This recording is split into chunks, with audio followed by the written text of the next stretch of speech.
1-2. Check 1-2. Okay.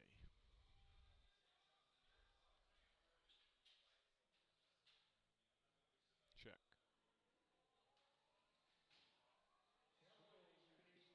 Check.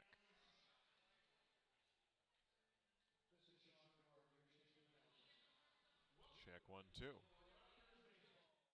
Check 1-2.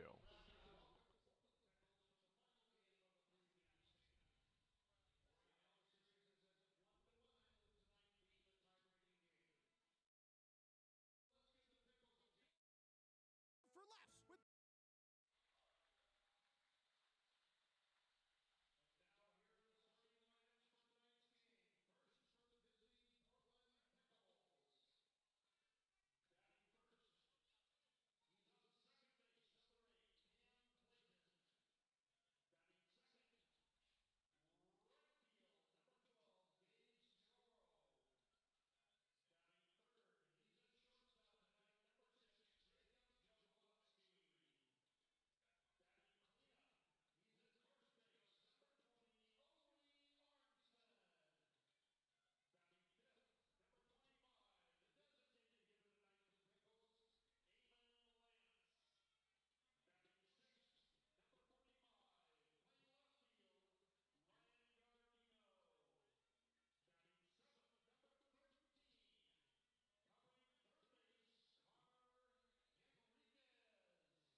This is Ridgefield Raptors baseball. The pregame show starts right now.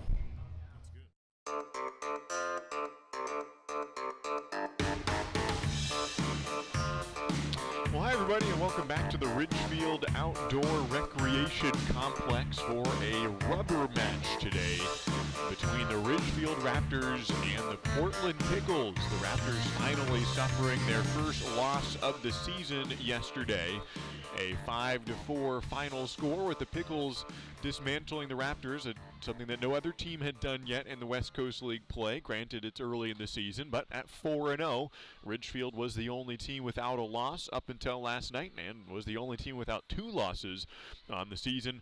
Now at 4-1 on the year, Ridgefield comes back to try to win the series against the Pickles. Ridgefield winning on the Tuesday contest, a 6-3 final with the Raptors winning, and the Pickles winning by 1 run yesterday. And this will be not only the final game of the series, but the final game of the homestand. After today, Ridgefield takes to the northern part of the state, heading up northeast of here to Yakima for a 3-game series beginning tomorrow. That will traverse the weekend into a day off Monday, and then another road trip Tuesday, Wednesday, Thursday next week against Bend. And so this will be the last home game until June 19.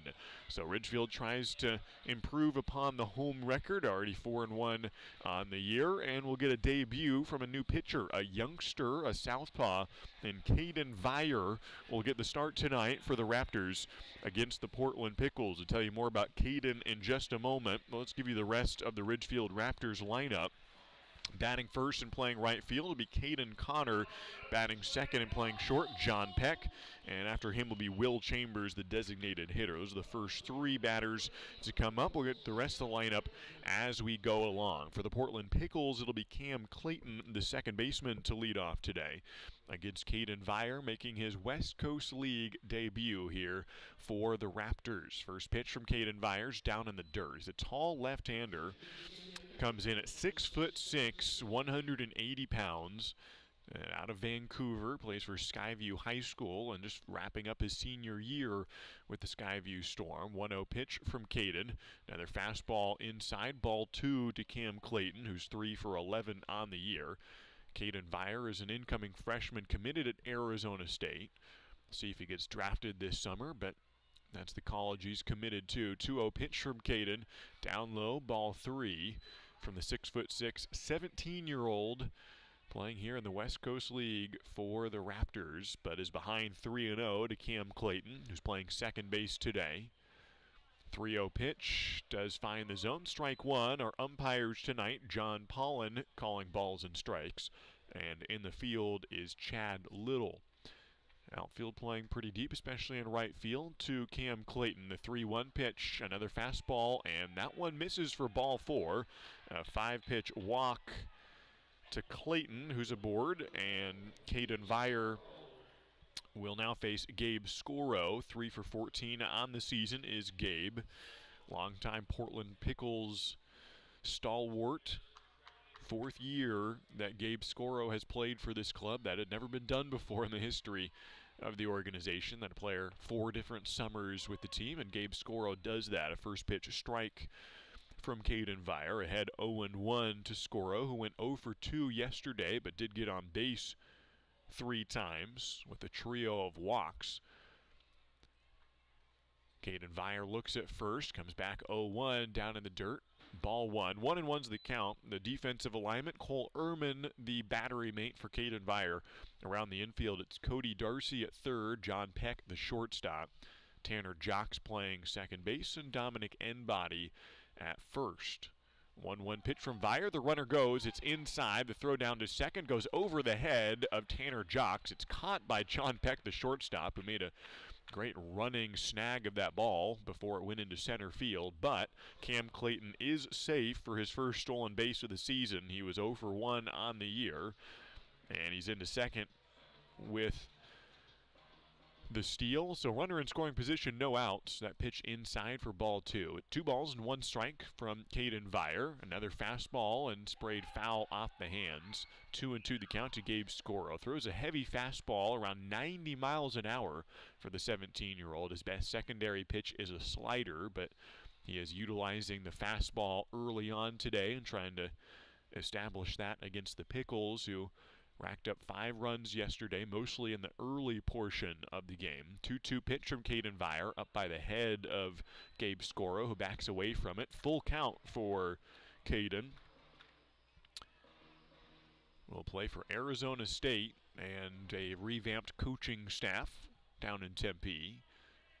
Committed to ASU during his high school career at Skyview. Full count. Here's the payoff pitch. It'll be fouled out of play off the bat of the right fielder, Gabe Scoro. On deck is Jacob Jablonski, one of the team leaders in most offensive statistics.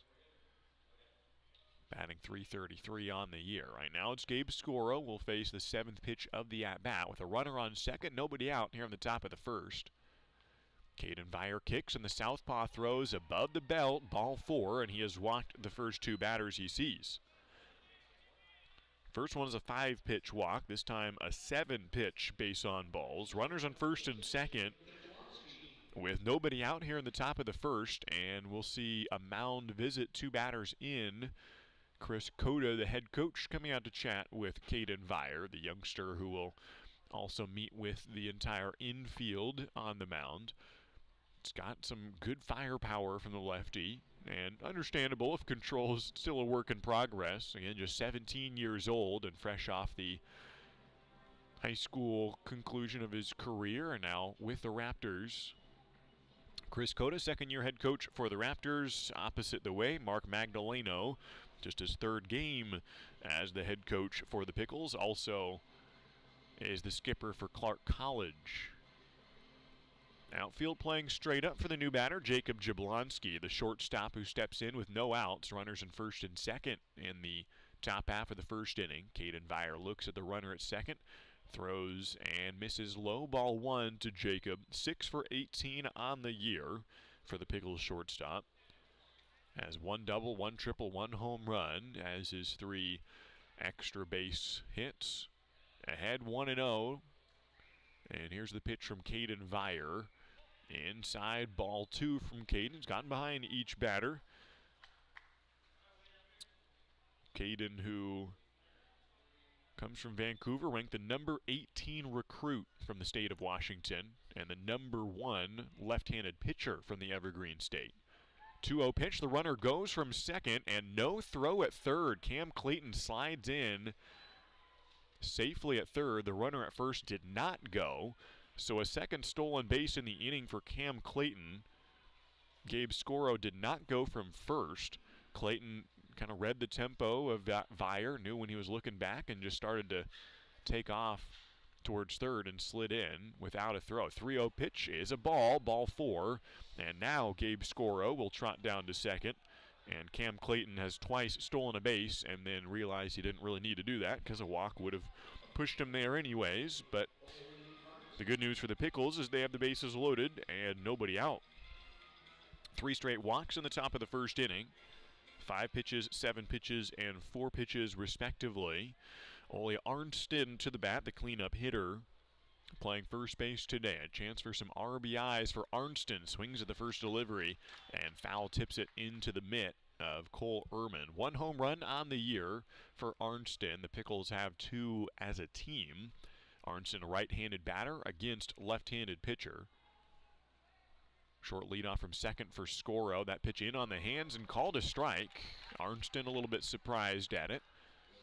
But now Caden Vire ahead, no balls and 2 strikes to Arnston.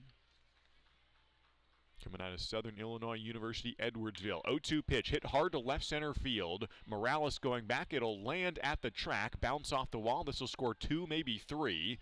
2 runners score, and now they will hold Jablonski at first.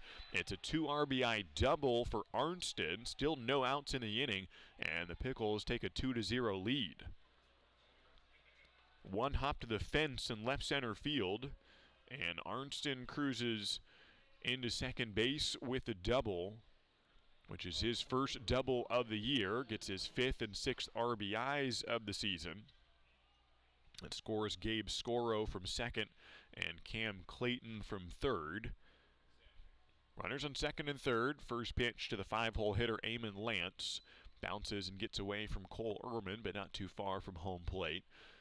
He was ahead 0-2 to Arnston, so it was the best at-bat, at least for a while, for Caden Vire, but then hit well off the barrel to left center. 1-0 pitch from Caden Vire, a fastball up and out. Ball 2 from Caden. Outfield playing deep with Caden Connor just about 10 feet in front of the track in right field. Biggest hole in the outfield is to right center for Eamon Lance, the right-handed batter. 2-0 pitch, sprays it foul on his first swing of the at-bat. Lands in the baseball field off of the first baseline. 2 balls and 1 strike from Caden Vire. Comes set with the glove up by his face, rests it at the waist and comes to the plate. 2-1 pitch up high. 3 balls and 1 strike. The first base is empty. Runners in second and third. Here with no outs in the top of the first inning, the Portland Pickles striking first as they did yesterday. This time it's in the top of the first. 2-0 the score. Ball 4, and the runner at third holds. Started to come down the line.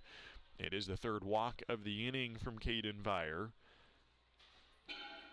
A 5-pitch base on balls. It loads the bases again with Ryan Gardino coming to the plate.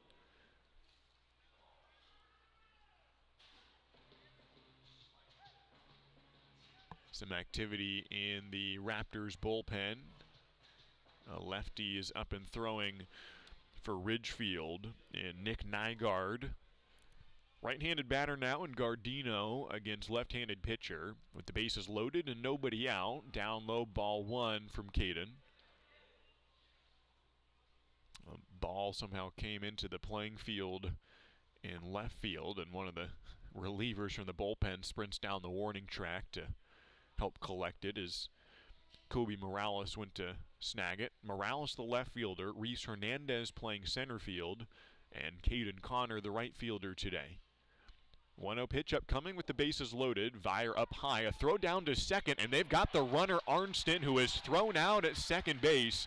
Great throw by Cole Ehrman, the catcher, and Arnston was caught taking too big of a secondary lead, and a rather unnecessary lead, but nonetheless a large one, and Cole Ehrman threw it on the money. John Peck applies the tag, and Arnston is thrown out at second base.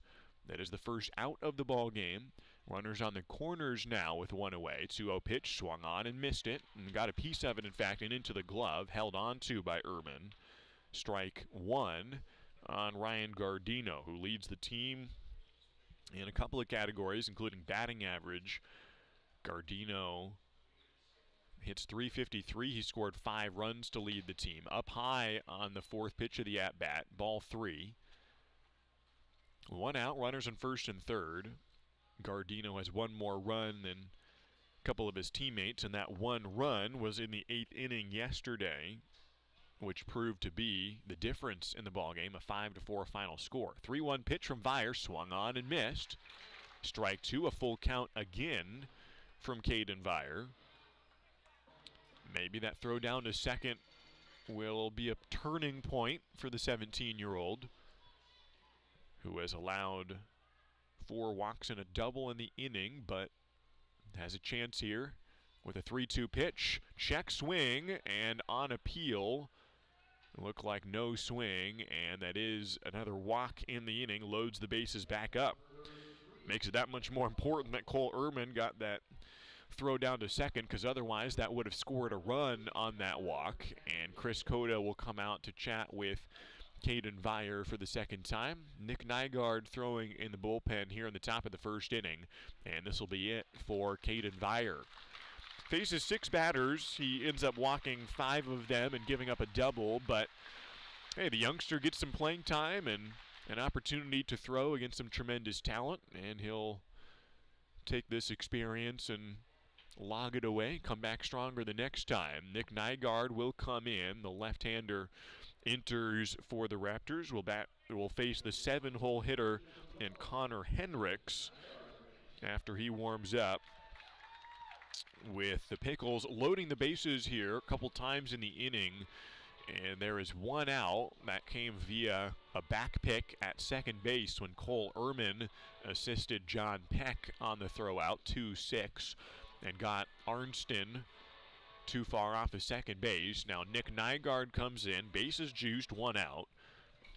The runners are Jablonski at third, Lance at second, and Gardino at first.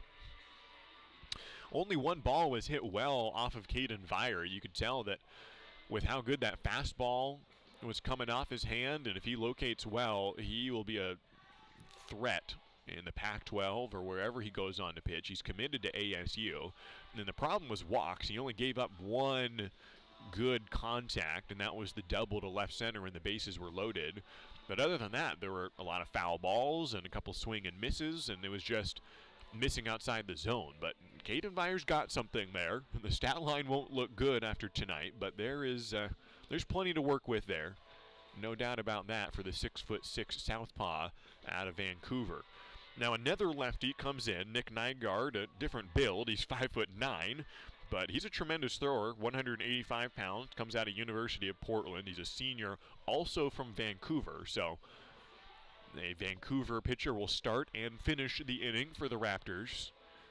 Up here, a tad northwest of the great city of Vancouver. Nygaard comes in having already pitched once for the Raptors. Nick pitched in the Bend series. In that one appearance, he went 3 innings in that game. Started and allowed 2 hits in the 3 innings, 1 run allowed, an earned run, 2 walks, 6 strikeouts in that start.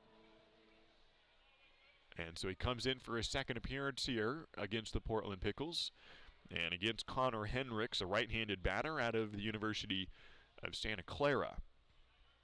A junior third baseman originally from San Jose, as the bases loaded for the Pickles. Top of the first, a 2-0 lead for Portland. First pitch from Nygaard drops into the zone, is a strike.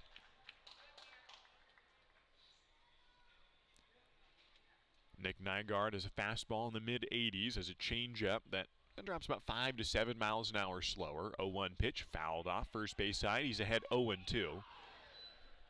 Nygaard's third pitch, his one breaking ball, is a slider. You won't see it too often, but he'll throw it in there to kind of mix it up, his get you over pitch, but mostly his fastball.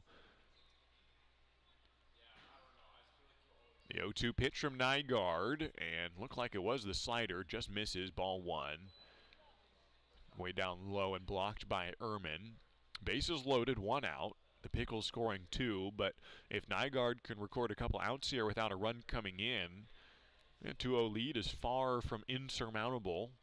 1-2 pitch, misses, ball 2. The runner from third taking a huge secondary lead.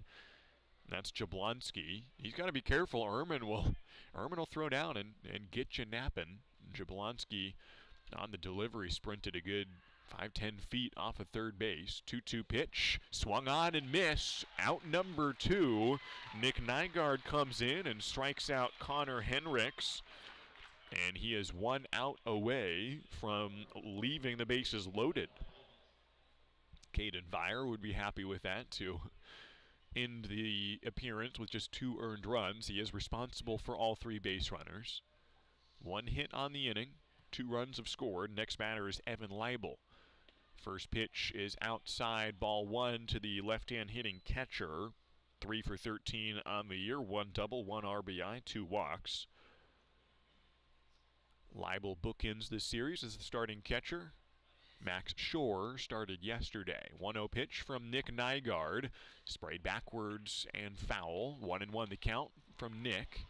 Asked him yesterday whether he likes starting or coming out of the bullpen more, and it took him a long time to come up with an answer. He was unsure, and ultimately he likes out of the bullpen more because he says he overthinks a lot. And when you're out of the bullpen, you don't know when you're starting, so you just can be ready all the time. Sprayed into left field on the 1-1 pitch for a base hit. Morales fields and throws back in. 2 runners will score, both standing up. A 2 RBI single for Evan Leibel, and it's a 4-0 ball game here in the top of the first inning. scores Eamon Lance from second. Jablonski trots down from third. Ryan Gardino holds at second base. So runners in first and second. Evan Leibel going opposite field over the third baseman's glove for a 2-out single.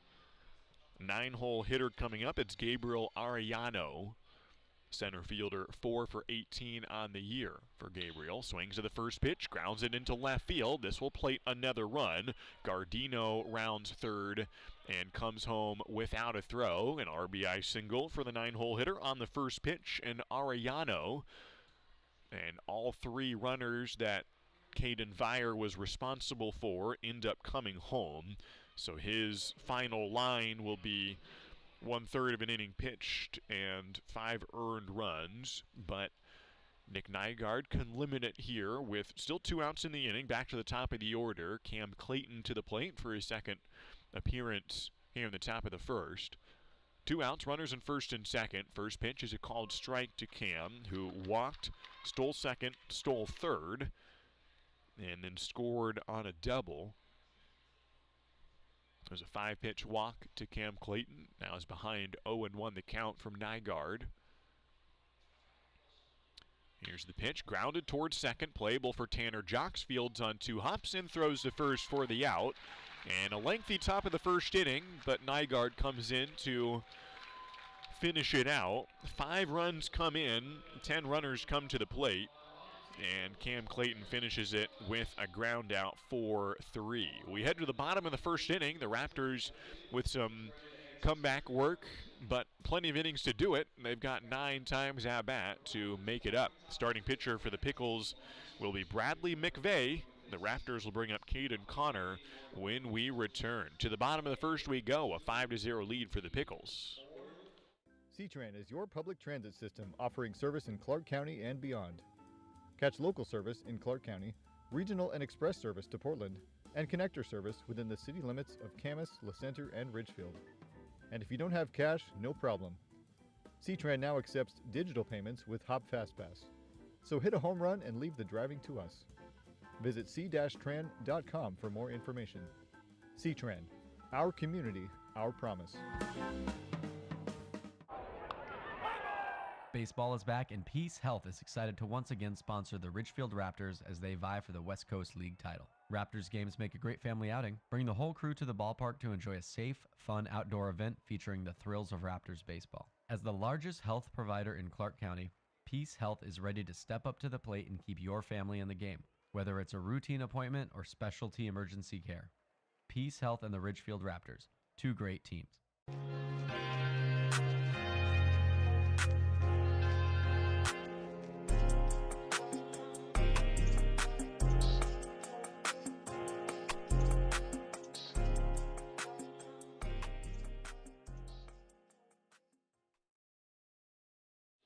Welcome back to the Ridgefield Outdoor Recreation Complex. Bottom of the first inning, the Pickles putting up a 5 spot in that top of the first inning. But now the Raptors bats coming up, and pretty capable batters for this Ridgefield lined up. An offense that ranks first in the league in most statistical categories. And so, sure, down 5-0 in the first is a lot, but with 9 innings to come, that's plenty of time for Ridgefield to score a lot of runs. After all, they've scored at least 5 runs in all game but 1. First pitch is in from Bradley McVeigh, a ball to Caden Connor, the leadoff batter and right fielder today for Ridgefield. After him will be John Peck and then Will Chambers. The 1-0 pitch outside. Batting fourth and playing left field is Kobe Morales. In the 5-hole and playing the hot corner, Cody Darcy. Batting sixth, the catcher Cole Ehrman. Batting seventh, first baseman Dominic Enbody. Behind him at second base, Tanner Jocks. And after him in center field is Reese Hernandez. 2-0 pitch, a called strike from Bradley McVeigh. Pops out of the glove of Evan Leibel, the catcher, but still called a strike by John Paulin. 2-1 the count to Caden Connor, who's batting .292 so far in the year. Went 0 for 5 yesterday, but among the team leaders. 5 RBIs, 4 doubles. Swings and grounds one to short. It rolls on the turf and gets to Jablonski. Throws to first and gets him in time for the out. Leadoff man is retired. 6'3", and John Peck, the next batter. 7 for 24 on the year. Same stat line as Caden Connor coming into this game. 1 double, 3 RBIs, 2 runs scored for the Pepperdine infielder, right-handed batter here, against a lefty in Bradley McVeigh. The starting pitcher for the Pickles stands at 6'3", 205. He's from Milwaukee. A strike on the first pitch. Also went to Milwaukee High School. He's now a redshirt junior at the University of Portland. Has been there since 2018. Pitched 2 innings in that year, then redshirted in 19. Looked inside, but called a strike on John Peck under the hands, and a fastball out of the left hand of McVeigh crossed the plate and looked like it was inside for a ball, but called a strike. 0-2 to John Peck. 1 out, nobody on base. Swings and fouls it off. Still 0-2 to John, playing shortstop the last couple of games. McVeigh, the pitcher for the Pickles and the Portland Pilots, redshirted in 19 and then got the COVID year in 2020 and then pitched this year and got a decent amount of playing time. Peck fouls one off in the same spot on the first base side. Still an 0-2 count with 1 out, nobody on base, a 5-0 lead for the Pickles. McVeigh spent 63 1/3 innings on the mound for the Pilots this spring, had a 3.41 ERA. Struck out 67 batters in those 63 innings. Breaking ball misses outside to the backstop. Ball 1. Will Chambers will jog around home plate to go grab it, and he's just barely beat to the ball by first base coach Nick Allen. Chambers on deck for the Raptors, the leading hitter who slid up to the 3 hole, had been batting cleanup before. He swaps with Kobe Morales. 1-2 pitch, swung on and missed. Foul tipped into the glove, actually, off the bat of John Peck. And it is a strikeout, 2 away in the inning, and Will Chambers to the plate. Will batting .471 to lead the team. 8 hits on the year, 7 RBIs, 5 walks. Leading the team in all those categories. He also has 2 home runs. The designated hitter steps in, batting from the right side of the plate, takes a big hack at the pitch in the upper part of the zone and swings over it. 0-1 is the count. 2 outs, nobody on base. The Pickles registering 3 hits in that first inning. The Raptors looking for their first base knock.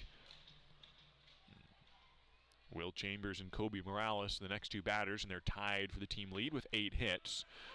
On the inside half, strike 2 from Bradley McVeigh, getting ahead of the hitters so far. At the University of Portland, just gave up 2 home runs is all in 63 innings. 0-2 pitch, swung on and missed, and a 1-2-3 frame for Bradley McVeigh. And the Pickles take a strong first inning in this rubber match. Portland trying to take the final 2 games of this 3-game series. They lead 5-0 after 1 inning of play. Come back with Nick Nygaard doing some more long relief after this. Join the Ridgefield Raptors for warm sunshine, great food, and exciting top-level college baseball at the Rourke. Bring your family, friends, neighbors, and coworkers for a relaxing night outdoors this season. Your group can welcome us on the Les Schwab left field platform, the Leonard Holmes and Dick Hanna grass berms, or the First Centennial and Wellhaven Pet Health picnic areas. There's nothing like a Ridgefield Raptors summer baseball game. Get your tickets now at ridgefieldraptors.com. Go Raptors! Can't remember the last time you had a tall, ice-cold draft beer? Jog your memory at Buffalo Wild Wings for just $3. Stop by B-Dubs now and get Bud Light poured into a tall 22-ounce glass, all for just $3. Remind your mouth what it's been missing. Buffalo Wild Wings. Roar! Available at participating locations for a limited time. Dine-in only. Prices may vary. Please drink responsibly. Availability of dine-in varies by location.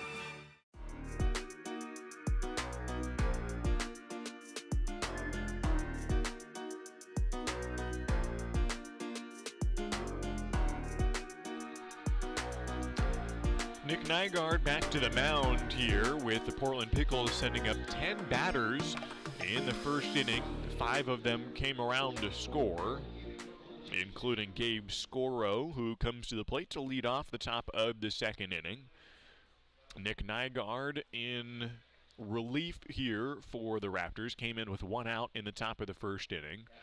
Caden Vire facing 6 batters.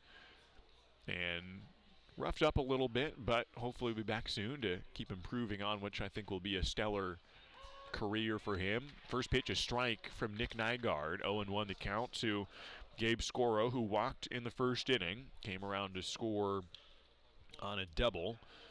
0-1 pitch is a ball, up and away, ball 1. Nick Nygaard talking about whether he prefers coming out of the bullpen or starting. Says he likes the bullpen because don't have to worry about how many days left until starting. Just be ready all the time. It's hit into center field, and Scoro places one on a one-hopper to Reese Hernandez. A base hit for Scoro. Leads off with a single. He's aboard both times today. 2 at-bats in 2 innings. And that brings up Jacob Jablonski, who walked on 4 pitches in the first inning. Now at-bat with nobody out and 1 runner on first. In the top of the second inning, a 5-0 lead for the Portland Pickles. This game decides the series winner. Ridgefield currently at 4-1. The Pickles at 3-2. First pitch, breaking ball. Trying to go with the backdoor slider and missed it. Doesn't throw that slider often, but he opens up this at-bat to Jablonski with the breaking ball. And it's a lefty on lefty, so that slider curving in, or excuse me, lefty on righty, so that slider curving in towards Jablonski. Now the fastball grounded on 2 hops to Peck, goes the short way to second. Tanner Jocks throws to first in time. A 6-4-3 double play, and the leadoff single is erased by the Ridgefield Raptors infield. 2 outs in the second. Nice play by John Peck to transfer the ball out of the glove quickly. Same thing for Tanner Jocks, and those 2 players have played tremendous defense this season. Not just the flip out of the glove to start a 4-6-3 double play a couple nights ago, but steady defense and double plays. Here, Ole Arnston, the 2 RBI double in the first for the first baseman. 6'4", 250-pound right-hand hitter. The 1-0 pitch. Outside, ball 2. 5-0 lead for the Pickles, but Ridgefield settling things down here and 1 out away from a 0 on the board. Nygaard said even though he likes coming out of the bullpen and don't have to worry about, okay, I got 3 days left, got 2 days left, and kind of overthinking and getting ahead of yourself, but he likes starting also, down low on the 2-0. He started a lot in high school, was the closer his first year, but then was a starter for a couple of years. Comes out of Vancouver. 3-0 pitch from Nick is a strike. 3-1 the count. Went to Columbia River High School. Plays at University of Portland with a 6.65 ERA this spring. 3-1 pitch from the 21-year-old is a called strike. Works back from a 3-0 count to bring it full. Mark Magdaleno, the head coach, clapping on his batter in Arnston. 1-for-1 in the ball game. Payoff pitch with 2 outs upcoming. Nobody on base. Swings and fouls it. Pop fly beyond first base and landing on the dugout in the adjoining baseball field and gets stuck on top of the dugout to the chagrin of some of the kids running over and underneath it who would like a souvenir, but stymied at least for the moment. Another 3-2 pitch upcoming from Nick Nygaard. Peers into Cole Ehrman. A fastball. Just got a piece of it and fouled it right over the helmet of Cole Ehrman, the catcher, and into the screen behind home plate. A cloudy day here at the Ridgefield Outdoor Recreation Complex. Chilly weather, but shouldn't see rain today. We'll see rain tomorrow, but Ridgefield will be on the road, so don't have to worry about that. 3-2 pitch, grounded wide of third. 3 straight foul balls off the bat of Arnston. We'll see a 9th pitch of the at-bat. 64 degrees right now in Ridgefield. Sunset at 9 p.m. sharp, when it'll still be similar temperature, right around 61 at that point. Another payoff pitch. Up high, chopped, fair ball. Nygaard goes, fields it at the third baseline, throws to first and not in time. And that'll be an infield single for Arnston. By the time Nygaard set his feet to throw, he was basically in foul territory with where that ball ended up. A chopper up high that Nygaard sprinted to and fielded just barely in fair territory. It would have stayed fair, so the right decision to grab it and at least make a throw to first, but just in a bad spot to make the throw. Still nothing good contact off of Nygaard this inning. He faces Eamon Lance. A couple singles, but nothing too hard. This one laced up the middle and hit well. Grounder to Reese Hernandez, and a base hit that moves Arnston to second. Lance aboard for his first hit of the season. He had a walk in the first. He is now 1 for 8 on the year, and that puts 2 runners on base for Ryan Gardino, leading hitter for the Pickles with 4 doubles, a .353 average. In fact, Gardino is tied for the lead in the West Coast League standing so far in terms of doubles with 4.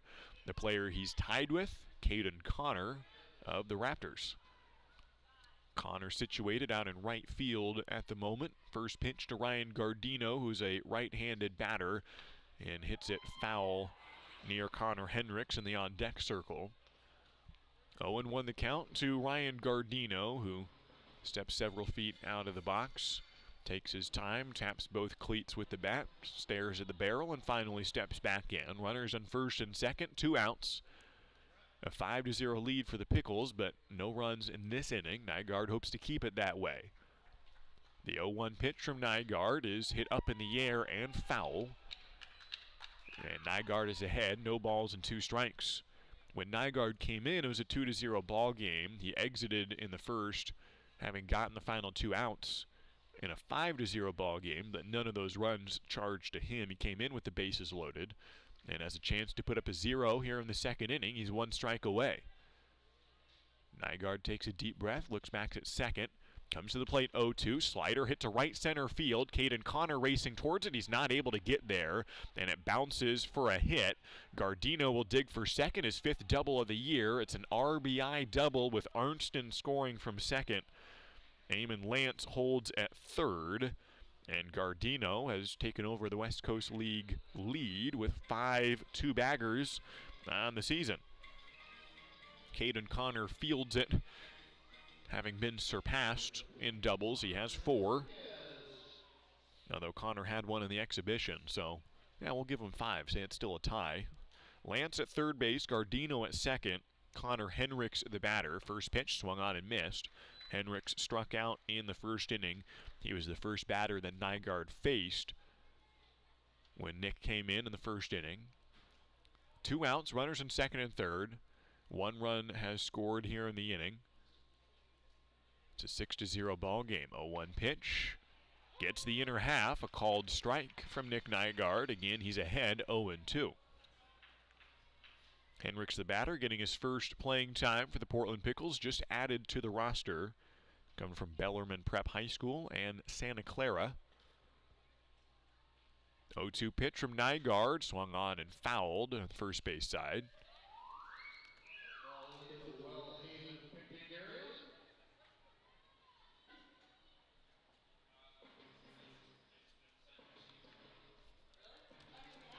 No balls and 2 strikes, 2 outs, runners on second and third. Product of Santa Clara University at the plate is a right-hand hitter is Hendricks against left-handed pitcher. Here's the 0-2, fastball hit to right field. Caden Connor sprinting in and can't get there. It lands for a base hit. He'll throw home, and the throw is in time and got him at the plate. An outfield assist from Caden Connor to his fellow Cal State Fullerton teammate, and Cole Ehrman applies the tag to get Gardino trying to score from home. Gardino leads the Pickles in runs scored, but he does not add another one there. He ends the inning with being thrown out just barely at home. Eamon Lance did score on the play, and it's a base hit for Hendricks, his first hit in the West Coast League for the third baseman. An RBI, but it ends the inning with a put-out 9-2 on the play. So after 1.5 innings, it's the Pickles 7 and the Ridgefield Raptors yet to score. Coming up In the bottom of the second inning will be Kobe Morales, Cody Darcy, and Cole Ehrman. That's after this. A lot has changed in Clark County since C-Tran began service in 1981. We've changed with it. 30 bus routes, 2 bus rapid transit projects, and millions of rides later, C-Tran has grown into an award-winning transit system serving Clark County, including the city limits of Ridgefield. Please join C-Tran in celebrating an amazing 40 years serving you, our community, with activities happening in 2021. Look for details at c-tran.com, and thank you for 40 great years. The win-win value lineup from Buffalo Wild Wings gets you more for less with buy one, get one free traditional wings every Tuesday. It's like diving for pearls and finding the lost city of Atlantis. And they've got BOGO free wings. Get yours for dine-in, takeout, or delivery on Wing Tuesdays at B-Dubs. BOGO of equal value at participating locations. Not valid with other offers. Size exclusions apply while supplies last. Limit 1. Delivery and takeout limited time. Delivery offer valid on Buffalo Wild Wings website and app subject to availability. Fees may apply plus taxes.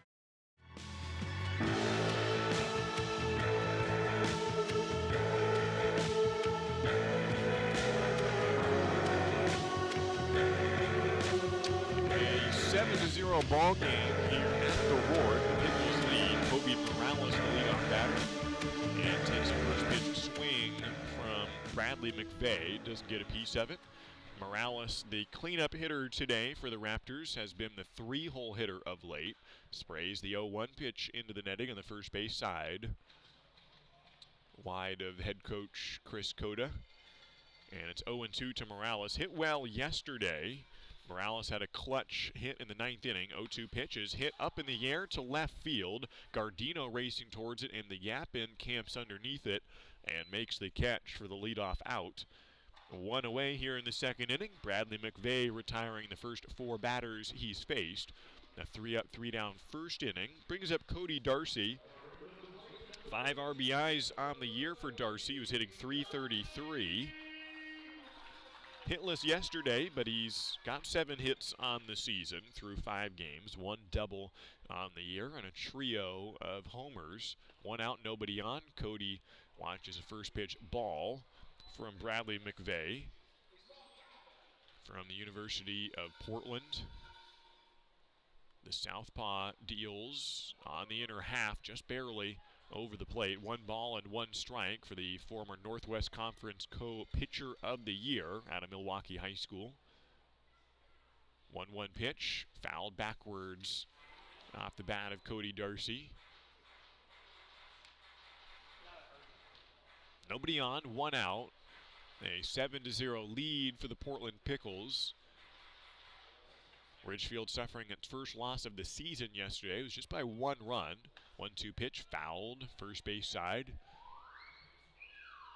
And towards the adjoining baseball field with a number of youth league players over there practicing, and the entire infield rushes towards the foul ball that lands on their field. Cody Darcy digs back in, 1 ball and 2 strikes. McVeigh throws and fouled right towards the same spot. They'll get another souvenir over there. This one landing more in the left field area of that field. 1-2 the count. On deck is Cole Ehrman. Applied the tag to end the inning at home last half inning. 1-2 pitch, swings again, fouls it off. Similar spot. This one might stay on the walkway. Nope, it gets all the way to the baseball field again. So 3 foul balls, and Cody Darcy continues to add to the supply of the middle school kids over on the other baseball field while reducing the supply of the game here. 1-2 pitch inside, ball 2. Tucked in the hands to avoid that pitch from Bradley McVeigh. Ridgefield and the Portland Pickles have played each other 14 times in the history between these two clubs. Ridgefield starting out as an organization in 2019. They're 7-7 is the record. 2-2 pitch, swung on and missed it. 2 away in the inning. A gritty at bat from Cody Darcy, fouled off several pitches with 2 strikes, but finally misses the barrel, and he's the second out of the inning. 3rd punch out of the ball game for Bradley McVeigh. Faces the 6-hole hitter in Cole Ehrman, who's 5 for 16. Again, throws inside, and he backs up just a touch. Ridgefield, which is first in batting average as a team at .339. First in the league in that category. Have not had a hit yet today, but that changes as Cole Ehrman places one into shallow center field for a 2-out base hit. Cole Ehrman aboard at first. Yesterday, Ridgefield unable to get the leadoff man aboard on any inning until the 9th. Tanner Jocks had a single in the 9th inning, came around to score. Ridgefield came into the 9th, down by 2. Jocks scored, but the inning ended there with a 1-run loss being the final. First pitch to Dominic Enbody. Up high, ball 1. Dom is playing first base today. We've seen him at catcher and at first. Plays a little third base as well for University of Antelope Valley, but mostly a catcher and first base. Ahead 1-0 with a runner on first, 2 outs. McVeigh looks at the runner at first. Short leadoff comes to the plate and is a called strike, 1-1. Lefty on lefty for Dominic. Yesterday did not have a hit, but he did draw a walk. He's 2 for 7 on the season with a double. Count even at 1-1. Swings and hits it off the hands, foul.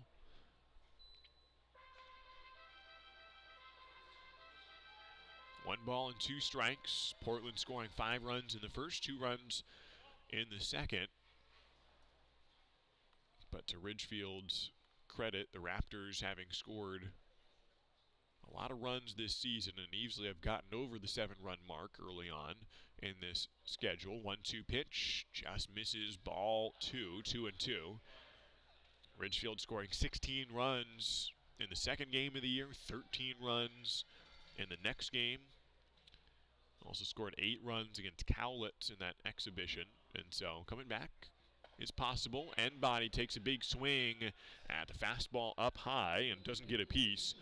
So Bradley McVeigh finally allows his first base runner, but Cole Ehrman is stranded at first. No runs across, 1 on with 1 base hit. And we head to the 3rd inning. It's a 7-0 lead for the Portland Pickles. We're back after this.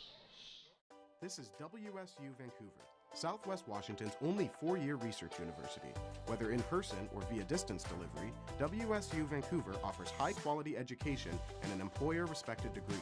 You'll get a small school feel and the kind of place where you know you matter. Here, you'll get personalized education that brings out the best in you and inspires you to achieve your highest goals. Now what are you waiting for? Apply today.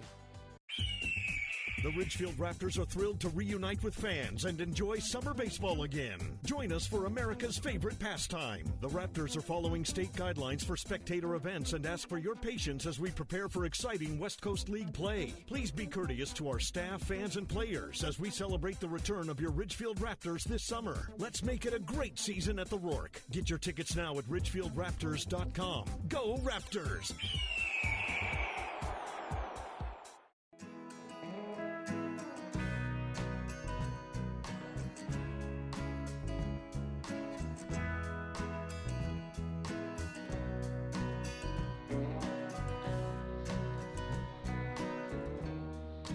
Seven to 0 is the score. The Portland Pickles in control early. Nick Nygaard back out to work to try to keep that deficit at the spot it's at now. 5 runs in the first inning. Caden Byer, the starter today for Ridgefield. Nick Nygaard came in the first inning, allowed 2 runs, his first 2 earned runs in the second. Now back out in the 3rd inning. The Pickles tallying 8 hits so far. Ridgefield getting their first base hit last inning, and plenty of time to make up the deficit. We're just in the 3rd inning here from Ridgefield. It'll rain the next few days here in the great town of Ridgefield, but the Raptors will be off, driving the bus out tomorrow to Yakima for a 3-game series. The Pippins and the Raptors facing off for the first time since 2019. Those 2 teams even in their series in 2019, just like the Raptors and Pickles were. First pitch from Nygaard in the 3rd inning is called a ball. Leadoff hitter in the 3rd inning is Evan Leibel, who had a 2 RBI base hit in his first at-bat. Evan, the catcher, left-hand batter against left-handed pitcher, swings and chops one to second base on 2 hops. Jocks fields. Tanner throws over the first baseman, And Leibel is safe at first. That might be the first error that Tanner Jocks has committed all year long. He started every game in the middle infield, and it's played tremendous defense. But that throw over the mitt of Dominic Enbody, and is an error on the play. So runner on first with nobody out. Gabriel Arellano aboard. Here in the top of the third inning. Nygaard looks at first. A fastball hit foul through the legs of Cole Ehrman, the catcher. So 7-7 was the overall record coming into today between the Raptors and Pickles, and the history between these two clubs. The aggregate score was pretty even, 42-39 in favor of Portland.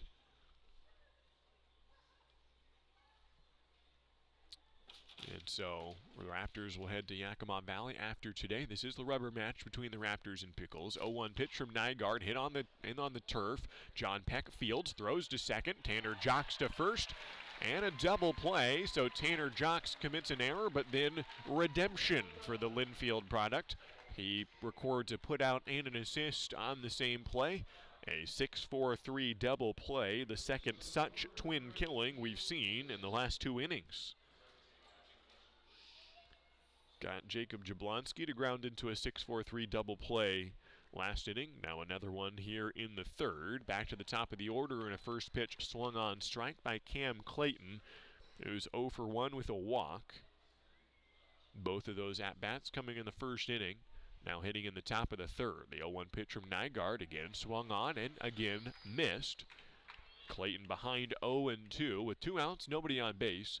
Ridgefield 1 out away from posting its first 0 on the scoreboard, and perhaps using that to jumpstart the offense. Cam Clayton steps out for a moment, calls time, and now a second timeout called by home plate umpire John Paulin. 0-2, now he gives the ready for play signal. Nygaard peers in, comes set, the southpaw adjusts the foot. Pauses for 5 seconds, now throws, ground ball third base side, and foul towards the dugout and off the chain link fence in front of the Raptors dugout.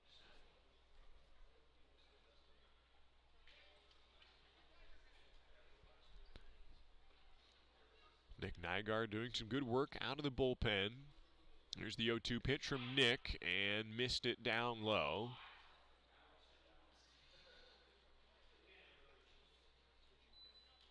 One ball and 2 strikes from the University of Portland pitcher. Both teams right now with their pitchers from the Portland Pilots. This one a fair ball, a ground ball on the third baseline. Nygaard fields and will not have a throw at first. Second time that Nick Nygaard has induced a soft little ground ball on the third baseline. That ends up in an infield hit.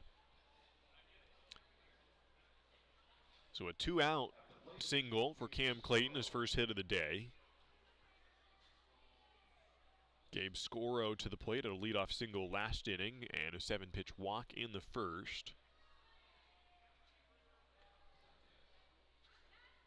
Nygaard looks at the runner at first. Southpaw throws on the outside corner, strike one. Both Nygaard and Bradley McVeigh coming out of the University of Portland. Right now the pitchers in action for the Raptors and Pickles respectively. Gabe Scoro steps out of the box. Looked like he might have gotten a speck of dirt in his eye or something of that nature. Seems to have remedied the issue and is ready to go. No balls and 1 strike, 2 outs, runner on first. A 7-run margin right now with the Pickles out in front. Top of the third inning.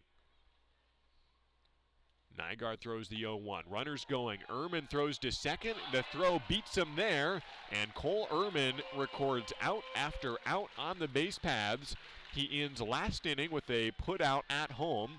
This time he records an inning-ending assist to second base. Second time that Ehrman has thrown a base runner out at second.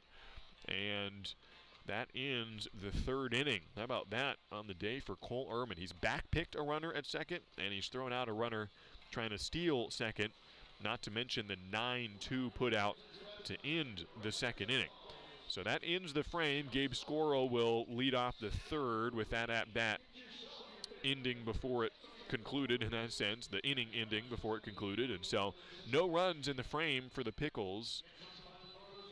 And we head to the bottom of the third inning. The Raptors will bring up Tanner Jocks and Reese Hernandez and Caden Connor when we come back. At Clark Public Utilities, we know you depend on electricity every day. And even though our offices remain closed, we're available 24 hours a day, 7 days a week, by phone, online, and email. The past year has brought changes to many in our community, with lost jobs or reduced working hours, disrupted childcare, and the challenge of teaching the kids. If you've been financially impacted by the pandemic and can't pay your utility bill, call us or send an email right away. Eligibility for payment assistance has been expanded so more households may qualify. Through it all, we're always here to provide you with safe and reliable service, and we're ready to help.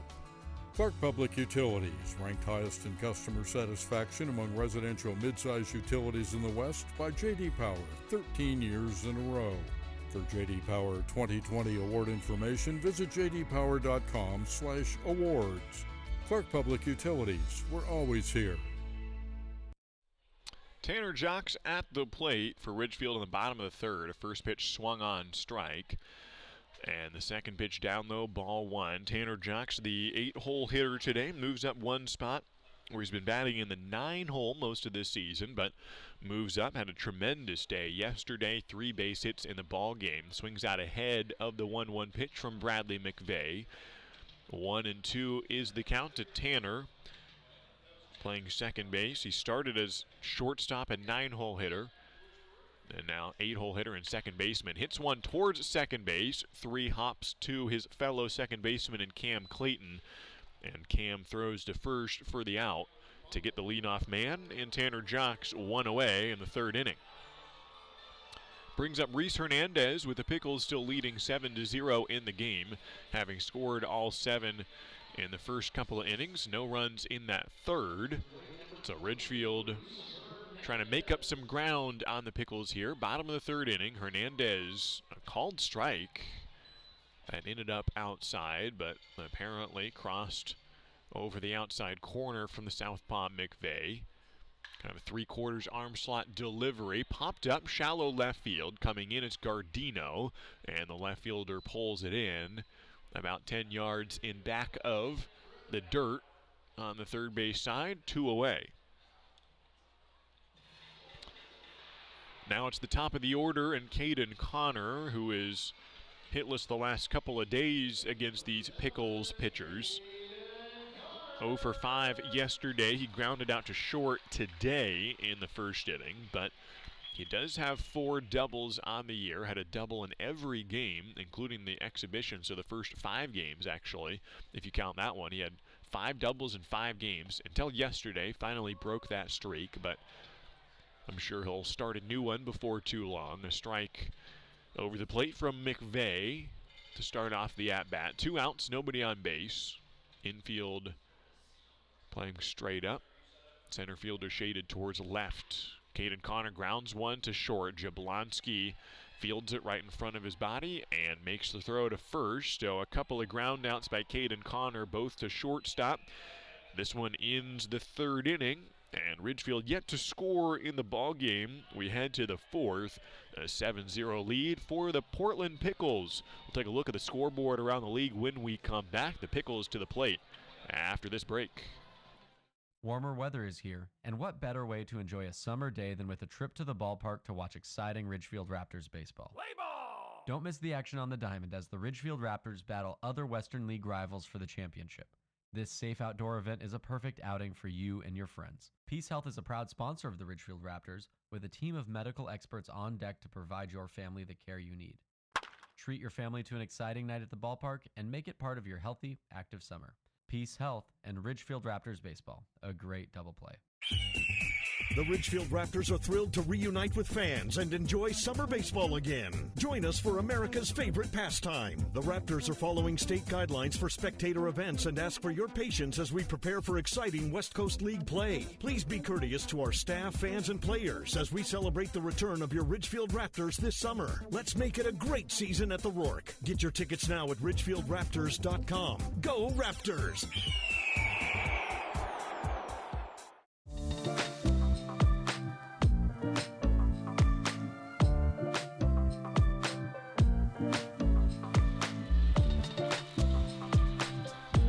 Nick Nygaard continuing to provide some much-needed innings out of the bullpen for the Ridgefield Raptors.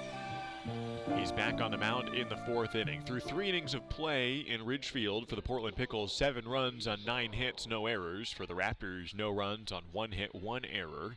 For the 4-1 Ridgefield Raptors in the rubber match, Nick Nygaard throws a first pitch ball down low to the leadoff man Gabe Scoro, who's stepping in for the 4th time today, but his second at-bat. He stepped in last inning but did not record an at-bat because it ended with a stolen base attempt at second. Second pitch also misses, down 2-0. So he comes back with a clean count here to lead off the top of the 4th against Nick Nygaard and the Raptors. He hits the 2-0 pitch into the netting on the first base side. Scoro walked in the first, singled in the second. There's 1 run scored, and was facing Nygaard for the second time last inning when Cam Clayton was thrown out at second base. Hit on the ground to short. John Peck fields on 3 hops, throws easily across to first. No problem for John Peck. 6-3 on the ground out, and Nick Nygaard gets the leadoff man. Gabe Scoro is retired, 1 away. And for the first time today, the Raptors have gotten the leadoff man out. 1 away, nobody on. Top of the 4th inning, Pickles ahead, 7-0. Next up is Jacob Jablonski, the shortstop who hits one foul wide of Mark Magdaleno, head coach at Clark College. Previously the hitting coach here at the Pickles and promoted a couple days ago to the head coaching role with this organization. And going for the series win in his first series as the head coach. 0-1 pitch hit right back towards Nygaard. The pitcher nearly caught it. It goes right past his glove into center field for a single. Hard hit ball right back through the pitcher and Nygaard, and he held his glove out and nearly tracked it. And it was so hard, it's tough to gauge the ball and catch it coming right at you, and he nearly had it. And it just missed the leather. It is a 1-out single for Jablonski. 1 out, 1 on. 7-0 lead. That is the 10th hit of the ball game for the Pickles. Next batter is Arnston, a 2 RBI double and a single. Swings in the first pitch out in front for a strike. 0-1. A weird inning last time that the Raptors were out in the field. 2 runners got on base via somewhat dramatic ways, or however you want to put it, down in the dirt on the 0-1. Good block by Cole Ehrman. Not well hit balls on either time. I don't know, I won't say undeserving, but one was an error by Tanner Jocks, the first error that he's committed all year. And the second one was a softly hit ground ball at the third baseline that wasn't well hit, but just placed perfectly for a single. Arnston hits one up in the air. Foul ball. Caden Connor racing in foul territory for it and runs out of room on the right field fence in foul territory. 1 ball and 2 strikes to Arnston. 1 out, 1 on. But even with those 2 base runners getting aboard, both of those were retired on the base paths. Evan Leibel got on board on the error and then was thrown out in part of a double play. And then Cam Clayton got aboard on the single. A ground ball through the infield between short and third base. And a 1-out pair of singles for Jablonski and Arnston. And 2 Pickles are aboard here in the 4th inning. Cole Ehrman has had a heck of a day defensively for the Raptors. 2 assists and 1 putout. ended the second inning with a hit to right field that Caden Connor fielded through a screamer towards home plate. Caden Connor to Cole Ehrman and applied the tag on the runner at home. Here's the first pitch. Actually, Nygaard steps over the rubber and looks back. Jacob Jablonski at second. Eamon Lance is the hitter. 1 for 1 in the ball game. Gets his first hit of the season. Outside ball 1 to Eamon, designated hitter. And came in on the day with 1 run scored in this young season of 2021, but he's already scored 2 runs today. 1-0 count to Lance. Nygaard looks back at the runner, throws, and right over the plate, strike 1.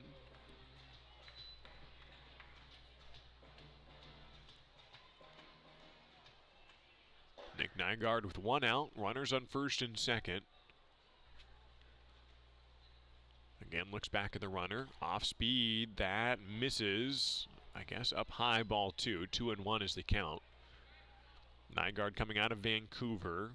A left-handed pitcher standing at 5'9". His dad, Andy, is on the Olympic development team for skiing.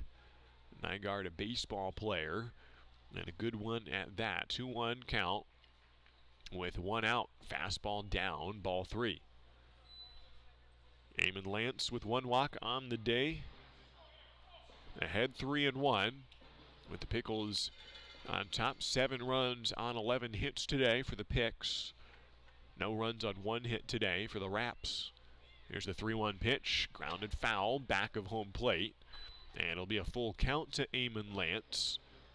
In the on-deck circle and picking up that foul ball is Ryan Gardino, who was the runner thrown out at home to end that second inning. But Gardino has had a good day with a double and a walk. 2 runners aboard, 1 out, a full count from Nick Nygaard. Lefty on righty. The pitcher and the hitter here with Eamon Lance at the plate. Here's the payoff pitch. Hit up in the air, perhaps playable for Caden Connor. Racing towards the line. He makes the catch right on the right field line. Throws in, and the runner's trying to advance, or the second runner does, and he slides in safely at third. That ball ruled a fair ball. Either way, it's a live ball when caught by Caden Connor, and the runner does advance. Jablonski gets to third. But the out was an important one. It is the second out of the inning. Jablonski tags. Ole Arnston holds at first. So runners on the corners with 2 outs, and Ryan Gardino to the plate. The left fielder leading the team in a .353 average. 5 doubles, including 1 today, to lead the team and lead the league in that category. 5 RBIs also leading the team. Has runners on the corners with 2 outs. Nygaard, a fastball hit up in the air. It'll be a fair ball or tailing towards the line. Both the first baseman and second baseman in the area. It's end body at first making the catch. A 1 pitch out to strand 2. And Nick Nygaard goes 2 straight scoreless innings here in the 3rd and 4th. It's a 7-0 ball game. The Raptors trying to do some comeback work as we head to the bottom of the 4th. The win-win value lineup from Buffalo Wild Wings gets you more for less. With buy one, get one free boneless wings every Thursday. It's like finding extra fries at the bottom of your bag, but they're boneless wings, and there's twice as many of them. What is this sorcery? It's Boneless Thursdays at B-Dubs, available for dine-in, takeout, and delivery. BOGO of equal value at participating locations. Not valid with other offers. Size exclusions apply while supplies last. Limit 1. Delivery and takeout limited time. Delivery offer valid on Buffalo Wild Wings website and app, subject to availability. Fees may apply, plus taxes. The Ridgefield Raptors are back, where the entire family can watch top-level college baseball players live at the Rourke. Now, kids 12 and under get in free with a paid adult for all Sunday afternoon Raptors games. Enjoy local Southwest Washington baseball with the whole family this summer. Sunday games are at 105 and are presented by Peace Health and the Columbian. Come cheer on your Ridgefield Raptors all season long. Get your tickets now at ridgefieldraptors.com. Go Raptors!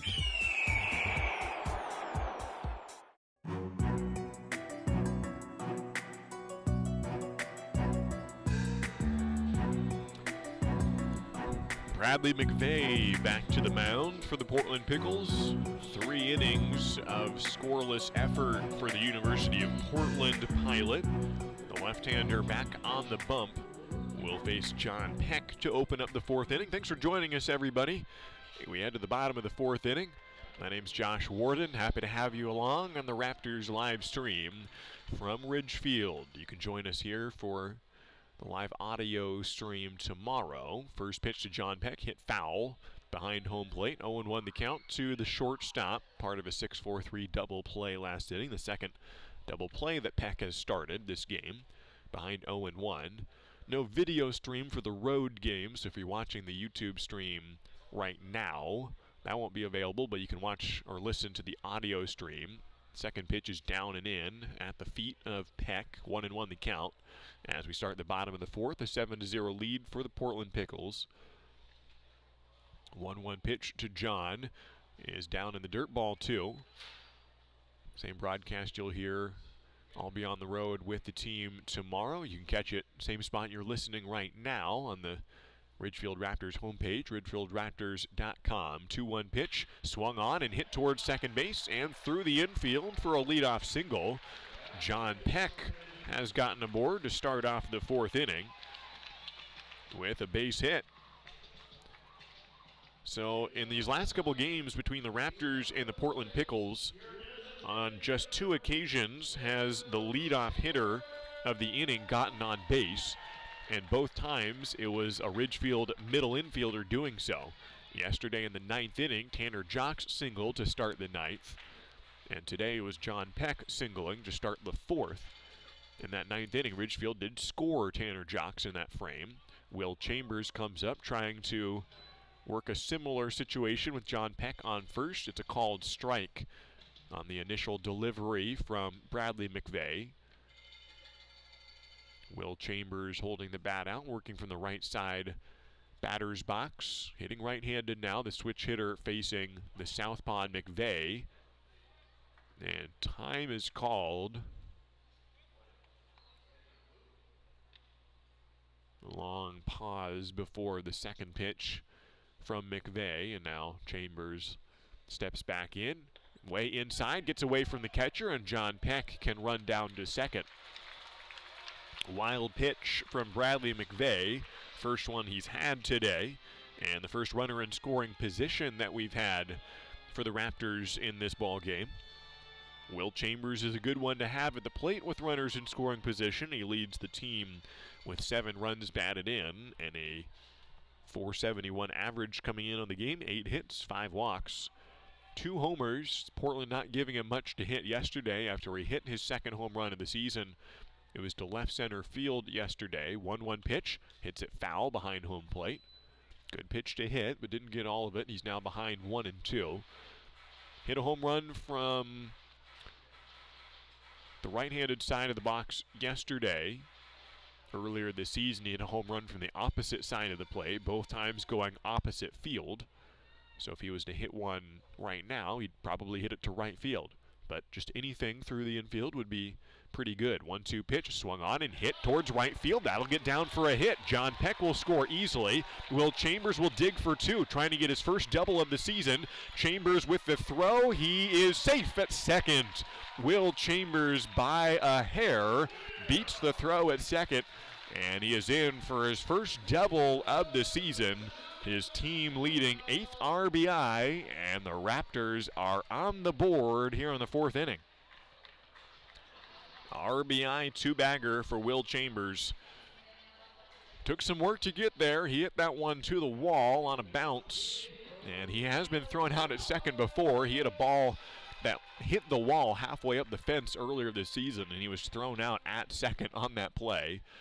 But the outfield plays deep, so they get to the wall faster than in most situations. So it's not easy for Will to get doubles. He's had a couple knee replacements, and so the velocity, top speed running is not the easiest, but he's a tremendous hitter. Kobe Morales at the plate. First pitch is a ball to the left fielder today. Flew out to left field in his first at-bat. He's ahead 1-0. No outs, 1 run in the inning. The ball outside in the dirt. So the trend continues for Ridgefield. When they get the leadoff runner aboard, that runner scores. That happened yesterday and today. The only problem is there have only been 2 such leadoff batters to reach. But both have scored. One time it was Tanner Jocks. That was yesterday in the 9th. This time it's John Peck. 2-0 pitch swung on and hit foul over the netting behind home plate. 2-1 the count to Kobe Morales, who had the RBI to score Tanner Jocks yesterday. Initially called it a triple. It was actually went in the box score as a double and then an advancement on an error. Either way, he ended up at third and was stranded there to end the game. Hits one to center field and will be playable for the center fielder Ariano, and he makes the catch coming in about 15 feet from his original spot. 1 away here in the 4th inning. Sounded good off the barrel, but Ariano came in on the ball to make the catch. Fly out to center field. Cody Darcy to the plate. Started out real hot on the season, 3 home runs in a span of 4 at-bats, among the team leaders in batting average. 1 out runner on second. First pitch a called strike. Darcy a little bit more trouble of late, going hitless yesterday with a couple strikeouts, and he has struck out in his only at-bat today, but you know that he's always poised for barreling up a pitch to the alley. 0-1 is a called ball from Bradley McVeigh, who has allowed his first earned run of the game. It's a 7-1 score. The Pickles still leading, but Ridgefield slimming it down a bit. 11 hits for Portland today, 3 for the Raptors, 2 of them this inning. Cody Darcy, right-handed batter. Advantage to Cody from the southpaw McVeigh. 1-1 pitch, off speed, misses out, ball 2. So Darcy gets behind 0-1, and then the discipline to get ahead. 2 balls and 1 strike to the third baseman from Enumclaw, Washington. 2-1 pitch upcoming from Bradley McVeigh. Steps on the rubber, looks back at second. Now to the plate, swung on and missed. 2-2 the count to Cody Darcy. Has 1 double on the year and 5 RBIs. 7 for 22 at the plate in this summer. 2 balls and 2 strikes, runner on second. 1 out in the inning. Here's the pitch, swung on and fouled back. Cole Ehrman in the on-deck circle with a single on the day. First hit of the ball game. He was stranded, but it started something. Ridgefield now putting their first run on the board here in the bottom of the 4th. Short leadoff for Will Chambers from second base. 2-2 pitch, swung on and fouled back again. Cody Darcy battles. And he will see a 7th pitch of the plate appearance. Outfield playing medium depth, perhaps just a touch deeper than normal, with the center fielder edging towards right center. Big hole in left center field for Darcy. 2-2 count with a runner on second. Here comes McVeigh. Swung on, and this one straighter than the last few, but still foul to the right field side and pretty far out towards the track at the middle school.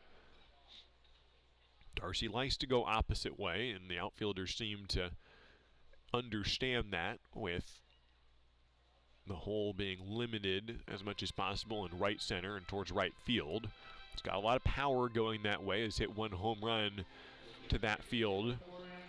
He hit 1 to left center as well, which he was surprised about. I said his first 2 home runs were to center and left center. And I said, you haven't hit 1 to right field yet. You said all your powers to right field. He says, yeah, I know. And then he hit 1 to right field in the next game. 2-2 pitch, swung on and fouled back.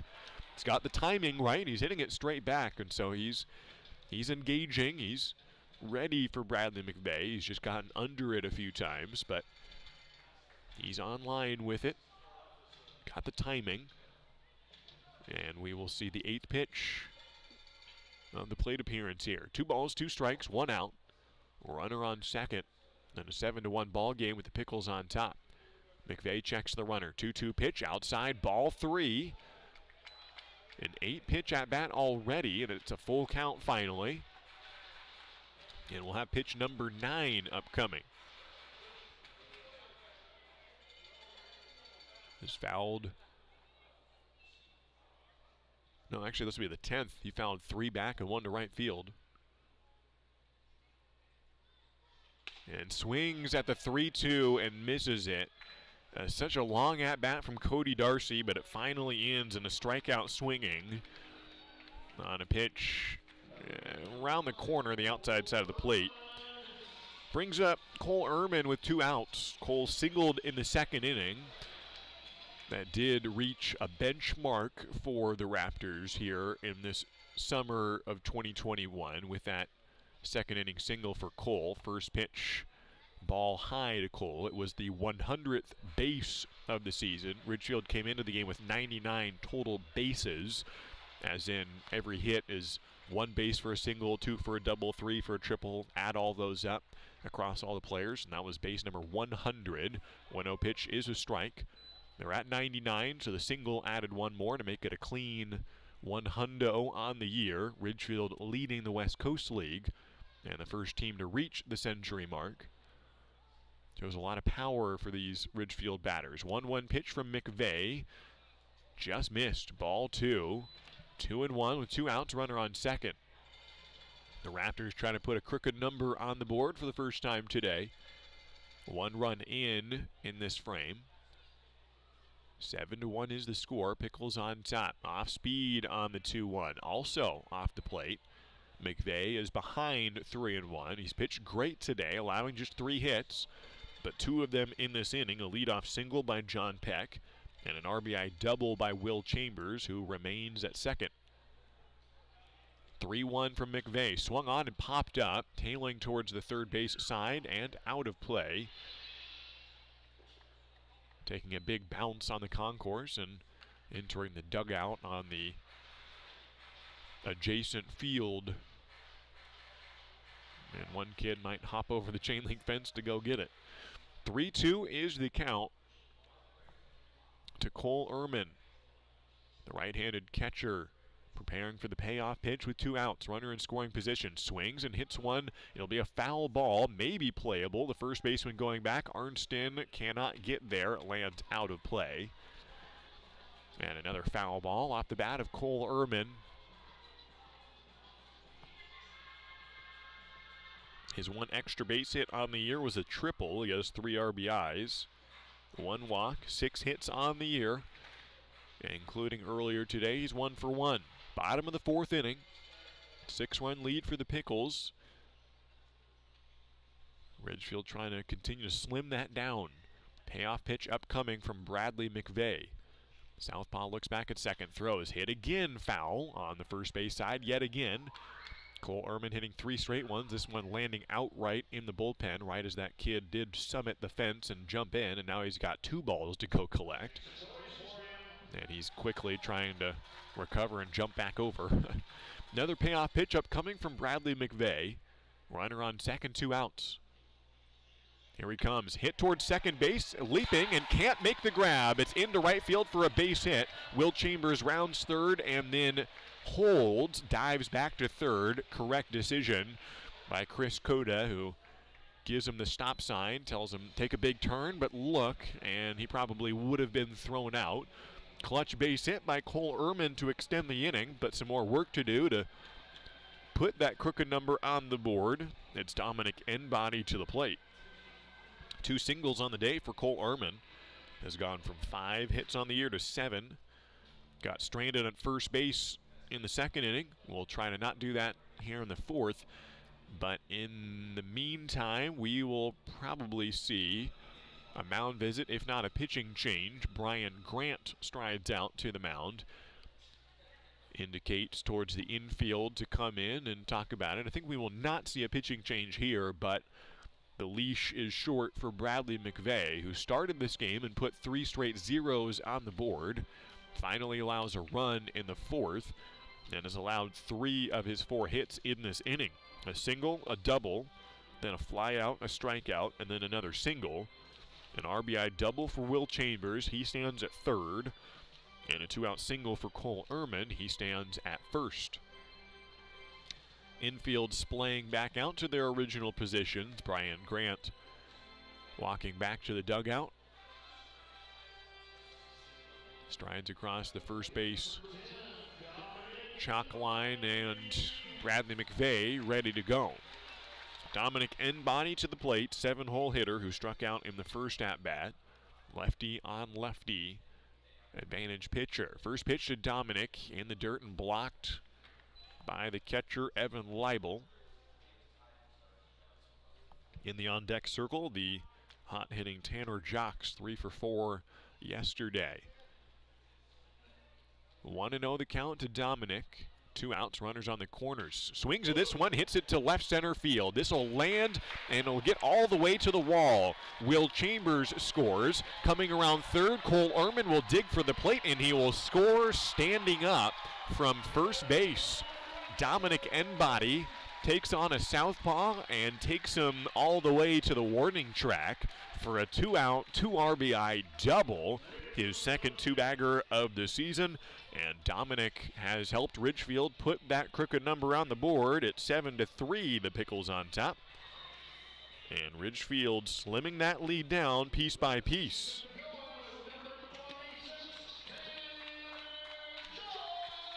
Kept the hands in and hit it out to left field. And the Pickles had played Dominic pretty shallow in left field. Next up is Tanner Jocks, runner on second. First pitch swung on and missed. Dominic, who can pull the ball pretty well, but went opposite way and got to the wall on a bounce on the second pitch. And brings in 2 runners. The 0-1 pitch, and he's caught in a pickle. Enbody going to third, slides in, and the throw just barely beat him. Enbody is thrown out at third. Took a huge secondary lead, and the catcher Leibel threw down to second. Enbody made a break for third and nearly got there safely, but is thrown out at third, and that ends the inning. Tanner Jocks had an 0-2 count, so the one silver lining is he'll be back to the plate with a fresh count when the Raptors come to the plate in the 5th. Ridgefield gets 4 hits in the inning. 4 hits, 2 runs. 4 hits, 3 runs, 2 doubles and 2 singles, and strand none in the inning. At 7-3, the Pickles on top. New pitcher coming in is Bo Kersey. We'll see his first inning of work when we return after this. Dick Hanna Dealerships is proud to welcome everyone back to support our Ridgefield Raptors. Just in time for warm summer nights with family and friends, lounging on the lawn, or eating dogs in the stands. Feels good to be back. In business for over 70 years, Dick Hanna Dealerships is a local, family-owned business with locations in Vancouver, Kelso, and Portland. Choose from thousands of cars and 12 new car brands. Experience nice in the car business. Dick Hanna Dealerships. Believe in nice. Now play ball. Oh, I love family road trips. Wind in my ears. Good dog. Treats in my mouth. And peace of mind, knowing Les Schwab did our tires, brakes, and alignment. Like Les Schwab, my family's safety is my first priority. Well, that and squeaky toys. Les Schwab Tires, proud to be ranked #1 in overall customer satisfaction for aftermarket tire replacement by J.D. Power 2 years in a row. For J.D. Power 2021 award information, visit jdpower.com/awards.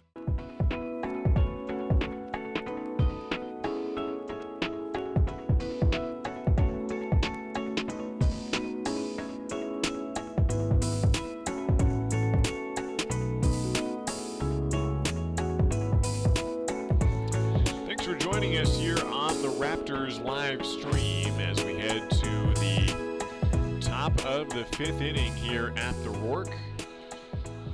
Dominic Enbody and Will Chambers with doubles to drive in 3 runs last half inning. Cuts the lead from 7-0 to 7-3.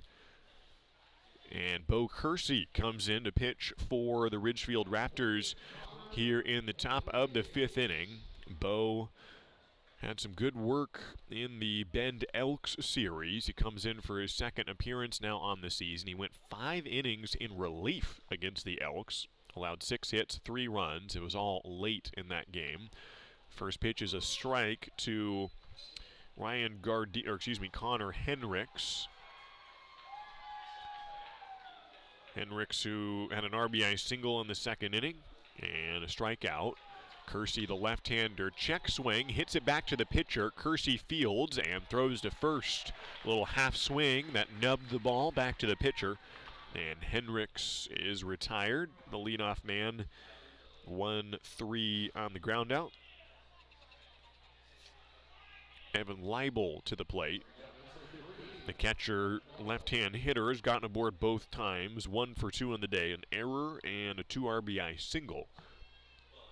First pitch from Kersey is off speed, a called strike by John Pollan.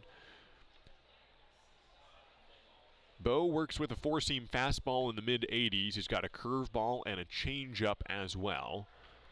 The 0-1 pitch from Bo, off speed, hit well to right center field. This will get to the track and bounce on the wall. Nearly got it, did Hernandez, but he fields it off the wall, and it's a one-out double for Evan Leibel. Hernandez took a hard angle at it, nearly caught it on the run, and it one-hopped the wall and hit the wall just below that yellow marker at the very top to the power alley, 360 feet to that angle, and so that one hopped the wall at about 365 feet from the bat of Evan Leibel. Gets his second hit of the ball game, his first extra base hit, runner on second, one out. First pitch of the at-bat for Arellano, hits one to right field, shallow right, and Dominic Enbody runs outward from first base to catch the little looper in foul territory. One pitch, one out in that at-bat. Arellano is put out by Enbody. Made a nice running catch there. He's playing towards the line, makes the catch in foul territory, and we're back to the top of the order. And the fourth plate appearance, fourth time through the lineup for the Pickles, Cam Clayton to the bat. 2 outs, runner on second. First pitch swinging, ground ball to short. John Peck fields at the head, throws in wide to first. This will score a run. An error on Peck on the throw, and Clayton down to second. Leibel scores from second on the E6. It was a tough play for Peck. It was a chopper that didn't get to him until Clayton was pretty far up the line, so he had to make a long throw and a fast throw to get him. And he threw up the line into right field. And Clayton slides into second. An unearned run off of Bo Kersey extends the lead to 8-3 now for the Pickles on top. Kersey now will work Gabe Scoro. First pitch is strike from the southpaw against right-handed batter and right fielder Scoro. 1 for 2 in the ball game. A ground out, a single, and a walk with 1 run scored. Second pitch of the at-bat, also a strike. 2 outs, runner on second, an 0-2 count. 12 hits now in the ball game for the Portland Pickles, including the double earlier this frame by Evan Leibel. 5 hits on the day for the Raptors. 0-2 pitch, over the plate but low. Ball 1 from Bo Kersey. Outfield playing straight up. Same for the infield here with 2 outs. Top of the 5th inning. Bo Kersey out of the stretch, throws. It's hit down the third baseline, and it'll bounce foul. Cody Darcy snags it barehanded a few feet left and west of third base. With the sun still an hour away from setting, but a cloudy day, and so the whole field is shaded with temperatures in the low 60s here in Ridgefield. 1 ball and 2 strikes, 2 outs. Kersey throws and fouled off again, this time opposite side. Harder hit into the wiring on the first base portion of the Rourke. Ridgefield went 27-27 in the 2019 season, their first as a club. Had a better record on the road than at home, but this season, a great record at home at 4-1 so far. 1-2 pitch from Bo Kersey, hit on the ground to John Peck, who will have another chance at a ground ball. This time throws on the money and ends the inning with the 6-3 ground out. Portland scores 1 run, an unearned run on 1 hit, 1 left on, and we head to the bottom of the 5th inning. The Pickles 8, the Raptors 3. Hey baseball fans, after the game visit A&A, the area's premier gaming, dining, entertainment, and meeting destination. A is a proud supporter of the Ridgefield Raptors and the perfect place to meet up with friends after a Raptors win for dinner, drinks, and great times. Keep the fun and excitement going after the 9th inning and grab beers at Tom's Urban, or enjoy a perfectly cooked porterhouse at Michael Jordan's Steakhouse. With 100,000 square feet of gaming space, 15 different restaurants, bars, and retail outlets to choose from, A has just what you need to turn your night at the ballgame into a night you won't forget. A, just off I-5 at exit 16, ILANIresort.com. Found a giant spider in my bed. Stepped outside and a hornet stung my head. Got ants around my sink, And I am starting to think the experts that I know are gonna make me pest-free. Natura Pest Control, killing your bugs and rodents, baby. Natura Pest Control, call today, get a quote for free.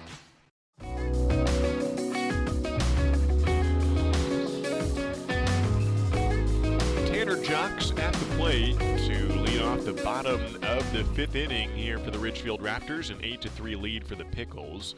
Bradley McVeigh, the pitcher still for Portland, the starting pitcher. A first pitch ball inside from Bradley, University of Portland against Linfield here with Tanner Jocks. Down low, ball 2. 2-0 to Tanner. McMinnville to Portland, not all that long between these two collegiate baseball players. 2-0 pitch on the outside half. 2-1 the count. And now playing for two West Coast League clubs, even closer to each other from Portland to Ridgefield, just across the Columbia River. 2-1 pitch from McVeigh, up and out, ball 3. McVeigh had a quick first 3 innings of work, zeros on the board through those 3, allowing just 1 hit. He has yet to walk a batter. Had a mound visit last inning, but stayed in the game, gave up 3 runs. Now tries to get Tanner Jocks, swings at the 3-1, and misses, strike 2. Full count for the leadoff man. Tanner grounded out in the 3rd inning. Is 7 for 20 now on the season. Batting .350 on the year and greatly improved his batting average yesterday. Swings at the 3-2, pops it up, foul ball, out of play. Is batting in the low 200s and with a 3 for 4 day. Went to the high 300s. Granted, it's a small sample size, so any day where you go 0 for 5 or 4 for 5 or something significant will greatly sway the numbers. But for what it's worth, he springs one towards first on a liner right at the first baseman. Arnston puts the glove up, and the ball falls in there on a screamer from the bat of Tanner Jocks. Well hit, but he's out on a line out to first base. 1 away in the 5th inning. Ridgefield doing well even when getting the leadoff man out yesterday as Hernandez takes a ball up high. Reese 0 for 1 in the ballgame with a flyout. Ridgefield scored 2 runs in the 3rd after scoring 1 run in the 2nd yesterday, way outside on the 1-0. Reese Hernandez ahead 2-0 for the San Jose State utility player. Both times, Ridgefield had 2-out rallies to score those runs. Nobody on 2 outs and scored 3 runs in a matter of 2 innings. Now Reese Hernandez ahead 3-0. That pitch up high from Bradley McVeigh, who has yet to walk a Raptor batter, but he's behind 3-0. Reese Hernandez looks at the 3-0 pitch, called a strike. Hernandez walks at a higher rate than any player on this lineup. He's had 12 plate appearances, walked in 4 of them. 3-1 pitch, also a called strike. 5 pitches, he's yet to swing at 1. It's now a full count. 1 out, nobody on, bottom of the 5th. Out of the windup, up high, ball 4. He throws 3 balls, then 2 strikes, then another ball. Hernandez never lifts the bat off his shoulders, and he trots down to first for his 5th walk of the season. Ties the team lead in that category while having about half as many plate appearances as the rest of the lineup. He joined the team partway through the Bend Elks series. And now is on first base with 1 out. Top of the order, back up, Caden Connor to the plate. Caden had a double in the series opener against the Pickles, but hitless yesterday. Shows bunt and pulls it back as the pitch was outside, ball 1. McVeigh takes the cap off, wipes some sweat off the brow, and puts the hat back on. It's behind 1-0 after issuing a 6-pitch walk to Reese Hernandez, who takes a medium-sized lead at first base, being held on by Arnston. Big hole in right center field for Caden Connor. 1 out. The Raptors trail 8-3. Timeout is called as McVeigh was starting to come to the plate. He holds on to the ball. He's working out of the stretch, and it started to go into his leg kick and then stopped midway through as John Polland hollered out. Now gives the ready for play signal. Caden Connor adjusts the bat. 1-0 pitch. Hits it to left center field. Tailing towards the gap. Arellano moving over and makes the catch on the run. And Caden Connor still hitless today and yesterday, but he's hit the ball well and flied out amongst a couple ground outs today. This time is the center fielder recording the put out. 2 away. Runner on first. John Peck to the plate.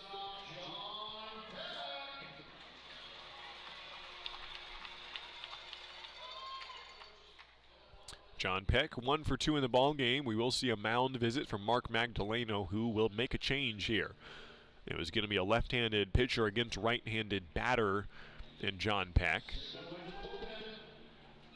And so we will see our first reliever of the ball game for the Portland Pickles. Good work by Bradley McVeigh, the Portland Pilot.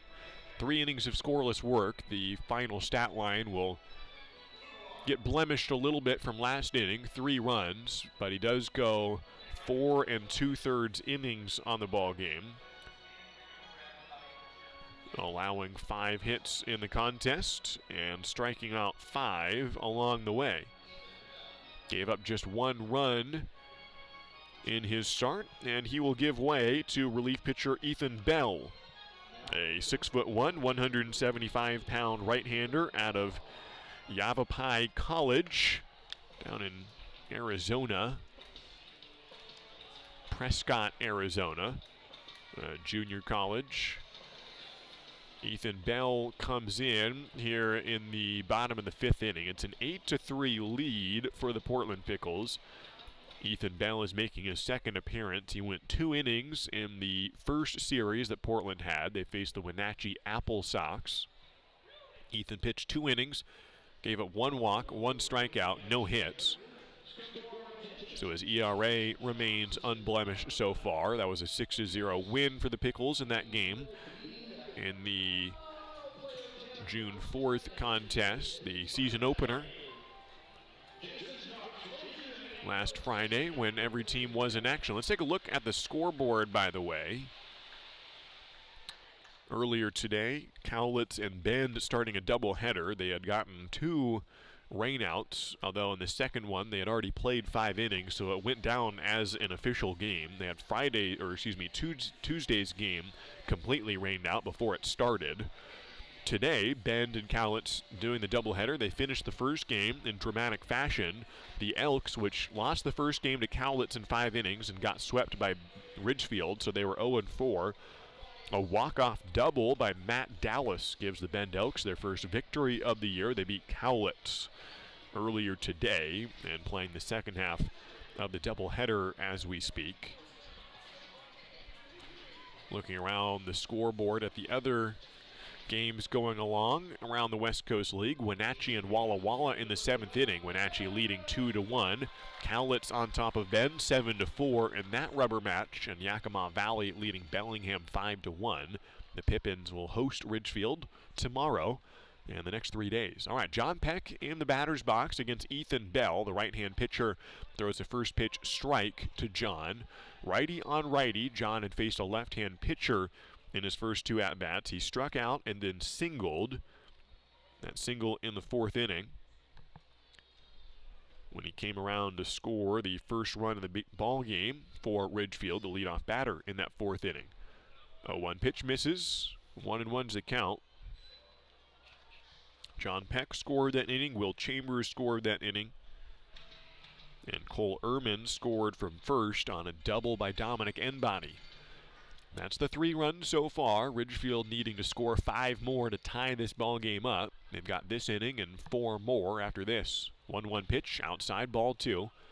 It's an 8-3 ball game. Pickles on top. Ethan Bell on the mound. 2 balls, 1 strike. A runner on first is Reese Hernandez, who has scored 4 runs despite having just 8 at-bats on the year. Takes a decent lead at first base. Throw down to first. Hernandez just does get back with a head-first slide. Ridgefield in the home red uniforms that they've worn for the entirety of this 7-game homestand. Portland mixing up the uniforms, going with the dark blues today with the blue caps and gray bottoms. 2-1 pitch, hit hard, up in the air. Going back on it is Gardino to the track, and this ball is dropped at the fence. The center fielder Arellano dropped it at the wall, and Reese Hernandez was running on the crack of the bat with 2 outs, and he walks in home for the 4th run scored of the ball game. John Peck put the barrel on the ball and nearly left the yard. Arellano got there and had a hard time with the ball right at the fence as it was coming to him, and it fell down at his feet. And is a hit for John Peck, a 2-out double, RBI for John. He's 2 for 3 in the ball game. Second time that a double has scored a runner from first in the last couple innings. Brings up Will Chambers now. First pitch ball from Ethan Bell. And so that's the 4th earned run on Bradley McVeigh. That's his final stat line. 4 runs, all earned, in 4 2/3 innings. 1-0 pitch to Will Chambers, outside, but catches the plate, according to John Pollan. 1-1 the count. John Pollan set up on the inside corner for the left-hand hitting Will Chambers, a switch hitter, batting from this side of the box for the first time today. Decent sized lead for John Peck. A called strike again on Chambers. 1 ball and 2 strikes to the College of the Canyons slugger, playing designated hitter. He likes DHing. A lot of players want to play in the field and go both ways and feel that if they DH, then if they go hitless, then they let down their team and offer no value. Chambers fouls one hard on the third base side. And it's hard. Every at-bat is the only impact that you have on the game when you're a DH, but Will loves DHing. He says, some guys think if they get out on their DH, it just ruins the whole thing, and I don't worry about it. I just go up and I hit, and if I get out, you know what? I'm going to come back next time. I'm going to get a hit that time. A very congenial and affable player, confident in himself. Has a 1-2 count. Will swings, hits one to straightaway center field. Arellano going back on it to the warning track. It bounces off the batter's eye. Will's digging for second. He wants another double. He slides in, and he's safe at second. 2 doubles on the day for Will Chambers. This one scores another run. He has 2 RBIs in the ball game, and Ridgefield is within 3 runs of the Portland Pickles. A pair of RBI doubles in the last 2 innings for Will Chambers. This one hit the wall in straightaway center field, about halfway up the batter's eye. The fence does raise up about an extra 10 feet above the fence in center field. It would have landed right about at the height of the rest of the fence. I have to look back at the replay to see exactly where that ball hit, but it was about halfway up. So next batter is Kobe Morales. And first pitch is a ball from Ethan Bell. 2 balls hit to the track in the last 2 batters. John Peck an RBI doubled. Will Chambers an RBI double. So Peck scores from second. It's an 8-5 ball game. Morales swings, grounds one to first base. Arnston snags it on 2 hops and runs it to the bag himself. And the inning is over. So Ridgefield got to 2 outs, and it seemed like they might go scoreless. But John Peck keeps it going with an RBI double. Will Chambers follows up with his second double. He did not have a double coming in on the season. He gets 2 in a pair of innings, 2 RBIs in the last 2 frames for Will Chambers. It's the Pickles 8, the Raptors 5. We head to the 6th inning. The win-win value lineup from Buffalo Wild Wings has bundles of wings and fries so you can get more for less. With individual size bundles starting at just $9.99 and the 40-wing family XL bundle for only $39.99. It doesn't take a degree in chicken economics to know a good deal when it's pecking you in the face. Order wing bundles for takeout or delivery, part of the win-win value lineup at B-Dubs. At participating locations for a limited time only for takeout or delivery through Buffalo Wild Wings app and website. Delivery subject to availability. Fees may apply. Taxes extra.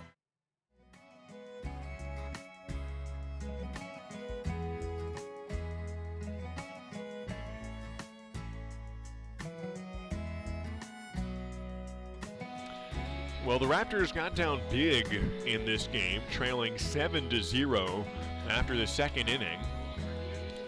And have allowed 8 runs so far to the Pickles, but the offense has ignited, and it's only going to take so long for Ridgefield. After all, they are leading the West Coast League in batting average, slugging percentage, on-base percentage, RBIs, doubles, and runs scored. Facing a good pitching team in Portland. After all, these two squads are in the top 4 in the league in ERA. Portland leads the West Coast League with a 2.25 ERA. Ridgefield behind with a 2.8 earned run average. But the Portland Pickles pitchers have been roughed up a bit in the last couple innings. Ridgefield scoring 5 runs in the last 2 frames. We head to the 6th inning. Bo Kersey back on the mound. The left-hander will face leadoff man Jacob Jablonski to start the 6th inning. First pitch hit off the mitt of Bo Kersey. John Peck bare hands, throws to first, and almost got him. Jablonski is safe. If the ball did not glance off the mitt of Kersey, I'd be curious if one of the infielders could have gotten to it. It glanced and bounced, angling back towards the third base side.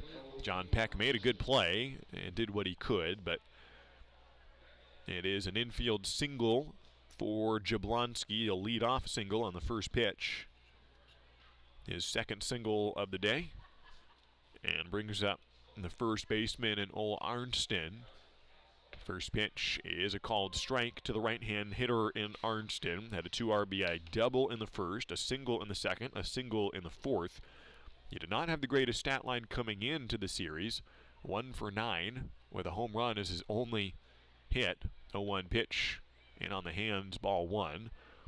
But now he's rounded out his stat line with some more conventional base hits and a double earlier today. First baseman has a 1-1 pitch upcoming from Bo Kersey. Pauses in the middle of the stretch and throws inside and low. Ball 2, 2-1. Bo was doing great against the Bend Elks. Gave up a couple of runs late in that game when the contest was essentially already decided. And so his ERA rose a little bit. 2-1 pitch is a strike, 2-2. Kersey's ERA ended up at 5.4 after going 5 innings in relief. Earned the win in that game against the Elks.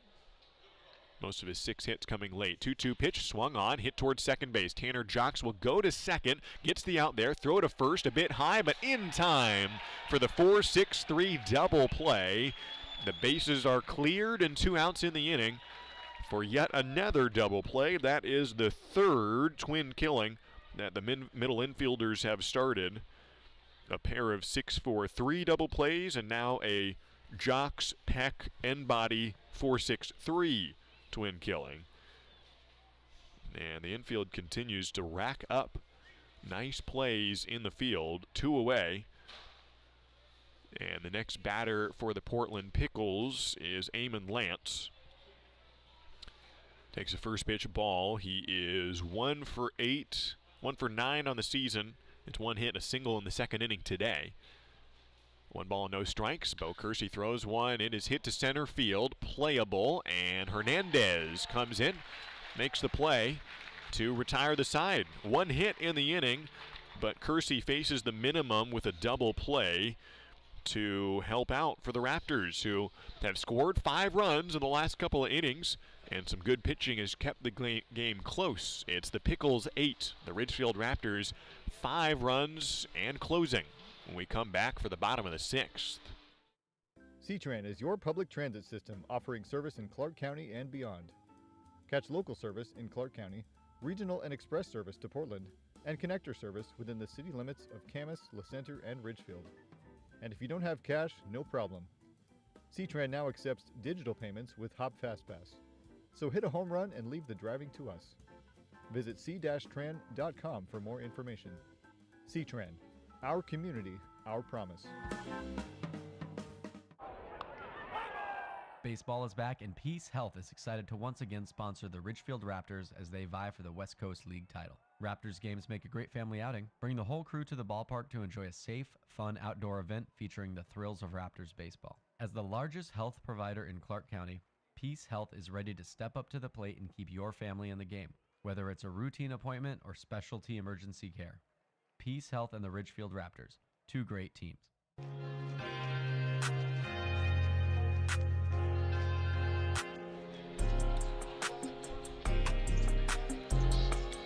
Ethan Bell back to the mound for the Portland Pickles amidst an 8-5 lead for the Picks. It's Cody Darcy to the plate for Ridgefield. 3 runs in the 4th inning to break the scoring for Ridgefield. Scoreless in the first 3, and then 2 more runs in the 5th on back-to-back doubles by John Peck and Will Chambers. And now Cody Darcy tries to lead off another run-scoring inning. First pitch is a strike to Cody, who has yet to put the ball in play. 2 strikeouts in the ball game, but a chance to start something good here in the 6th inning against right-handed pitcher Ethan Bell.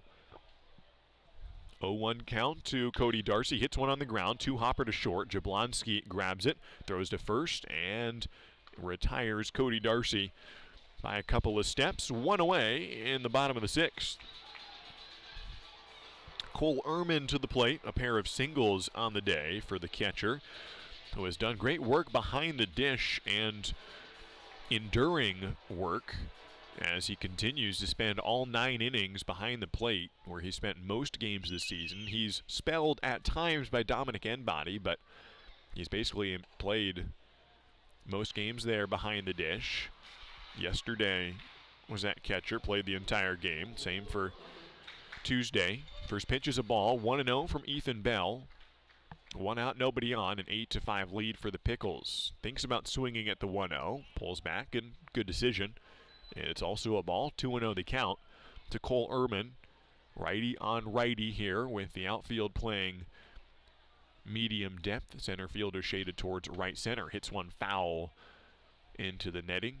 Looking towards center field, Gabriel Arellano.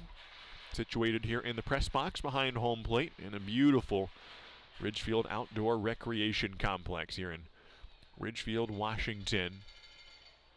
And a good game. 8-5 the score. Pickles still on top. 2-1 pitch. Down low, ball 3. 3-1 the count, 1 out. And Cole Ehrman waves the bat around. Comes set. Ethan Bell pitching out of the stretch with nobody on base. 3-1 right over the plate. Full count upcoming to Cole Ehrman. Came into the game with 5 hits on 16 at-bats, including 1 single yesterday and a single in both at-bats today. Payoff pitch way outside, and Cole Ehrman has induced a 1-out walk. On base every time today. Got stranded at first once, scored once. He'd like that trend to continue. And here to help out is Dominic Enbody. Struck out in the 2nd inning off a left-handed pitcher. Then he doubled off a left-handed pitcher. He will now face a right-handed pitcher unless the Pickles make a move, which they very well might. Mark Magdaleno out to the mound and requests the baseball from Ethan Bell, who walks off the mound, having gone 1 2/3 innings in this ball game. Just 2/3 innings. He came in with 2 outs in the 5th. He exits with 1 out in the 6th. He gave up 2 hits and no walks, faced 4 batters. And so he exits being responsible for the runner on first, gave up 1 earned run, and he exits for a left-handed pitcher. So Dominic Enbody will face 3 lefties here in his first 3 at-bats. 3 different lefties. But he took Ethan Bell deep to left field on an opposite field double that scored 2 runs in the 4th inning. And this time Enbody will face a pitcher who we've already seen in this series, Jared Villalobos, 5'11", 180-pound southpaw out of Cuesta College. Villalobos, in my opinion, has probably been the most effective pitcher in this series for the Pickles, although his line didn't look that great. There's a couple soft hit ground balls that went for singles, an error while he was a pitcher that added a couple runs, and 1 or 2 base hits that helped pave the way to a few runs scored off of Villalobos 2 days ago in the series opener. He went 1 1/3 innings and actually suffered the loss in that game. He gave up 4 runs, but only 1 of them was earned. 4 hits, 1 walk. He struck out 4, so he's got crafty stuff. Faced 10 batters. He also went 1 inning in Wenatchee and faced 3 batters, struck out 1 of them, no hits. So he comes in with an ERA of 3.85. 5 strikeouts of the 13 batters he's faced. Dominic Enbody to the plate, 1 out, runner on first. Bottom of the 6th inning. The Pickles leading 8-5 over the Raptors, finishing their 7-game homestand. First pitch, off speed, outside, ball 1. He's got a huge variation from the fastball to that off speed. But the first pitch misses, ball 1. 1-0 to Dominic. Lefty on lefty. Also a bit outside on the second pitch, but called a strike. Cole Ehrman aboard at first base, with 1 out here in the bottom of the 6th inning.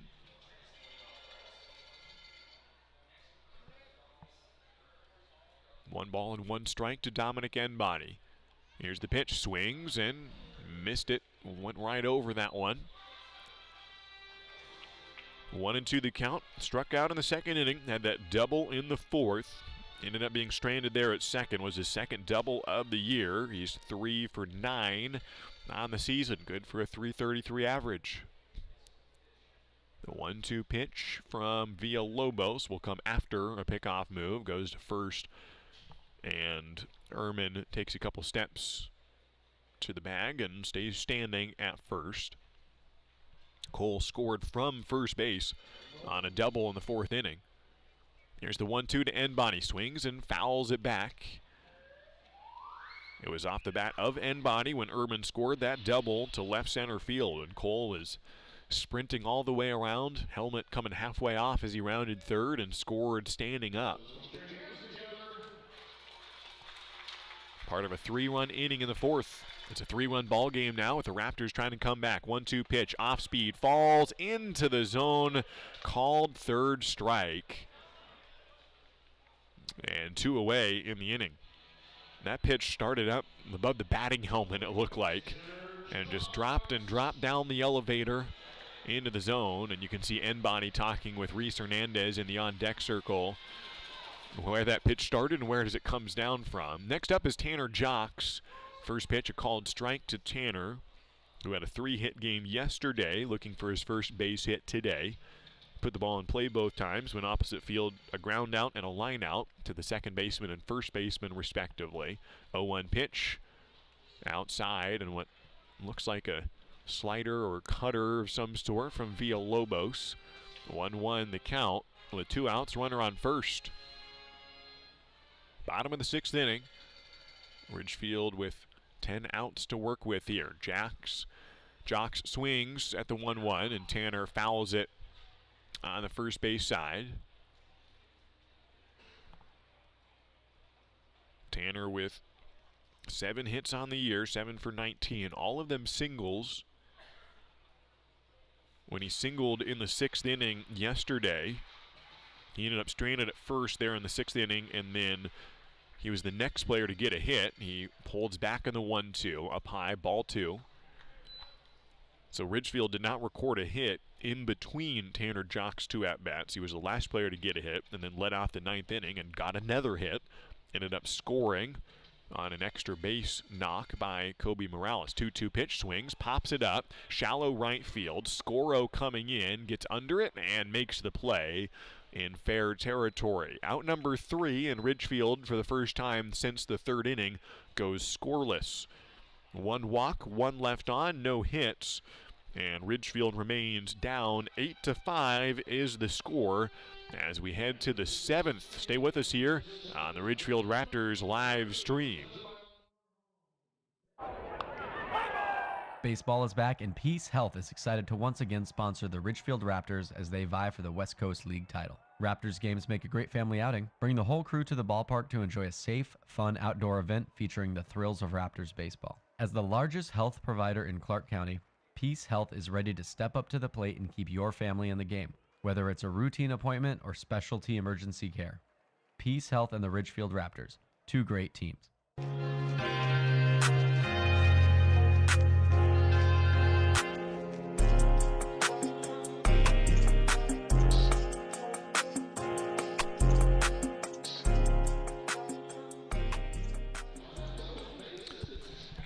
Well, the difference today has been the walks, really, as it's a 3-run ball game, and the Portland Pickles have drawn 3 more walks in this game than the Ridgefield Raptors, with the Pickles drawing 5 walks in the first inning alone, and Ridgefield drawing 2 walks, 1 in each of the last couple of innings.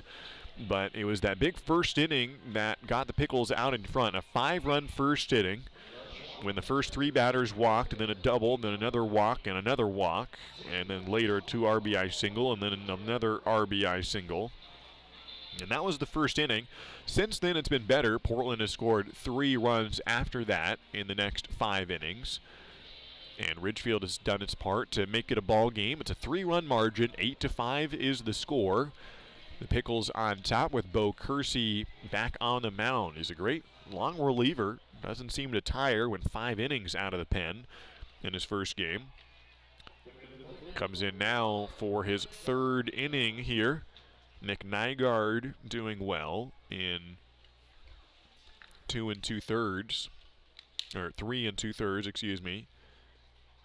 So Bo Kersey having put up a 1 spot and then a goose egg last inning. First pitch is a called ball from the southpaw to Ryan Gardino, left fielder.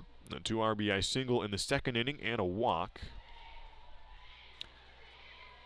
1-0 pitch from Kersey is a called strike from Bo. Looking around the scoreboard in the West Coast League, Cowlitz and Bend on the back half of a doubleheader that will decide the series there in Central Oregon. 1-1 pitch up high from Bo Kersey. Cowlitz leading Bend in the bottom of the 5th, 7-4. Walla Walla trailing Wenatchee 2-1 with the Apple Sox on top in the top of the 8th. 2-1 pitch from Bo Kersey, swung on and fouled. 2-2 is the count for the leadoff hitter in the 7th inning. Pickles leading 8-5 here at the Rourke. Yakima Valley 5, Bellingham 1 at Joe Martin Field in Bellingham. We'll face Yakima Valley tomorrow on the road. Grounded towards third base. Darcy waits on it. 2-hopper throws hard to first base. A good runner, and he's safe. Gardino beats it out for an infield single. It was a bang-bang play at first. Darcy was caught in between in the first and second hop. He took a step back, waited for the second hop, and threw to first. Didn't really have a chance to run up on it, or if he did, would have been a tough play to short hop it, and Gardino sped down the line for a leadoff infield single. Connor Henricks the batter. He had an RBI single in the 2nd, a ground out and a strikeout. Bo Kersey back to work here, and first pitch fastball, a strike from Bo.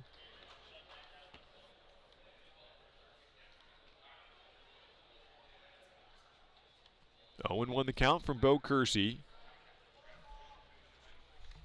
Plays for Central Washington University out of Ellensburg. First pitch, or second pitch, is a ball. 1-1 the count from Bo. 5'11", 165 sophomore from Vancouver.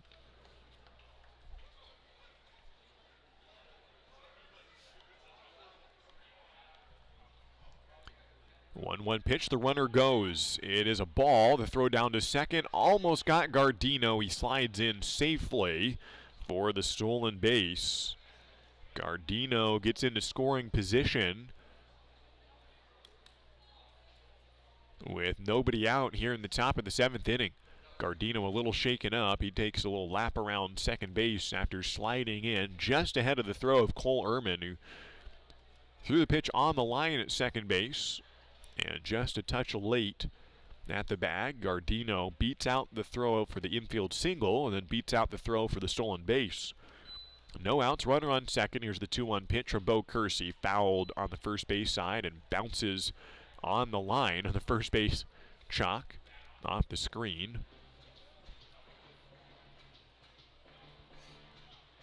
A dry but cool day here in Ridgefield. Sunset in 16 minutes here in Southwest Washington. 2 balls and 2 strikes with a runner on second. Kersey in on the hand, swung on and missed it. Strike 3 for Bo Kersey, who gets his first strikeout of the ball game in relief.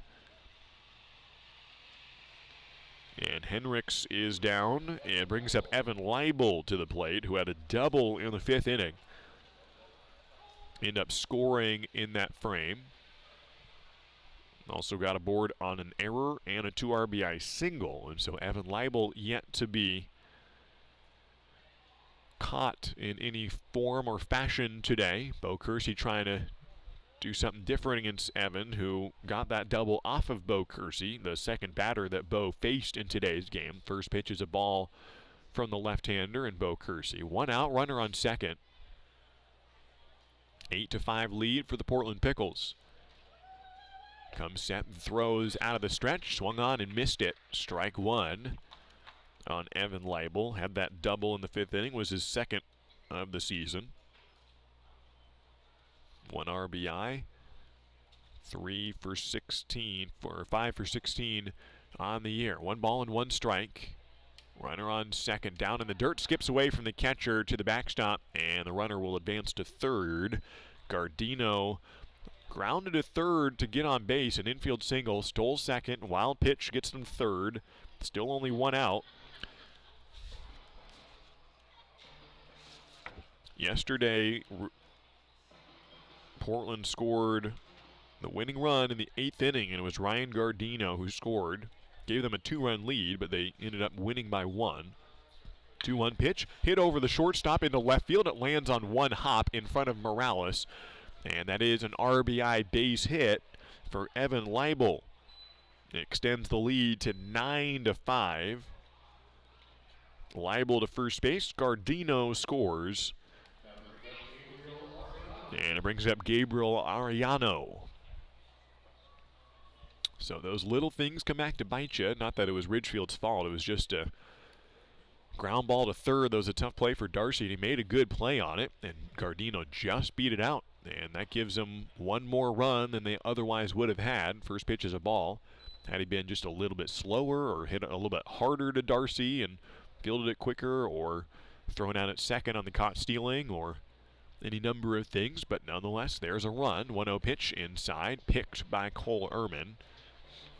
2 balls and no strikes from Bo. 1 out, runner on first. It's a 3-1 ball game. The final score on Tuesday was a 3-run margin, with Ridgefield winning. Then a 1-run margin yesterday. 2-0 pitch from Kersey. Just below the knees. He's behind 3-0. The Pickles drew 5 walks in the first inning. They have not drawn a walk since then. 3-0 pitch, the runner goes. It's outside, ball 4, and Evan Leibel will cruise into second.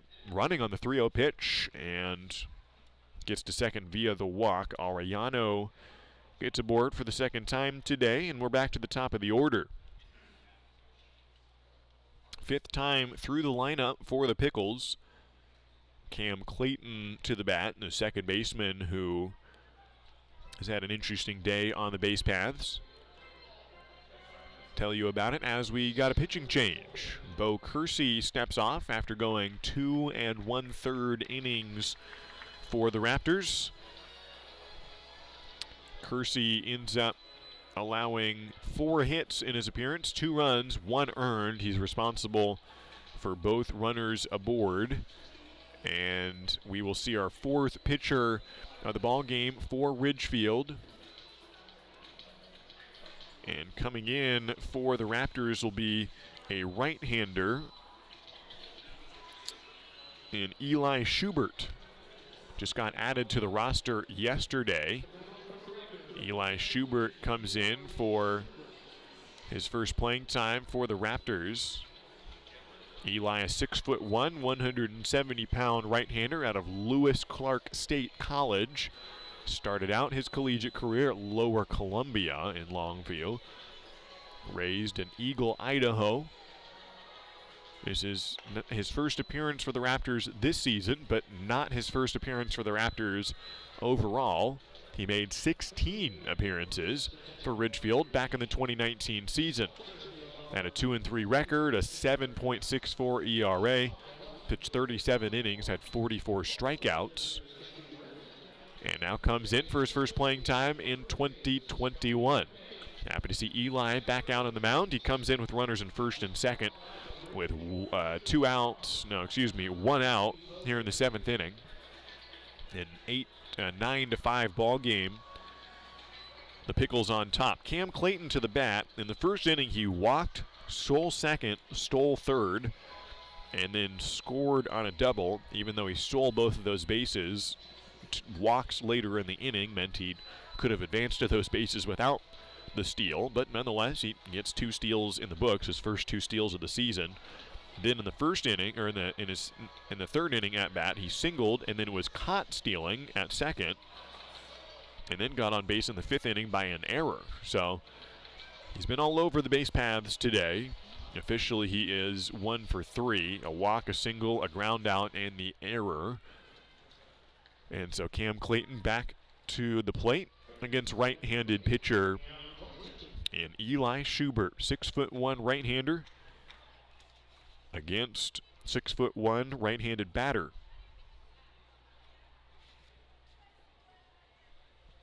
Runners in first and second, 1 out. Schubert's first pitch of the season is outside ball 1. Cam Clayton showed bunt for a moment and pulled it back. 1 out in the inning. And the third baseman Darcy playing even with the bag. Dominic Enbody in a similar position across the way. 1-0 pitch is a strike. This time Clayton did not show the barrel. Didn't swing at all. And it's a 1-1 count with 1 out. The Pickles scoring 1 run in this inning to extend the advantage to 9-5. Top of the 7th, breaking ball. Hit underneath it and backwards into the wooden backstop behind home plate. So Clayton now in a 1-2 count.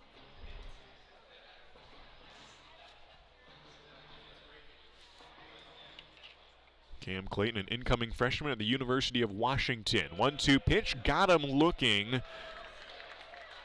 And the 45th strikeout in the career of young Eli Schubert. First of the season and the first batter he faces. Backwards K for Cam Clayton. Brings up Gabe Scoro with 2 outs. Gabe, who has a pair of ground outs to short, a single and a walk. The right-handed batter steps in.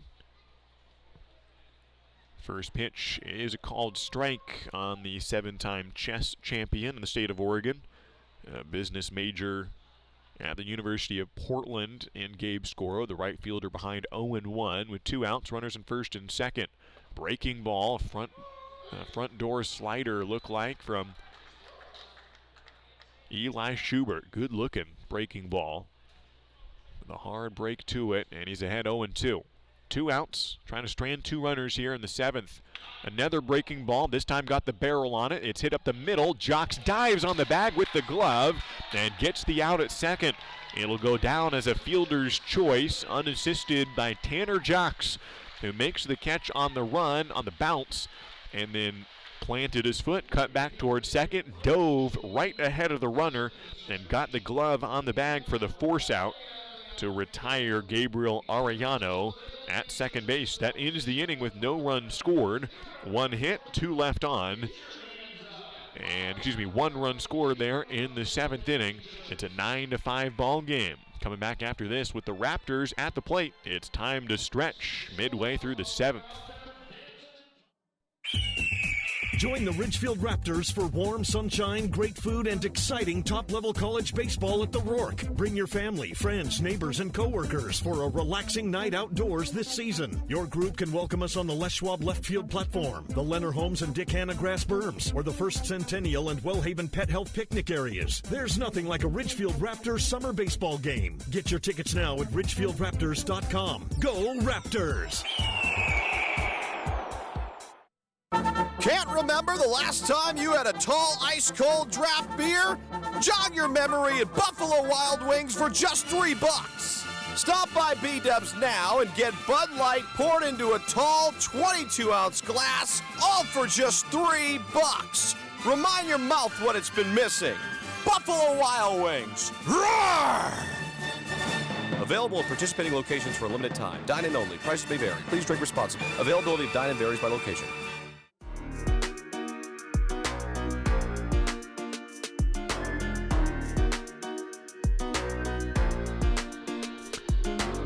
Well, in yesterday's ball game, the Portland Pickles got up by multiple runs, and the Ridgefield Raptors came back to erase the lead. Portland ended up getting up by a run. 5-4 was the final. Ridgefield trying to similarly erase the lead and come all the way back. This is the rubber match. Reese Hernandez digs in the bottom of the 7th inning. A looping breaking ball from Jared Villalobos starts off the bottom of the 7th. It's a called ball to Reese Hernandez, southpaw pitcher to left-handed batter, and the same breaking ball that's an inch lower and in the zone for strike 1 to Reese Hernandez, who has flown out to left field and walked. Only one at-bat on the day. 1-1 pitch is a called strike from Jared. Reese never swung in his 5th inning plate appearance. A 6-pitch walk for the San Jose State Spartan. The 1-2 pitch to Reese. This time swings and doesn't get it. A 4-pitch strikeout of Reese Hernandez. And the 7th inning starts out well for the Pickles. The 7th strikeout that Pickles pitchers have recorded. We're back to the top of the order. Caden Connor at the plate. Came in today with a .292 batting average. Just 1 strikeout on the season and has not struck out today. He's had 27 at-bats and just 1 strikeout. Faces a left-hander and Villalobos. First pitch is a called strike. Nobody on, 1 out. Bottom of the 7th inning. The Pickles 9, the Raptors 5. Pickles recording 15 hits today. Ridgefield about half of that at 7. But it's still a close ball game, 9-5. That's playable. They're still in it with 3 innings to work with. The 0-1 pitch below the zone, ball 1 to Caden Connor. Taps the toes with the bat, takes a half swing and puts his left cleat in the batter's box first. Comes set, 1-1 pitch. Breaking ball again, up high, ball 2. Caden Connor had a ground out to short, then another ground out to short, and then a fly ball to center that was well hit off the barrel. But is 0 for 3 on the day. 2-1 pitch, sprays it foul. That skims the netting and gets over the screen on the third base side.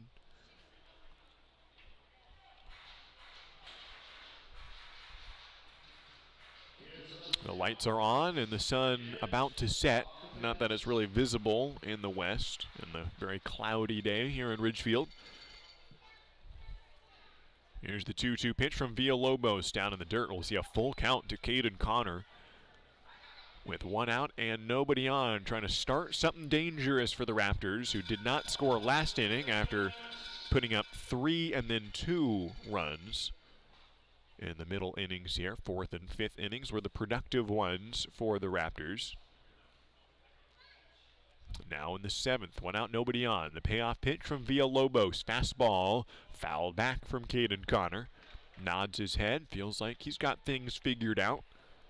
We'll see if he's hunting fastball or he's going to wait on that long breaking curveball from Villalobos that seems to drop 5 feet. Just falls right off the table.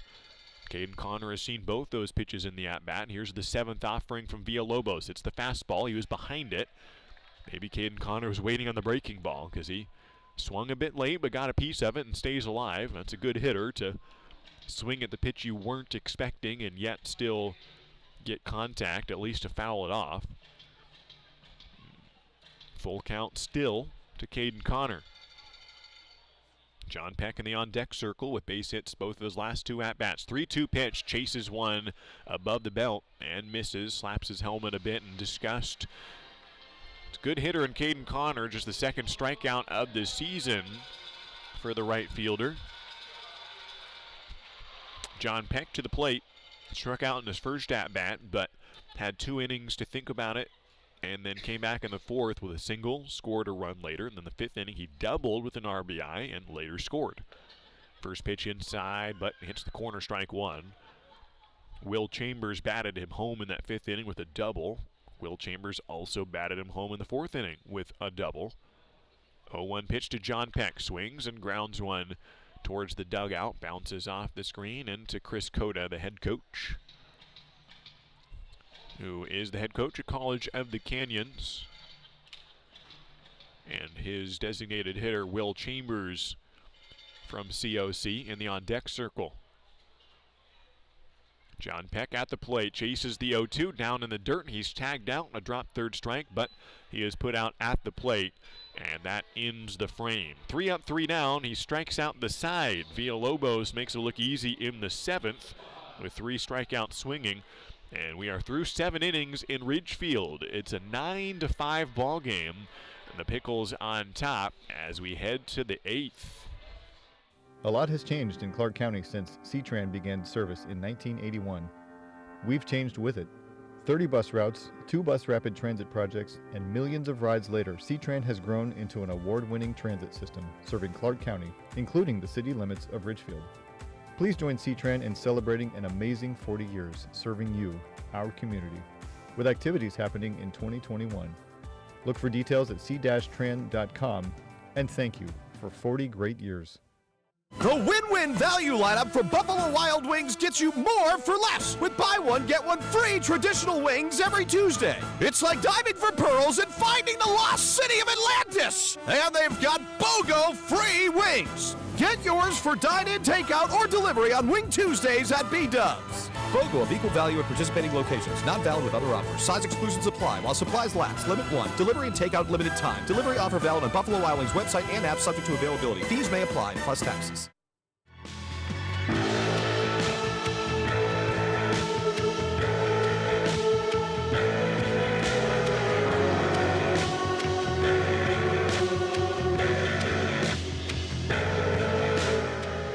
Back to the mound for the Ridgefield Raptors in the 8th inning. Eli Schubert faced 2 batters in the 7th and was flawless in that inning. A strikeout looking and a fielder's choice. Now first pitch to Jacob Jablonski, a called strike.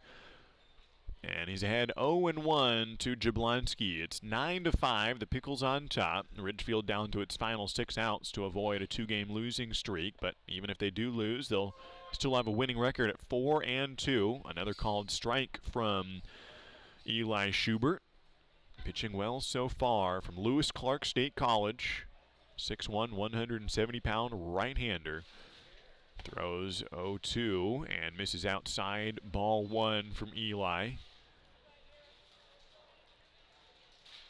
Making the 17th appearance of his career and the first this season. Just got added to the roster and got his jersey. Wears number 17 for the Raptors this season. Ahead 1-2. Throws another fastball over the plate, but just missed. Maybe down low. Look close, but it is 2-2 to Jacob Jablonski. And the shortstop who has singles in each of his last 2 at-bats. Also a walk on the day. 2 balls and 2 strikes. Righty on lefty here. Throws and over the plate, but low or maybe just a touch outside. He is just missing the zone on the last couple of pitches. Schubert has run the count full. Leading off the top of the 8th inning, 3-2 pitch hit high in the air. Going back is Hernandez, the center fielder, locates the ball, went to the track, comes back in front of the warning track, and makes the catch. He was running almost all the way to the wall and then came back in, and better to go too far and come back towards the ball rather than realize, oh shoot, I got to keep on going. And Hernandez had plenty of time with that ball, a towering fly ball, put out in center field for a leadoff fly out, one away in the 8th inning. Arnston to the bat. A 4-6-3 double play in his last plate appearance. Arnston does not go around, but it's a called strike to the first baseman, who also has a pair of singles and a double in the ball game. The right-hand hitter now facing Eli Schubert for the first time. The 0-1 pitch from Eli is tipped off the bat and backwards into the screen. Arnston takes off the batting helmet, wipes the forehead with the forearm, and ready to go again. He's behind 0-2. Schubert comes set. He works out of the stretch even with nobody on. Breaking ball that broke right back over the plate, froze him with the 0-2 slider, and strikes him out on 3 pitches. He's got 2 strikeouts, both of them looking. He's got that deceptive slider that cuts back in over the plate, and against a right-hander that looks like it's inside and then comes back in on the inside corner. So 2 away here in the top of the 8th. Schubert throws that slider on the outside half this time, and a called strike breaking away from the right-hand hitter Eamon Lance. That's a tough pitch, whether it's on the inside corner because it looks like it's going to be a ball, or going away from the hitter because now you got to reach out towards a pitch outside. Then the fastball is hit high and foul late on it on the first base side. 0-2 the count to Eamon Lance, who started out well today with a walk and a single, but has since flown out twice. 9-5 lead for the Pickles. Ridgefield has 6 outs to work with. Top of the 8th right now. Breaking ball in the 0-2. Got him looking. His 3rd strikeout looking when he's faced 5 batters. Eli Schubert puts down all 5 batters he's faced. Keeps it a 9-5 ball game. Schubert is dealing here. The Raptors come up in the bottom of the 8th inning with Will Chambers coming up to the plate. Stay with us here for more Raptors baseball for the 8th and 9th innings. This is WSU Vancouver, Southwest Washington's only 4-year research university. Whether in person or via distance delivery, WSU Vancouver offers high-quality education and an employer-respected degree. You'll get a small school feel in the kind of place where you know you matter. Here, you'll get personalized education that brings out the best in you and inspires you to achieve your highest goals. Now what are you waiting for? Apply today. The Ridgefield Raptors are thrilled to reunite with fans and enjoy summer baseball again. Join us for America's favorite pastime. The Raptors are following state guidelines for spectator events and ask for your patience as we prepare for exciting West Coast League play. Please be courteous to our staff, fans, and players as we celebrate the return of your Ridgefield Raptors this summer. Let's make it a great season at the Rourke. Get your tickets now at ridgefieldraptors.com. Go Raptors!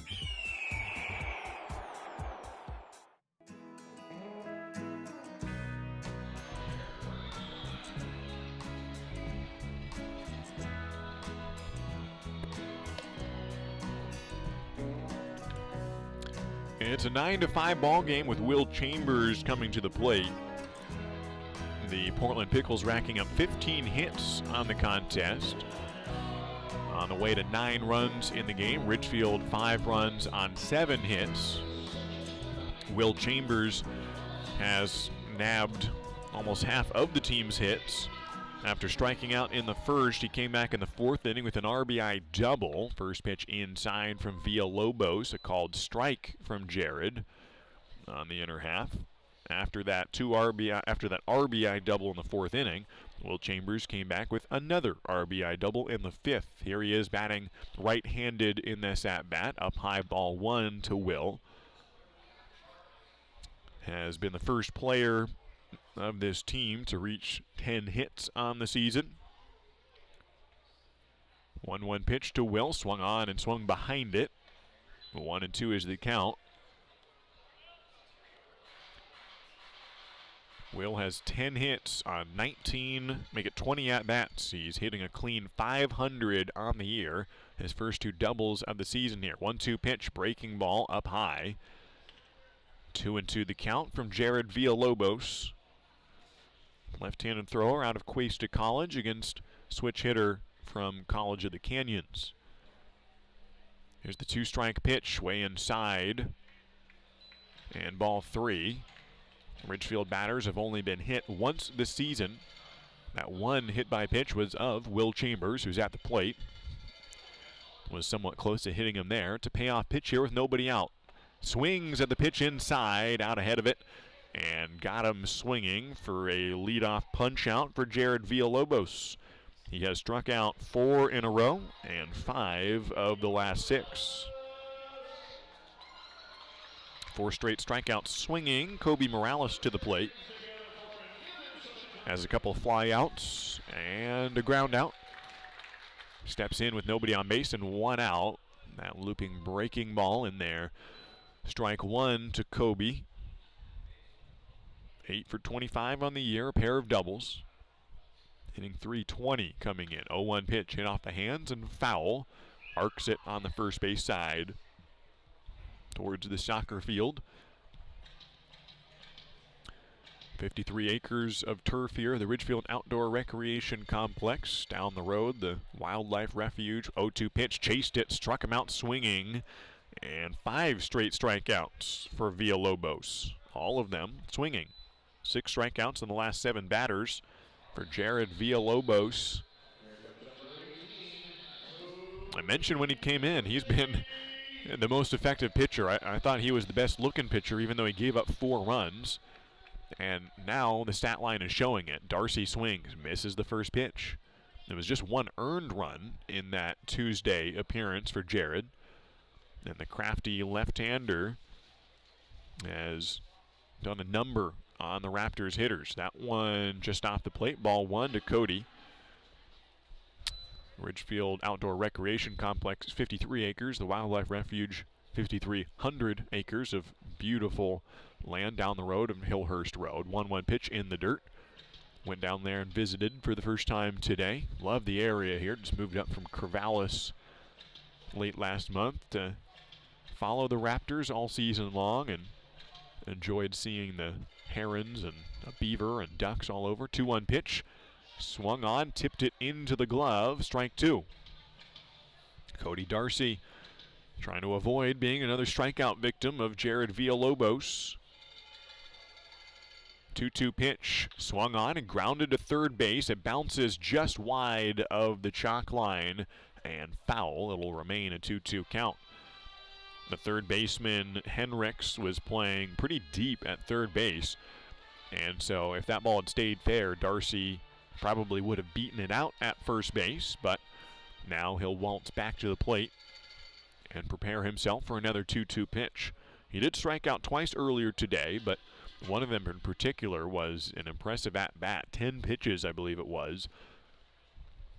And another lengthy at-bat here. 2-2 pitch swings, hits it fair, center field. Arellano going back on it and now sets his feet, comes back, and makes the catch in right center to retire the side. Jared Villalobos has worked 2 straight 1-2-3 innings. He struck out 5 of the last 6 batters he's faced. 6 of the last 8 batters he has punched out. Cody Darcy finally breaks the string of 5 straight strikeouts. He flies out to center, and Ridgefield will be down to its final 3 outs when Cole Ehrman comes up in the 9th. In the meantime, it'll be Eli Schubert to come back in the 9th inning for the Ridgefield Raptors. At Clark Public Utilities, we know you depend on electricity every day. And even though our offices remain closed, we're available 24 hours a day, 7 days a week, by phone, online, and email. The past year has brought changes to many in our community, with lost jobs or reduced working hours, disrupted childcare, and the challenge of teaching the kids. If you've been financially impacted by the pandemic and can't pay your utility bill, call us or send an email right away. Eligibility for payment assistance has been expanded so more households may qualify. Through it all, we're always here to provide you with safe and reliable service, and we're ready to help. Clark Public Utilities, ranked highest in customer satisfaction among residential midsize utilities in the West by J.D. Power, 13 years in a row. For J.D. Power 2020 award information, visit jdpower.com/awards. Clark Public Utilities, we're always here.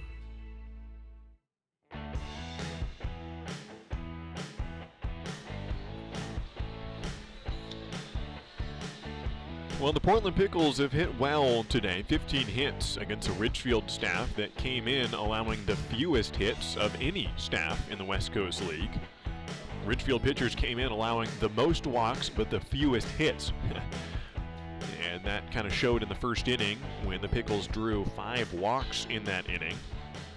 But the pitchers have settled things down since then, only 1 walk after that. Eli Schubert back out to pitch for the Raptors, a called strike as he opens things up against Ryan Gardino, left-handed or leadoff hitter, right-handed batter, left fielder for the Portland Pickles. Behind 0-1 to the right-hand pitcher in Eli Schubert, a called strike. He's ahead 0-2. And for a pitching staff that has struggled at times with walks, Schubert has been a healthy sight, getting ahead of batters time and time again. He struck out the last 2 he faced in the 8th. 3 strikeouts in the appearance so far for Schubert. 0-2 pitch, down and away. Gardino does not chase it. But Eli Schubert looking good. Had 44 strikeouts in 37 innings 2 seasons ago. And now 3 strikeouts and just 5 batters faced. The slider on the 1-2 struck him out looking. 3rd straight strikeout looking that Eli Schubert has recorded. He has recorded 4 strikeouts today, all of them with the Pickles batter failing to make an attempt at it. It's the deceptive breaking ball that just doesn't look hittable. And so far, the Pickles batters have not made it hittable at all. First pitch down low, ball 1 to Connor Henricks. Has a single on the day. He's 1 for 4. A pair of strikeouts. He has not faced Eli Schubert until now. Right-handed pitcher to right-handed batter. 1-0 pitch. Short hops the catcher, Cole Ehrman. Team driving out at 10:30 a.m. tomorrow up to Yakima for a 3-game series starting at 7:05 tomorrow. 2-0 pitch. Also short hopping Ehrman. It gets through him to the backstop, but nobody on base. 1 out. Top of the 9th inning. Ridgefield winning the first 4 games of the season and then losing a nail-biter yesterday with the tying run stranded at 3rd. Hope to make similar dramatics here. They trail by 4 in the top of the 9th. 3-0 pitch. It hit the batter on the helmet. A fastball that just got away from Eli Schubert. And it looks like Henricks is okay. He never went down to the turf and trots down to first. And seemed okay from the beginning, but it hit him right on the noggin and glanced off his helmet and went to the screen. That's better for it to bounce through the batter, because if it bounces back towards the pitcher, he took all of the momentum. But for it to hit off the helmet and continuing going away from the mound, that is a better look. Glad to see Henricks seems okay. He's on first base. First pitch swinging for Evan Leibel. Hit hard to left field. Morales backs up nearly to the track and makes the catch for the flyout. Henricks has to dig back for first and slides in safely. And 2 outs here in the inning. First hit by pitch of the game for either team moments ago. And then a flyout. 2 away, 9-hole hitter, and Gabriel Arellano. It's been a hard out, has a single and a walk, but also grounded into a double play and a foul out. 2 outs, runner on first. 9-5 game, first pitch up by the letters, ball 1 from Eli Schubert.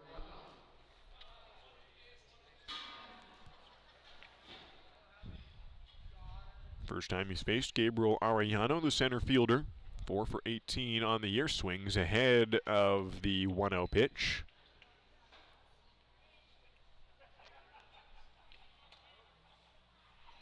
One and one the count with 2 outs, runner on first. Here comes Schubert, that breaking ball that's in the zone for a strike. 1 ball and 2 strikes from Eli Schubert. 2 outs, runner on first. Here's Eli. Waits and now throws at the knees, and it is a ball, ball 2. Arellano started to step across home plate as if he thought it was strike 3. But instead it's ball 2 to Gabriel Arellano. Eli Schubert, 1 pitch away from ending the inning. It's hit to second base, a 2-hopper to Tanner Jocks. The second baseman throws to first and records the inning-ending ground out. So the Portland Pickles go 9 innings, scoring 9 runs. 5 of them came in the first. And that might be the difference here, but the Ridgefield Raptors have 1 inning remaining to make things interesting here. 3 outs to work with as we head to the bottom of the 9th. On deck for the Raptors, it's Cole Ehrman coming up, followed by Dominic Enbody and Tanner Jocks. Bottom of the 9th after this. Warmer weather is here, and what better way to enjoy a summer day than with a trip to the ballpark to watch exciting Ridgefield Raptors baseball. Play ball! Don't miss the action on the diamond as the Ridgefield Raptors battle other Western League rivals for the championship. This safe outdoor event is a perfect outing for you and your friends. Peace Health is a proud sponsor of the Ridgefield Raptors, with a team of medical experts on deck to provide your family the care you need. Treat your family to an exciting night at the ballpark and make it part of your healthy, active summer. Peace Health and Ridgefield Raptors baseball, a great double play. The Ridgefield Raptors are thrilled to reunite with fans and enjoy summer baseball again. Join us for America's favorite pastime. The Raptors are following state guidelines for spectator events and ask for your patience as we prepare for exciting West Coast League play. Please be courteous to our staff, fans, and players as we celebrate the return of your Ridgefield Raptors this summer. Let's make it a great season at the Rourke. Get your tickets now at ridgefieldraptors.com. Go Raptors!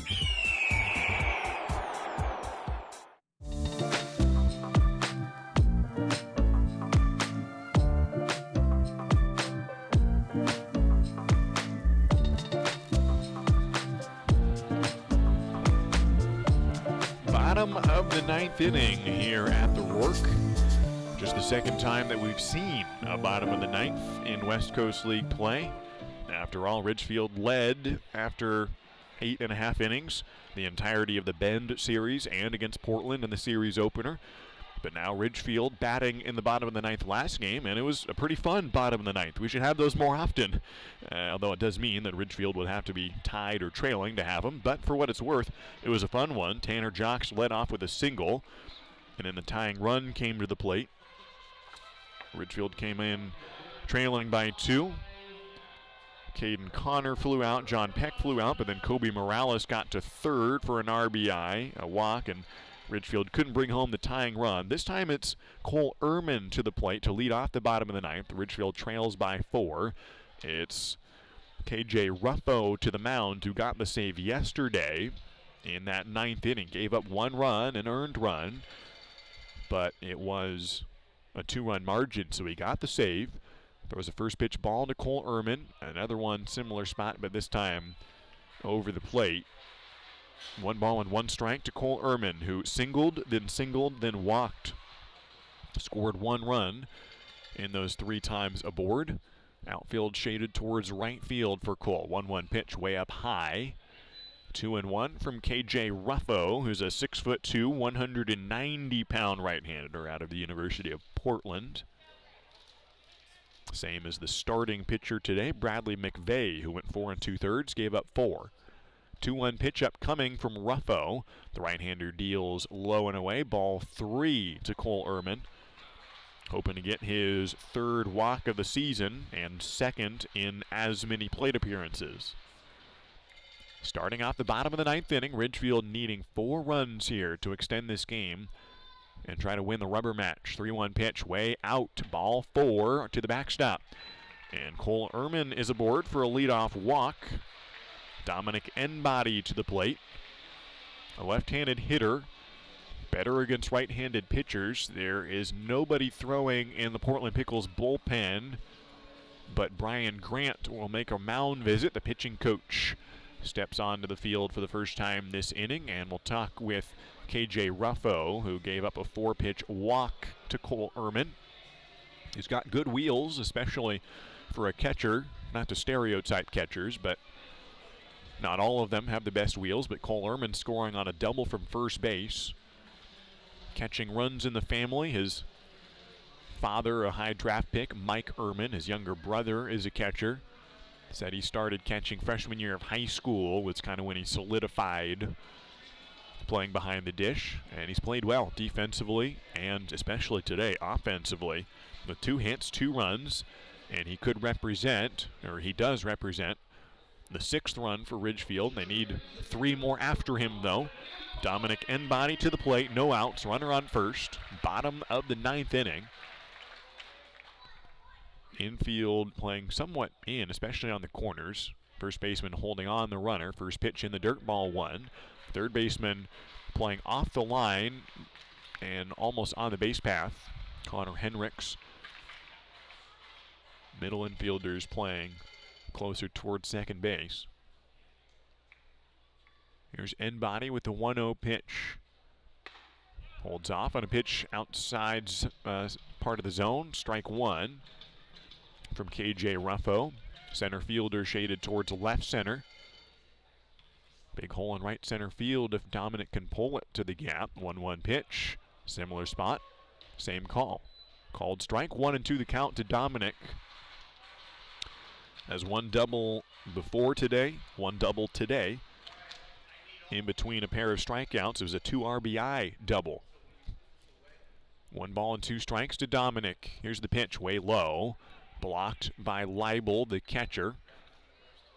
Cole Ehrman stays at first. Good choice. Need base runners. Doesn't really matter whether Ehrman is, I mean, it matters if he's at second, but not worth it to run if it's going to be close. Just 3 outs remaining for the Raptors tonight. Not got to get 4 runs. 2-2 pitch from Ruffo. Outside ball 3. After walking Cole Ehrman, he has let this at-bat run back to a full count after getting ahead of Dominic. So 1 catcher aboard at first, 1 catcher at the plate. Dominic, the catcher slash first baseman, playing at first today. A full count for Dominic. No outs, runner on first. Payoff pitch is low in the dirt. Ball 4 for Dominic Enbody. Ruffo sprints towards the ball. Ehrman gets to second. He could turn and go to third, and Ruffo wants to make sure that doesn't happen. Ehrman does hold at second. It's a live ball. And Ehrman to second, Enbody to first on a pair of walks to start the 9th inning. The tying run is in the on-deck circle. Tanner Jocks to the plate. Reese Hernandez behind him in the lineup. The 8-hole hitter in Tanner Jocks. 7 for 19 on the year coming in. He had 3 hits yesterday, but none today. Led off the 9th inning with his 3rd single. Came around to score. KJ Ruffo walking the first 2 batters. Short lead off at second base for Cole Ehrman. Ruffo looks back at him. Here's the first pitch to Jocks. Fastball is a strike. 0-1 the count from KJ. Looked like a 2-seam movement that kind of cut back in towards the right-hander and Tanner Jocks. 0-1 count with no outs. Fastball, that is a strike called. He's in an 0-2 hole. It's a right-handed batter in Jocks, and then a left-handed batter in Hernandez behind him, and then a left-hander in Caden Connor at the top of the lineup. Right-handed pitcher in KJ Ruffo, who doesn't like the signal from his catcher and steps off the rubber, wipes the brow, steps back on the pitching rubber. This time is on the same page. Comes set, looks at the runner at second, looks at home, winds and kicks, fires. Swung on and missed it. Strike 3 for Tanner Jocks. Still only 1 out. And it brings up the 9-hole hitter, Reese Hernandez, who walked and scored in the 5th inning. Is 0 for 2. 4th time at the plate for Reese Hernandez. With 1 out, runners in first and second. First pitch from Ruffo, up high, ball 1. Yesterday, Ruffo came in, went single, fly out, double, walk, strikeout. Went 1 inning for the save. 1-0 pitch. Over the plate, but low. Maybe a touch outside. Either way, it's ball 2. John Paulin, the home plate umpire. Chad Little in the field for this series finale. Portland taking the game last night. Ridgefield winning on Tuesday. Both of them close games. A 3-run win for the Ridgefield and a 1-run win for the Pickles. 2-0 pitch. In and maybe up high as well. He's close to the zone each time, but has thrown 3 balls this at-bat. Both runners on base, got aboard via a walk. There is a thrower in the Pickles bullpen, a left-hander. 1 out here in the bottom of the 9th. 3-0 pitch is a called strike. Hernandez was readying to throw the bat astray. Steps back in with a 3-1 count. 1 out. Here's the pitch. Swung on and fouled back into the netting. So quickly a 3-0 count turns into a full count from KJ Ruffo.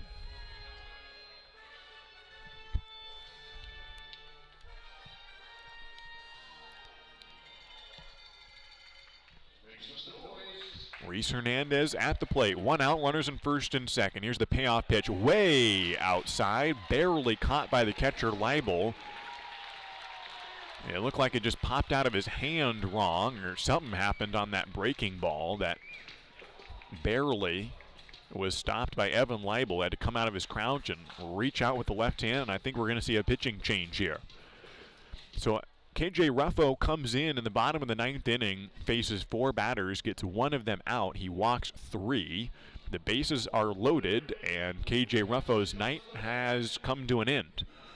1 out in the bottom of the 9th inning, and we will see another reliever. This will be the 5th pitcher of the ball game for Portland, and the second here in the bottom of the 9th inning. It's a 9-5 lead for Portland, but the tying run is at the plate with 1 out. And the next batter is Caden Connor, the leadoff hitter, who has yet to record a hit today or yesterday, but he is still one of the leading hitters on the team. Hitting .292 coming in on the day. He's got 5 RBIs, 4 doubles, and a triple. He'll face a left-hander in Tommy Snyder. Tommy has already pitched this series. He's a 6'1", 185-pound southpaw out of Pacific Lutheran University. Snyder has made 2 appearances. He's gone 4 innings in total. Here in the loss against Wenatchee in a 3-inning appearance. 3 runs, all earned, 3 hits in that game. Against Ridgefield yesterday, he pitched 1 inning. He walked 1, struck out 1, facing 4 batters, no runs allowed. And so he has an 0-1 record, a 6.75 ERA on the season, and 4 innings pitched. Snyder comes in the bottom of the 9th inning. Nobody else throwing in the Pickles bullpen, so it'll likely be on Snyder to close it out. He'll face a left-handed batter, then a right-handed batter, and then a switch hitter. And Caden Connor, John Peck, and Will Chambers, who hope to come up to bat to shift the script here for the Raptors, who have not led today at any point, but they've got the bases loaded and 1 out. Caden Connor at the plate, Tommy Snyder, the pitcher. Infield playing straight up with 1 out, bases loaded. First pitch to Caden Connor, no swing, and a called ball of Tommy Snyder. Outfield playing straight up with the center fielder a few steps to the left of straightaway center field. 1-0 the count with 1 out to Caden. Bases loaded. Here's the 1-0 pitch. Off speed. That is also called a ball. All 3 base runners aboard via a walk from KJ Ruffo. Ridgefield recording 7 hits in the ball game. Caden Connor with 5 extra base hits, 4 doubles, 1 triple. Here's the 2-0 off speed. This time is a strike. It's Dominic Enbody, the runner at second. Ahead of him is Cole Ehrman. Behind him is Reese Hernandez. 2 balls and 1 strike to Caden Connor. Waves the bat back and forth, puts it on his shoulder. Here's the 2-1. Off speed, hits it off the hands, pops it up. It is in foul territory and uncatchable for the third baseman Connor Henricks. Lands in the walkway here at the Ridgefield Outdoor Recreation Complex. 2 balls, 2 strikes, 1 out.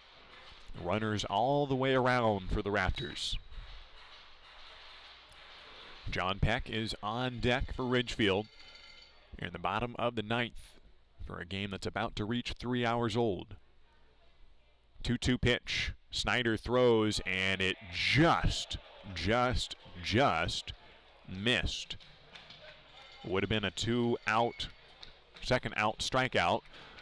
Snyder started to walk off the mound as if the inning was over. Not that he thought it was, but took a couple steps.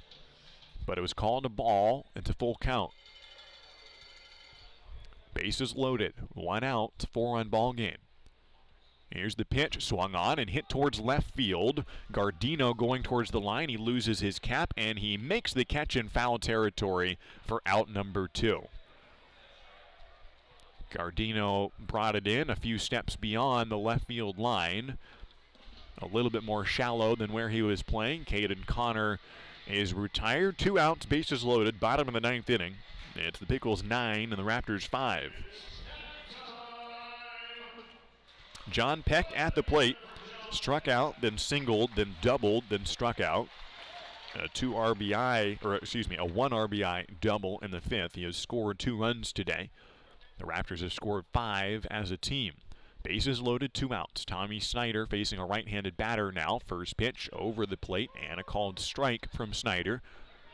The Pacific Lutheran southpaw against the Pepperdine right-handed batter and John Peck.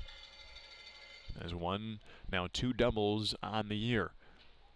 0-1 pitch. Inside to the backstop. Ehrman thinks about running, and he probably could have made it, but probably not worth risking it, and he holds at third.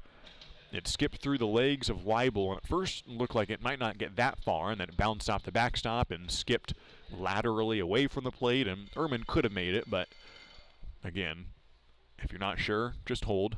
Good decision.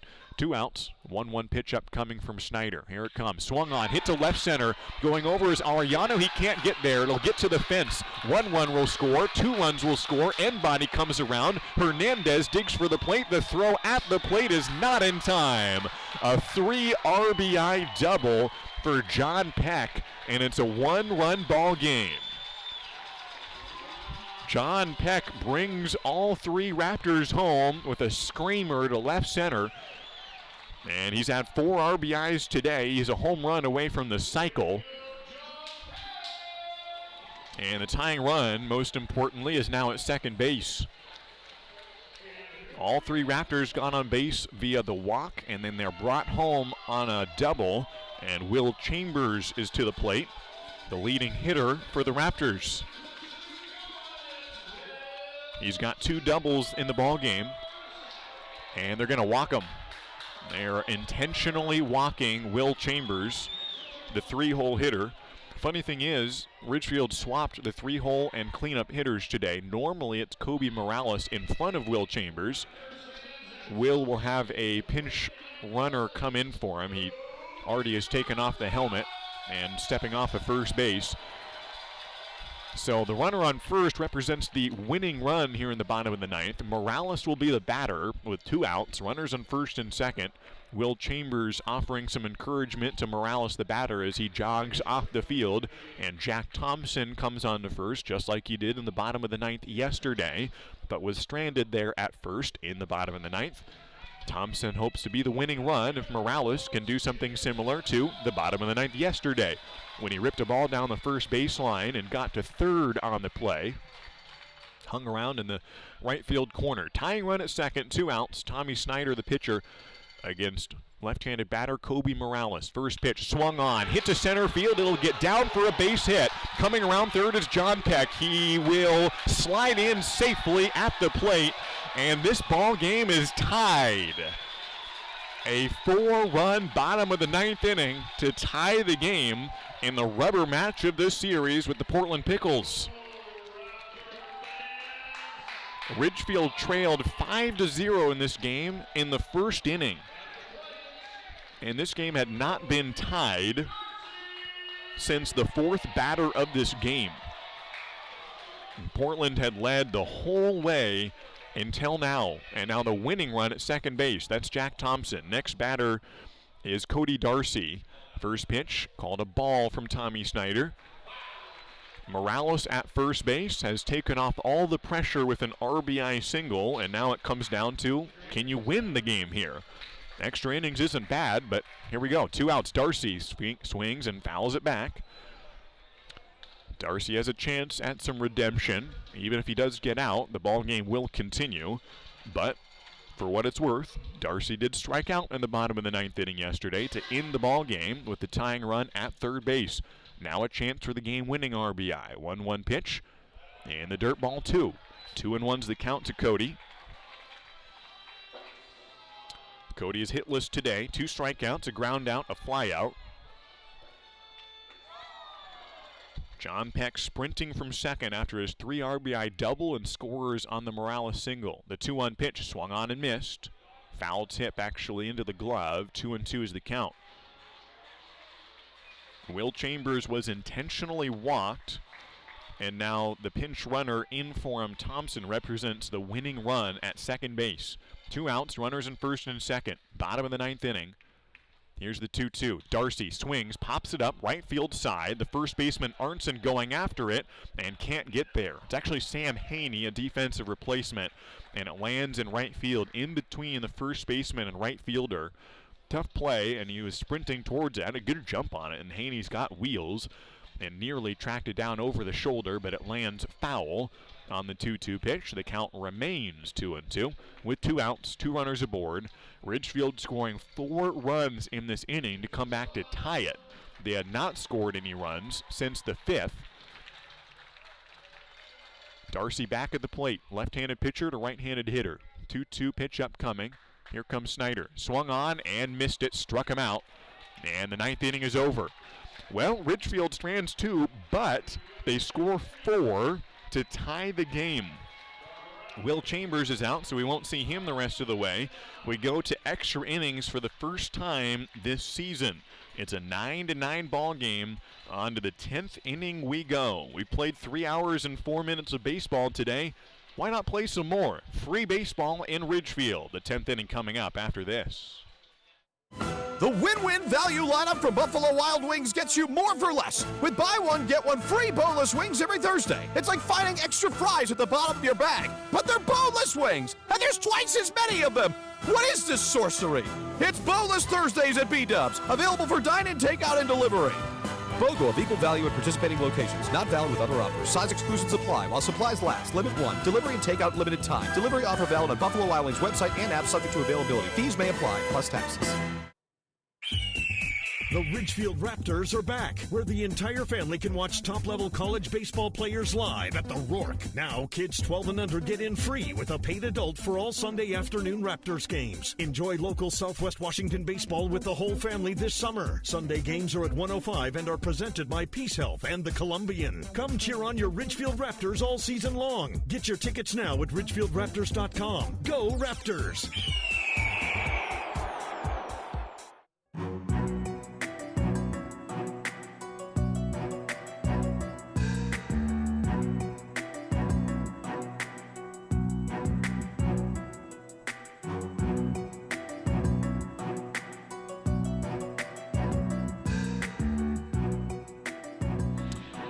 Kobe Morales with the game-tying RBI single, and John Peck scores the tying run. Ridgefield came into the bottom of the 9th and needing 4 runs to tie, 5 to win.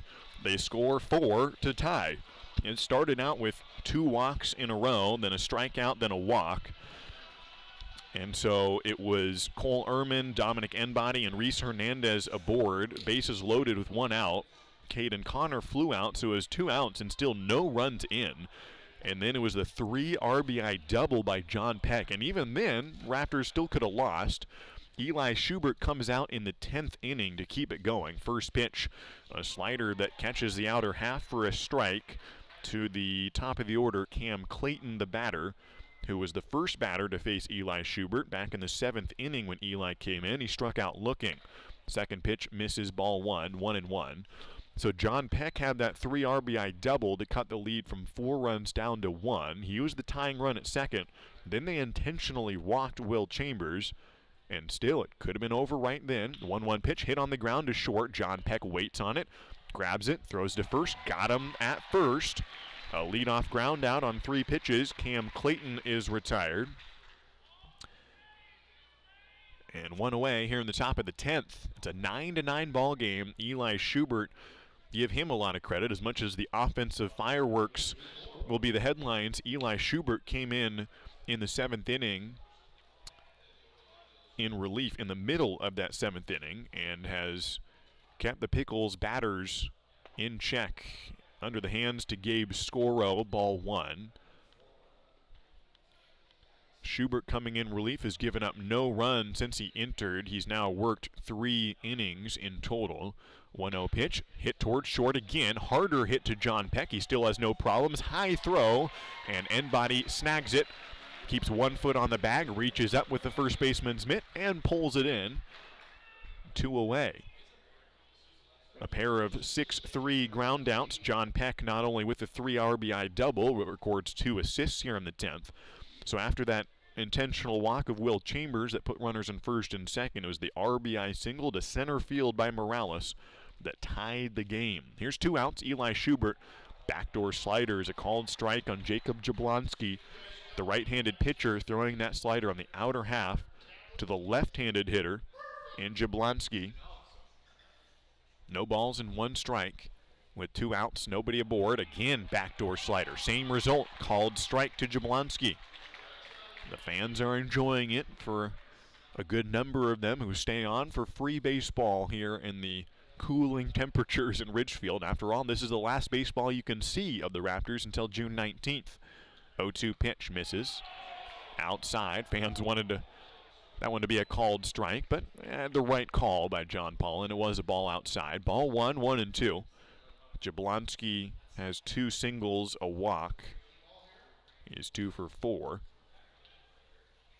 The 1-2 pitch from Eli Schubert, the slider, and got him looking.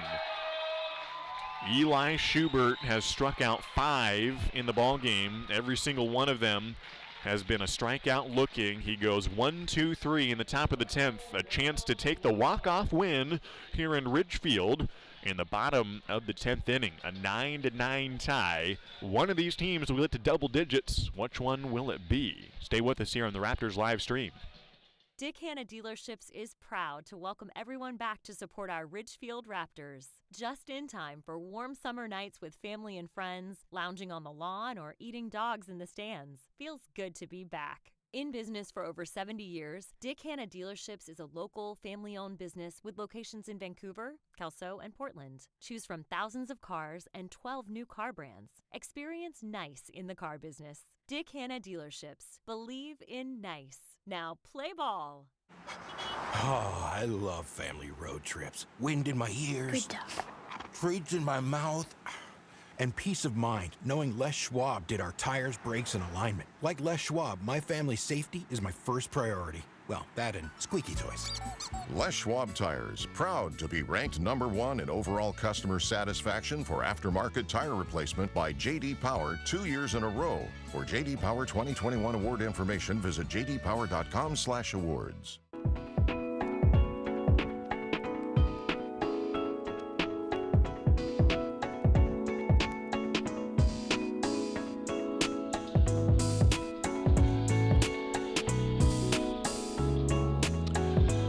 Cowlitz Black Bears and the Bend Elks played 14 innings of baseball today in Central Oregon. They played a doubleheader. If the game keeps on going like this, we could play more than 14 innings here. Although we're only in the first inning of extras. It's the 10th, a scoreless top half of this 10th inning. And we will see a new pitcher for the Portland Pickles. It's Josh Molleris, who pitched yesterday for the University of San Francisco. Molleris comes in for the Pickles here in the bottom of the 10th inning, his 3rd appearance now for Portland. Pitched yesterday in the 5-4 victory, went 1/3 of an inning, gave up 2 hits in facing 4 batters. He faces Cole Ehrman, who led off last inning. Ridgefield batted around the order in the 9th. And Ehrman tries to start again, another exciting inning. He faces a first pitch strike. He led off that bottom of the 9th inning with a walk. Later scored on the double. Swings at the 0-1 and doesn't get it from Molleris. Right-handed pitcher against right-handed batter, a 9-9 tie as we start the bottom of the 10th inning. We have not seen extra innings here in Ridgefield in this season until now. Grounds 1 to short on 2 hops. Jablonski fields, throws on the money.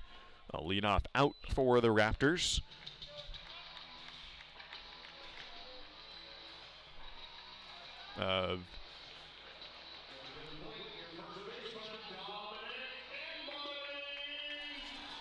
Dominic Enbody next up. Walked in that 9th inning and scored the 2nd run. So Ehrman and Enbody both walked in that inning, and John Peck brought him home on the double to left field. Enbody facing a right-hander now. First pitch strike to Dominic, who had a 2 RBI double back in the 4th inning. The 0-1 pitch, also a called strike to Dominic. With 1 out, nobody on base. Ridgefield with 9 hits now in the ball game. The Pickles with 15, although none since the 7th. Here's the 0-2. Hits it to left field, served up over the third baseman's glove. It lands for a base hit. Dominic thinks about 2. He will hold at first. Dominic Enbody representing the game-winning run with a softly placed hit over third base. And it's a 1-out single for Dominic, his 2nd base hit of the ball game. He is 2 for 4 with a walk and a run scored.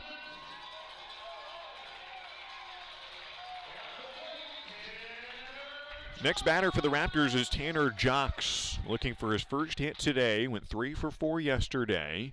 He has 1 out and a runner on first base. First pitch to Tanner is a called strike from Josh Molleris.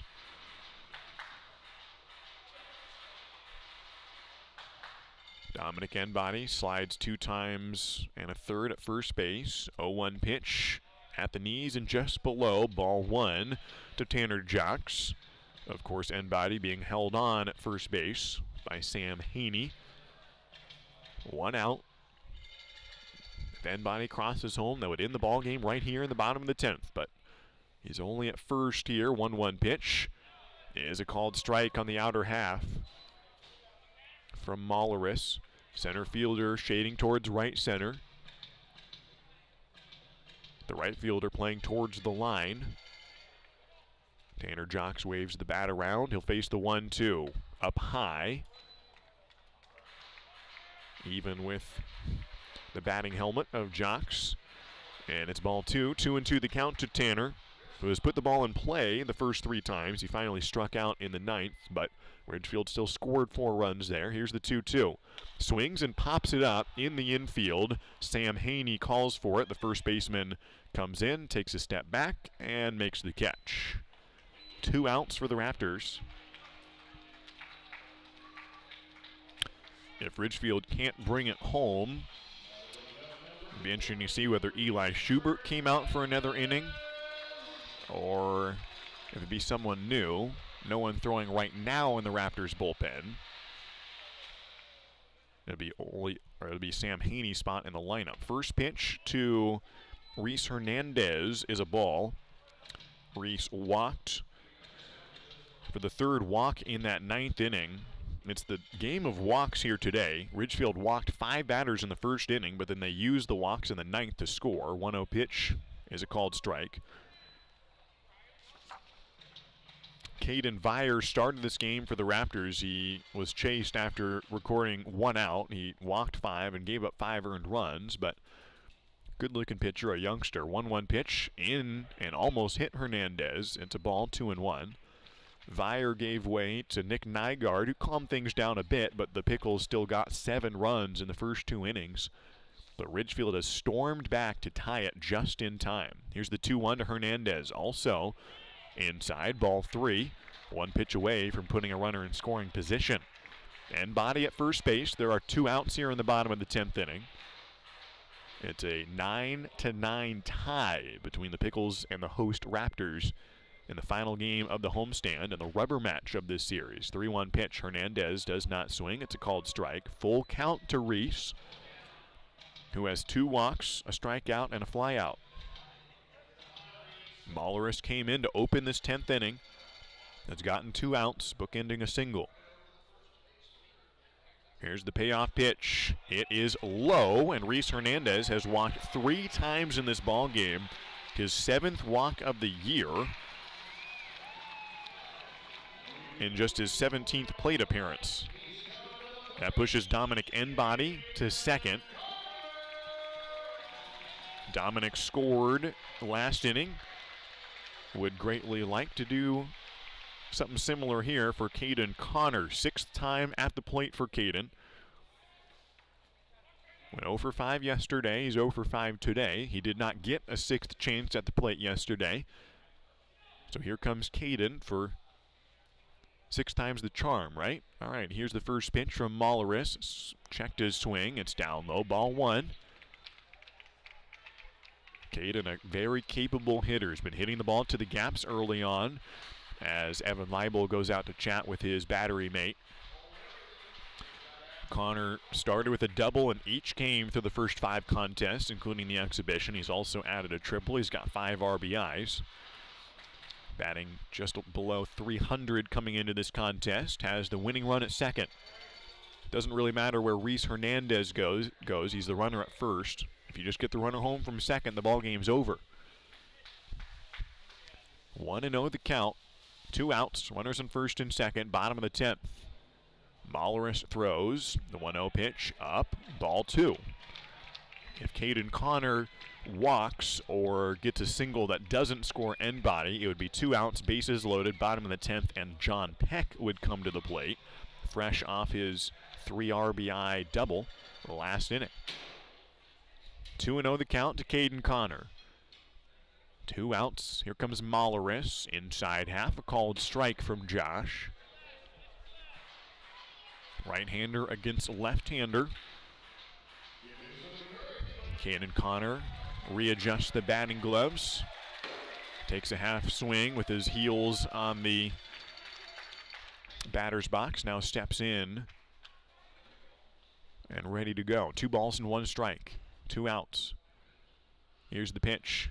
Thought about swinging. It was inside, but just on the black. It is strike 2. Caden Connor takes a couple strides out of the box, flips the bat around and grabs it by the barrel and takes a deep breath. Count is even, 2 apiece. 2 outs, 2 runners on. The outfield playing fairly deep. A single could win the game. 2-2 pitch. Swung on and fouled back. Off the hands. It was inside and he couldn't quite get the barrel around quick enough, but fouled it, stays alive.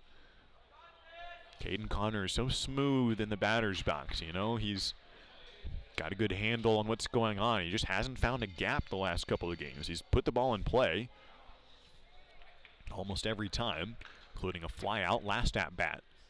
2-2 the count. Here's the 6th pitch of the at bat.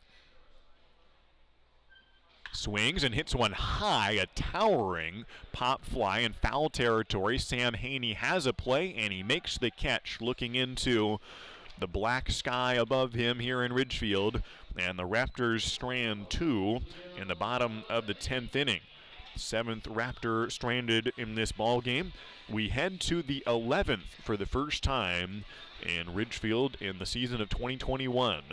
We'll see who is the pitcher. It'll be Eli Schubert coming out again for the Raptors. Top of the 11th inning coming up. It's a 9-9 tie between the Raptors and the Pickles.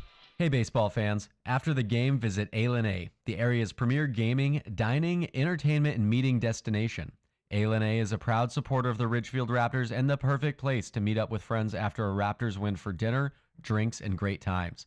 Keep the fun and excitement going after the 9th inning and grab beers at Tom's Urban, or enjoy a perfectly cooked porterhouse at Michael Jordan's Steakhouse. With 100,000 square feet of gaming space, 15 different restaurants, bars, and retail outlets to choose from, A has just what you need to turn your night at the ballgame into a night you won't forget. A just off I-5 at exit 16, ILANIresort.com. Found a giant spider in my bed. Stepped outside and a hornet stung my head. Got ants around my sink. And I am starting to think the experts that I know are gonna make me pest-free. Natura Pest Control, killing your bugs and rodents, baby. Natura Pest Control. Call today, get a quote for free.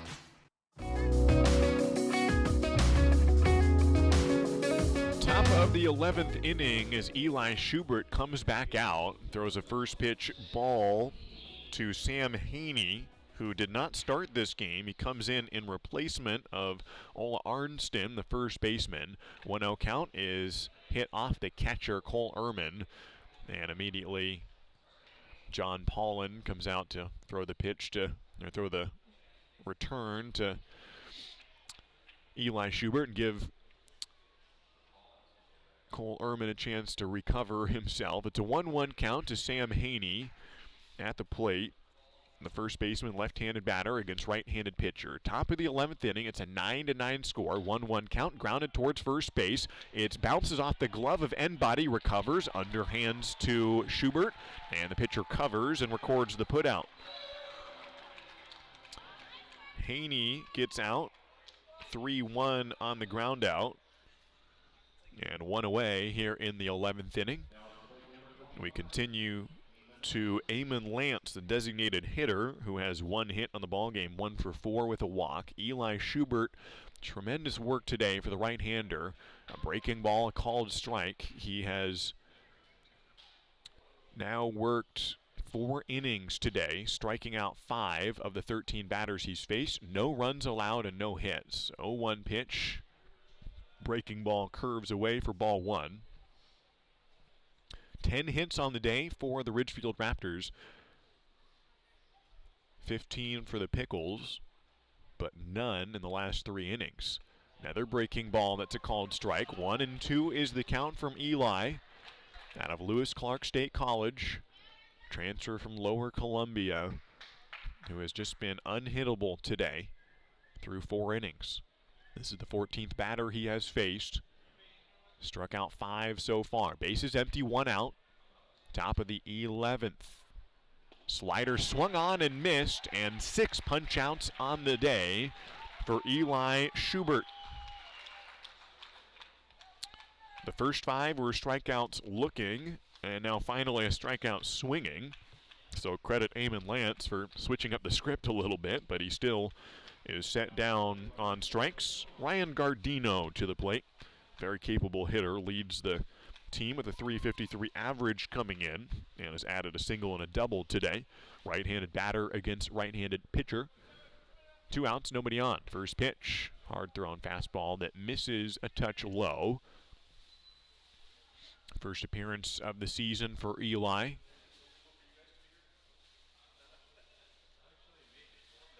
A 1-0 count from Eli with the bases empty. Fouled back and over the press box here behind the turf field at the Rourke.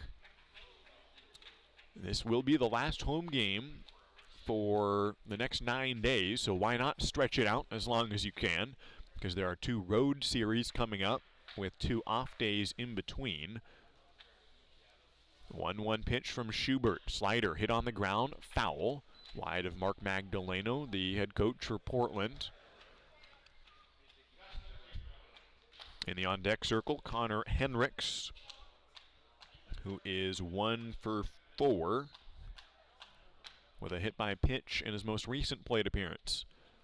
But 2 outs, nobody on here in the 11th. Here comes Schubert. Checked his swing on the 1-2 on appeal, did not go around. It was close. Gardino stays alive. 2 balls and 2 strikes, top of the 11th. If Portland scores here on a 2-out rally, it would not end the game, but put some more pressure on the Raptors. But after all, Ridgefield has played with a lot of pressure today, coming from a huge deficit, coming back from down 7-0. 2-2 pitch, hit hard but foul. And back of home plate, first base side. the completely dark premises other than the bright lights here at the baseball field. Still a good number of fans, especially behind home plate and around first and third. 1-2 pitch, slider hit on the ground to Darcy at third, waits on it, throws to first, right on the money, and got him by a step. 3 up, 3 down for Eli Schubert. A couple of ground outs and a strikeout, and we are on to the bottom of the 11th inning. The Raptors will bring up John Peck when we return in the bottom of inning number 11.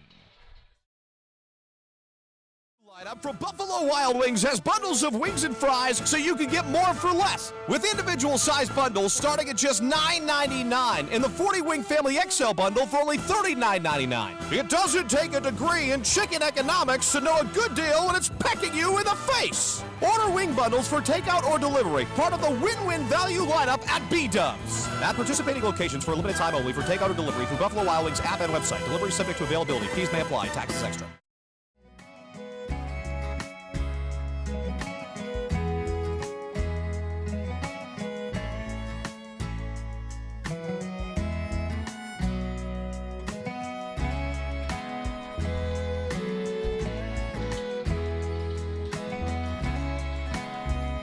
Well, we are on to the bottom of the 11th inning.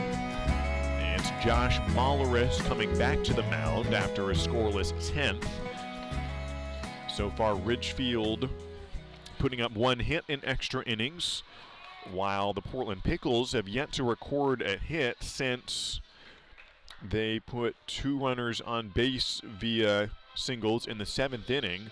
And Eli Schubert has shut everyone down since then. John Peck to the plate to lead off the bottom half of the 11th. John has had a nice day at the plate, couple of doubles, a single, and has scored 3 times today, 1/3 of the team's runs. First pitch from Molleris drops into the zone, 0-1 to Peck.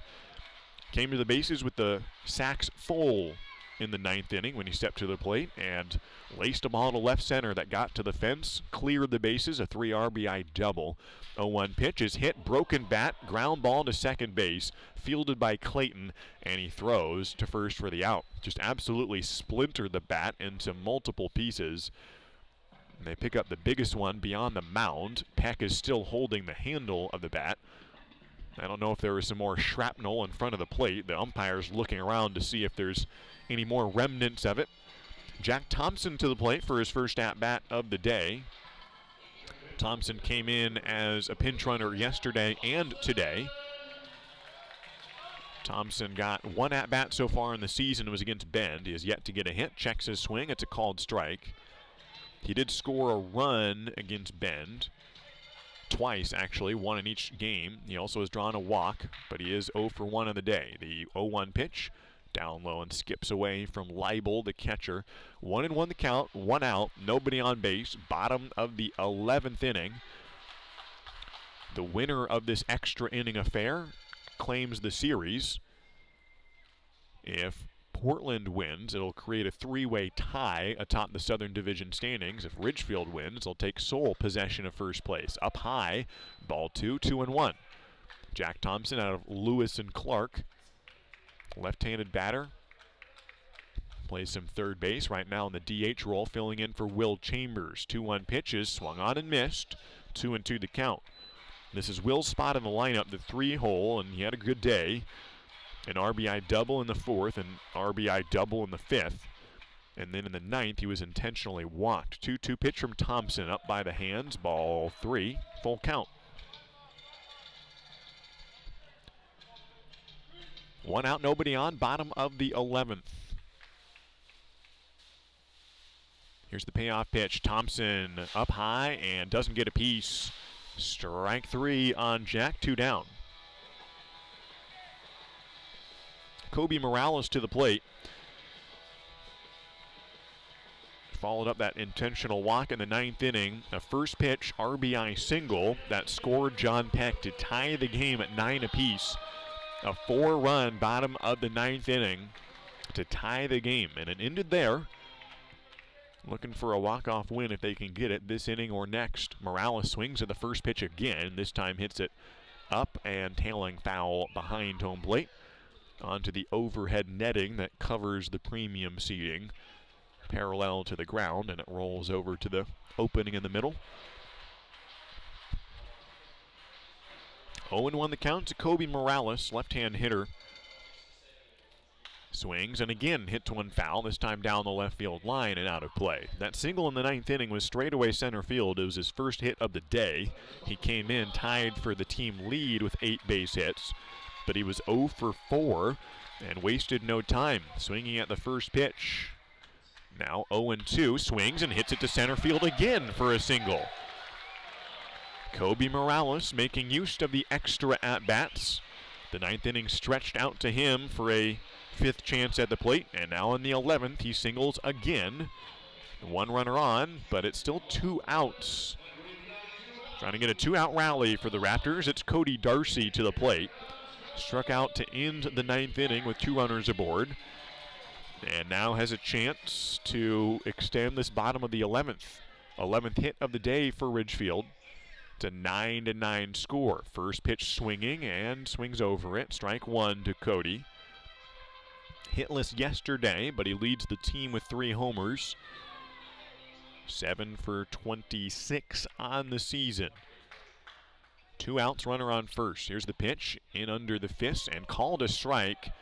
Darcy kind of turns his head around and surprised at the call, disappointed a bit, but wastes no time in getting back in the box and prepares for the 0-2 from Josh Molleris. 2 outs, runner on first, bottom of the 11th. Here's the 0-2, doesn't swing, just outside, ball 1.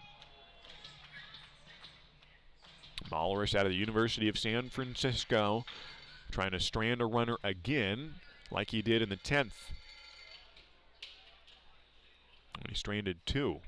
Here's the 1-2 pitch, swung on and down in the dirt, and dropped third strike, and they tag him at the plate, and Darcy is out to end the 11th. We will play a 12th inning in Ridgefield with the score remaining 9-9. Free baseball continues after this. C-Tran is your public transit system offering service in Clark County and beyond. Catch local service in Clark County, regional and express service to Portland, and connector service within the city limits of Camas, LaCenter, and Ridgefield. And if you don't have cash, no problem. C-Tran now accepts digital payments with Hop FastPass. So hit a home run and leave the driving to us. Visit c-tran.com for more information. C-Tran, our community, our promise. Baseball is back, and Peace Health is excited to once again sponsor the Ridgefield Raptors as they vie for the West Coast League title. Raptors games make a great family outing. Bring the whole crew to the ballpark to enjoy a safe, fun outdoor event featuring the thrills of Raptors baseball. As the largest health provider in Clark County, Peace Health is ready to step up to the plate and keep your family in the game, whether it's a routine appointment or specialty emergency care. Peace Health and the Ridgefield Raptors, 2 great teams.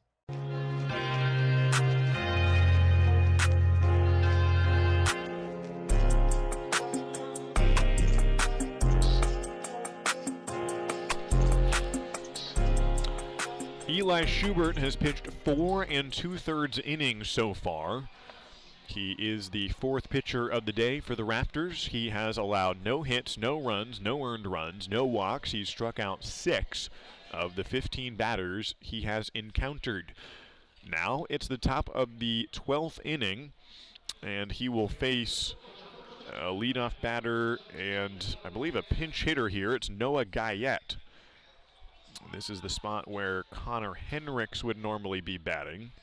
Evan Leibel is still in the on-deck circle, who is the scheduled hitter. So pinch hitter to start it off. It's right-handed pitcher to left-handed batter. Here's Eli Schubert, a slider on the back door, and enters the back door successfully for strike 1. 0-1 the count. It's a 9-9 tie, top of inning number 12. And the 0-1 pitch down low from Eli. 1-1 the count for the right-hander out of Lewis and Clark State in Lewiston, Idaho. He's got a 1-1 count as we start at the top of the 12th. Guyette swings and fouls it, just missing the light pole beyond third base. 1 ball and 2 strikes to Noah Guyette. His first at-bat of the day. Did play some yesterday also.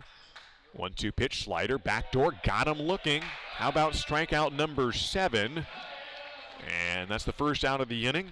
Schubert has now gone officially 5 innings, having recorded 15 outs, 7 of them via strikeouts. A lot of them on the slider.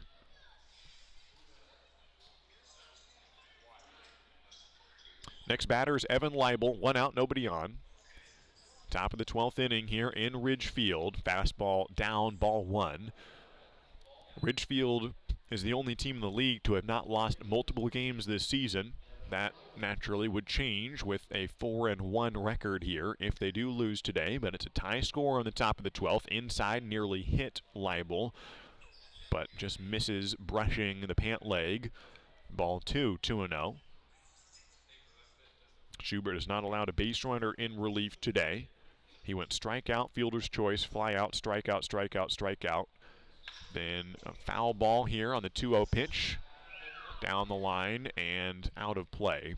I take that back. He's had 1 hit by pitch as the 1 base runner, but no hits or walks. And after that hit by pitch, it was fly out, ground out, ground out, ground out, strikeout, ground out, strikeout, ground out, strikeout. So you see a trend there from Eli Schubert. 2-1 pitch from Eli, in on the hands and missed. A swing and a miss. That ball started over the plate and cut in so fast it nearly hit Evan Leibel on the knuckles, but he was swinging around at it and whiffed. 2-2 the count from Eli Schubert. Bases empty, 1 out. Here's the 2-2 slider. It's hit past the pitcher to the shortstop Peck. He will not have a play. A softly hit ground ball that John Peck had to race a long ways to get to.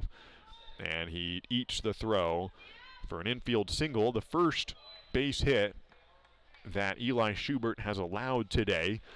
And it's a hit that barely got past the pitcher's mound. Leibel aboard at first. He is the go-ahead run. If he can get around, Matt Jew is the next batter, a pinch hitter for Mark Magdaleno out of Santa Clara University from San Ramon. First pitch to Matt is a called strike. 0-1 the count with 1 out, runner on first. Top of the 12th inning here in Ridgefield. 0-1 pitch is down and away. Ball 1, 1-1. Neither team has played an extra innings game yet this season. That changes today. Infield and double play depth with 1 out. 1-1 pitch. Slider is a strike. He locates that slider so well. You rarely see him throw that one in missing low or missing too far outside unless it's an 0-2 where he wants the slider to miss outside. He has just spotted that one up flawlessly, it seems. 1-2 pitch with 1 out. Fastball got it through the bat of Matt Jew for strikeout number 8. Schubert strikes out Matt Jew and goes back to the top of the order. Cam Clayton was the first batter Schubert faced back in the 7th inning. That was a marathon ago. Schubert struck out looking. He grounded out in his other at-bat against Eli. Or Clayton, should say, grounded out in his other at-bat to Schubert. First pitch, a ball. 2 outs, runner on first. Top of the 12th inning. Still a tie score at 9-9. Schubert comes to the plate and just below the kneecaps, ball 2. 2-0 to Cam Clayton, who started this game with a walk, came around to score as part of a 5-run top of the first inning. 2 more runs in the second for the Pickles. 2-0 pitch, low and away, ball 3. First time that Eli Schubert has gotten behind a batter, 3 balls and no strikes, but Cam Clayton gets to that mark. Pickles could have run away with this one, but credit the Raptors for keeping it close and made it all the way back. 3-0 pitch, down and away, ball 4, a 4-pitch walk for Clayton, and there's a runner in scoring position now in the 12th inning.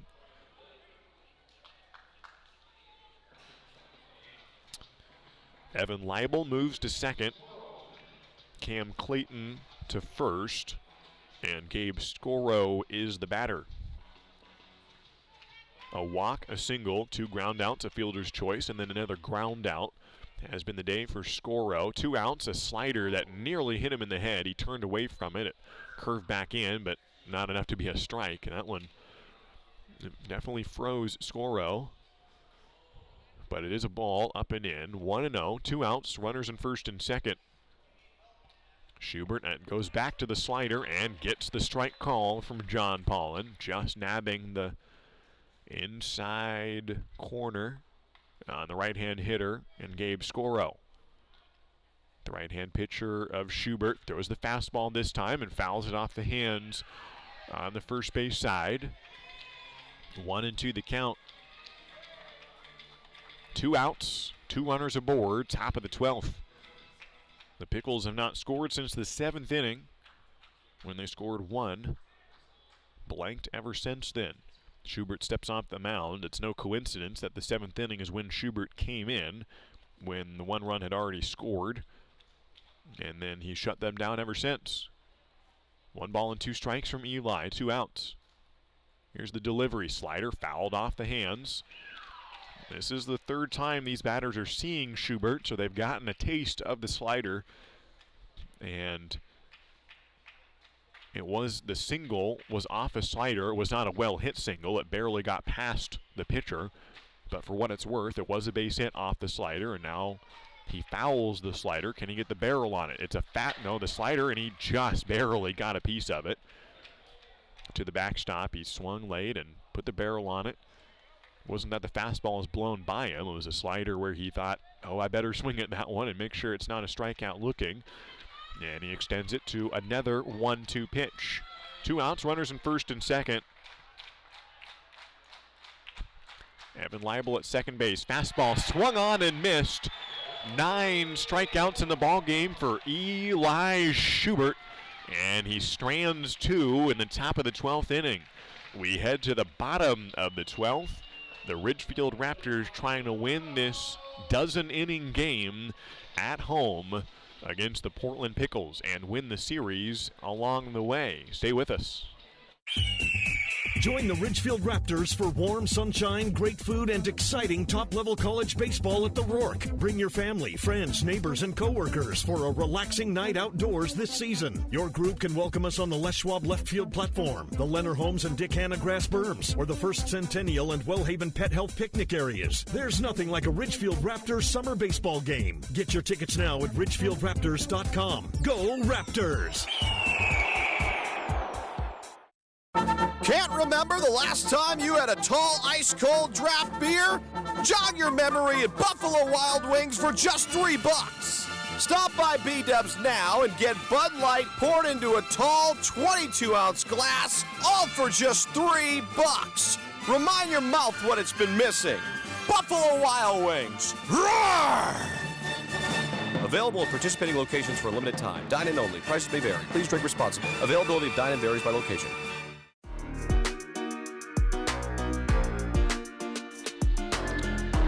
Once we got to extra innings, now both teams starting to stick with their pitchers.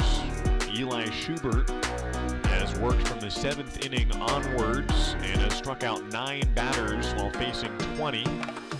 He has worked 5 2/3 innings, allowing just 1 hit, a softly put infield single for Eli, and he strands 2 in the 12th inning. We'll see if that can galvanize the Raptors as they try to score for the first time since that dramatic 9th inning, plating 4 runs to tie the game. Cole Ehrman led off that 9th inning. He now leads off in the 12th against Josh Molleris. A first pitch swinging ground ball foul to Chris Cota, who handles it barehanded and tosses it back to the dugout. 0-1 the count to Cole Ehrman, who led off the 9th and the 10th innings. He walked in the 9th, grounded out in the 10th. Now leads off the 12th. 0-1 pitch. It's hit off the bat. It nearly was going to hit him, and he turned halfway around, and it glanced off the bat foul. He never took the bat off his shoulder. He just kind of turned halfway around, and it hit off the handle before it hit him. It never did hit him, and that's a foul ball. No balls and 2 strikes, leading off the bottom of the 12th. Molleris, the right-hander, throws up high, ball 1. Third baseman playing way towards the line and well behind the bag. The outfield playing straight up. 1-2 the count. Molleris out of the windup, throws and hit towards center field. Arellano sprinting in, dives and makes the catch. Goes down to his knees to make the play. Didn't have to dive completely headlong, but he went down to the turf to pull it in. Believe that's actually Gabe Scoro moving to center field. In the stat book, they've got Ryan Gardino playing center, but that looks like number 12. I think Scoro moved over to center. Matt Jew seems to be playing left. Either way, end body now the batter. First pitch fouled, third base side, and out of play. Pretty well hit. Traveled a good 200 feet probably off the bat, but not straight. 0-1 the count to Dominic with 1 out, bases empty. Outfield playing fairly deep to Dominic. Left-handed batter holds off in the 0-1. It's outside, 1 ball and 1 strike on a game that is steadily approaching 4 hours. We started at 6:35. It's 10:23. The 1-1 to Dominic, swung on and hits it straight backwards. 1-2 the count with 1 out. After Dominic will be Tanner Jocks and Reese Hernandez, both of whom are hitless, but put the ball in play almost every time. 1-2 count, hits it up high, towering pop-up in shallow right center. The infielders have a play. Going out is the second baseman, and Cam Clayton pulls it in on the outfield turf. 2 up, 2 down for the Raptors. End body pops up to second here in the 12th. Tanner Jocks to the plate, popped out to first base in his last at-bat, swings at the first one in front of it, strike 1. He has a ground out, a line out, a fly out, a strikeout, and that pop out. Came in with 7 hits. Down in the dirt, ball 1 to Tanner.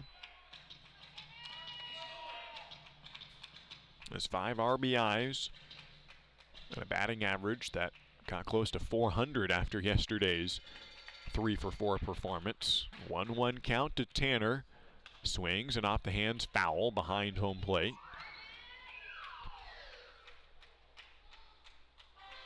The longer this game goes, the less time they have until tomorrow's bus ride, which is 12 hours away. At 10:30 a.m. tomorrow, they'll take to Yakima on the bus. It's almost 10:30 now. 1 ball and 2 strikes. Time called. Tanner Jocks requesting a brief respite. Doesn't step out of the box. He just taps home plate and says, all right, I'm ready. Here comes Molleris, a slider that almost hit him. Turns away from it. It's ball 2.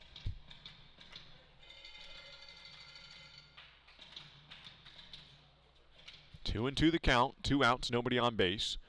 Jocks another slider, and it just missed the inside half. That would have been an inning strikeout looking.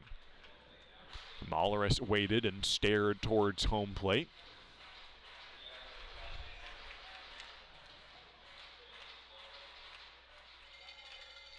Payoff pitch upcoming from Josh Molleris. It is a strikeout looking. Tanner Jocks threw the bat away and started running up first base, but he is rung up, and the inning is over. We have played a dozen innings here in Ridgefield, and we head to the 13th. It's a 9-9 score between the Raptors, the Pickles. The series is on the line. Stay with us here on the Raptors live stream. A lot has changed in Clark County since C-Tran began service in 1981. We've changed with it. 30 bus routes, 2 bus rapid transit projects, and millions of rides later, C-Tran has grown into an award-winning transit system serving Clark County, including the city limits of Ridgefield. Please join C-Tran in celebrating an amazing 40 years serving you, our community, with activities happening in 2021. Look for details at c-tran.com, and thank you for 40 great years. The win-win value lineup from Buffalo Wild Wings gets you more for less with buy one, get one free traditional wings every Tuesday. It's like diving for pearls and finding the lost city of Atlantis. And they've got BOGO free wings. Get yours for dine-in, takeout, or delivery on Wing Tuesdays at B-Dubs. BOGO of equal value at participating locations. Not valid with other offers. Size exclusions apply while supplies last. Limit 1. Delivery and takeout limited time. Delivery offer valid on Buffalo Wild Wings website and app subject to availability. Fees may apply plus taxes.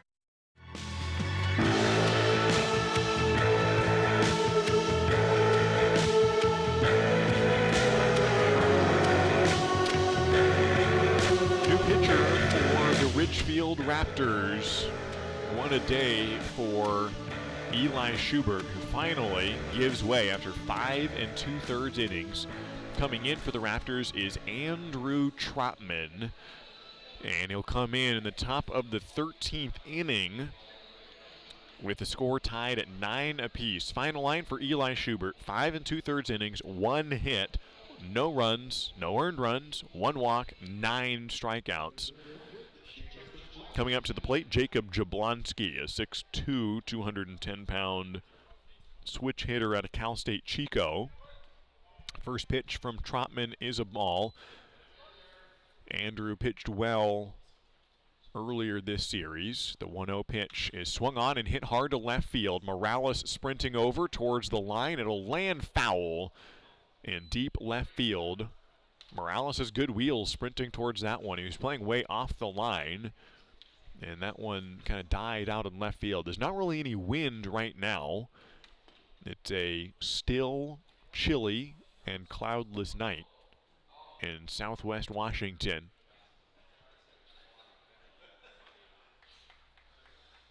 Sunset was an hour and a half ago. Temperatures now at 57 degrees in Ridgefield. It's a 1-1 count from Andrew Trotman. Andrew out of Clark College, making his 3rd appearance. He has pitched 3 innings, given up 1 hit.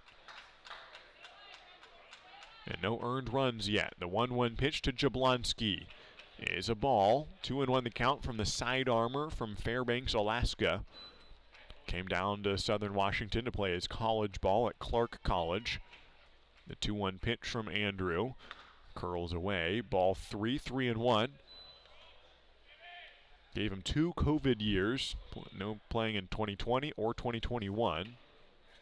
3-1 pitch from Andrew, also outside, ball 4, and the leadoff man is aboard. Jablonski to first base for a 13th inning walk. First time he's been up in extra innings. Now it's Sam Haney to the plate, who grounded out to open up the 11th inning. And now at the plate in the 13th with a runner on first and nobody out. Trotman's first pitch outside. Continuing to try to hit that outside edge, and he's missing, not by much, but he is missing. 1-0 the count. Andrew trying to preserve a 9-9 tie here in the 13th. The 1-0 pitch is outside, a throw down to second. He's trying to steal, and he beat him by a mile. Jablonski goes on the pitch, and Cole Ehrman throws him out at second. A critical caught stealing. Cole Ehrman throws out his second attempted runner at second base in the ball game. And Ehrman continues to seal outs for the Raptors. 2-0 pitch, sprayed foul, strike 1. And that could be a turning point here in the top half of the 13th. Right after it was a 2-0 count and a runner on first, nobody outs. And now it's 2-1 count, 1 out, nobody on base. Trotman now throws another strike. It's fouled back, 2-2. So he threw 2 balls before the caught stealing and then 2 strikes after. 1 out, nobody on base, top of the 13th inning. Nobody has scored since Ridgefield had 4 in the bottom of the 9th. That tied the game and extended this contest to the 13th. 2-2 pitch is outside, ball 3. It's a full count. Sam Haney, the left-handed batter against right-handed pitcher. Outfield playing straight up. Center fielder pretty deep. Payoff pitch. Swung on and whiffed it. Strikeout for Andrew Trotman. And 2 away here in the 13th. What a day for the Ridgefield pitchers, who have now struck out 12 in the ball game. Next batter for the Pickles is Eamon Lance. First pitch, a called strike from Andrew Trotman. Lance walked, singled, flew out, struck out, and struck out. Behind 0-1 with 2 outs. Trotman throws, another called strike. 0-2 the count. That caught stealing really seemed to change things, and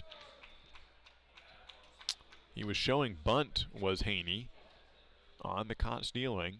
Pulled back. 0-2 pitch, late on it, and slapped it foul towards the on-deck batter Ryan Gardino.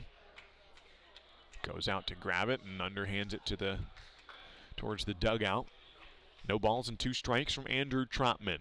Top of the 13th inning. 2 outs with the bases empty. Trotman throws 0-2. It's hit at the plate, bounced up, and stays foul. It was hit right at the plate and then had some spin on it that bounced it a few feet behind home. But initially it looked like it might just bounce straight up at home, which is a fair ball. Another foul. 5th pitch of the at-bat upcoming. Trotman working from the first base side of the rubber. Out of the windup. Sets the right foot. Comes with the left. Throws. Slapped foul. Really waited on that one. Eamon Lance held off, and then finally brought the barrel around and just fouled it straight towards the third base side. Trotman steps off the rubber and indicates towards Cole Ehrman, his battery mate.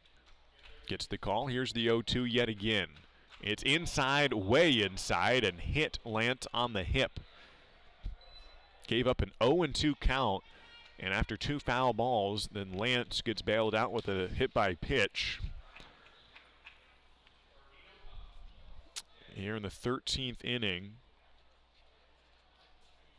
And that will bring up Ryan Gardino.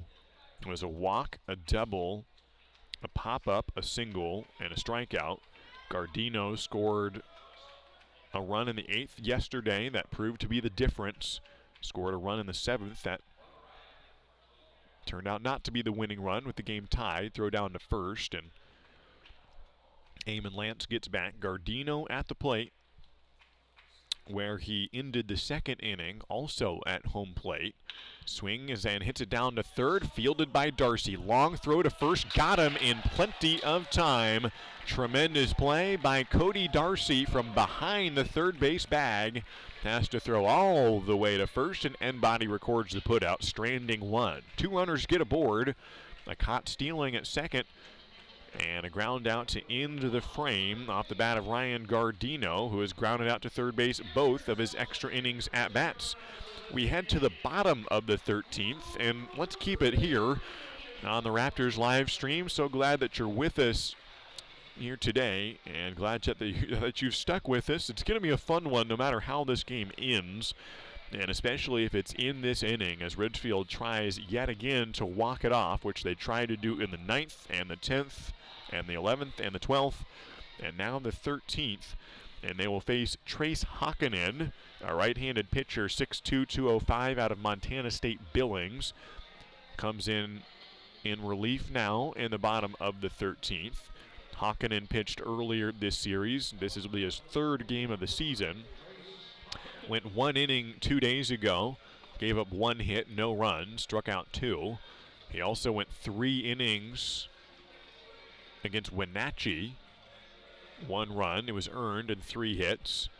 Portland has lost 2 games this season, and both of those games were the 2 games Hockinen pitched in. So Ridgefield would like to suggest maybe that will play a role, and 3 times the charm to make Hockinen pitch in 3 losses, although he has not factored in the decision in either of those 2 games. But for what it's worth, he has a good ERA, 2.25.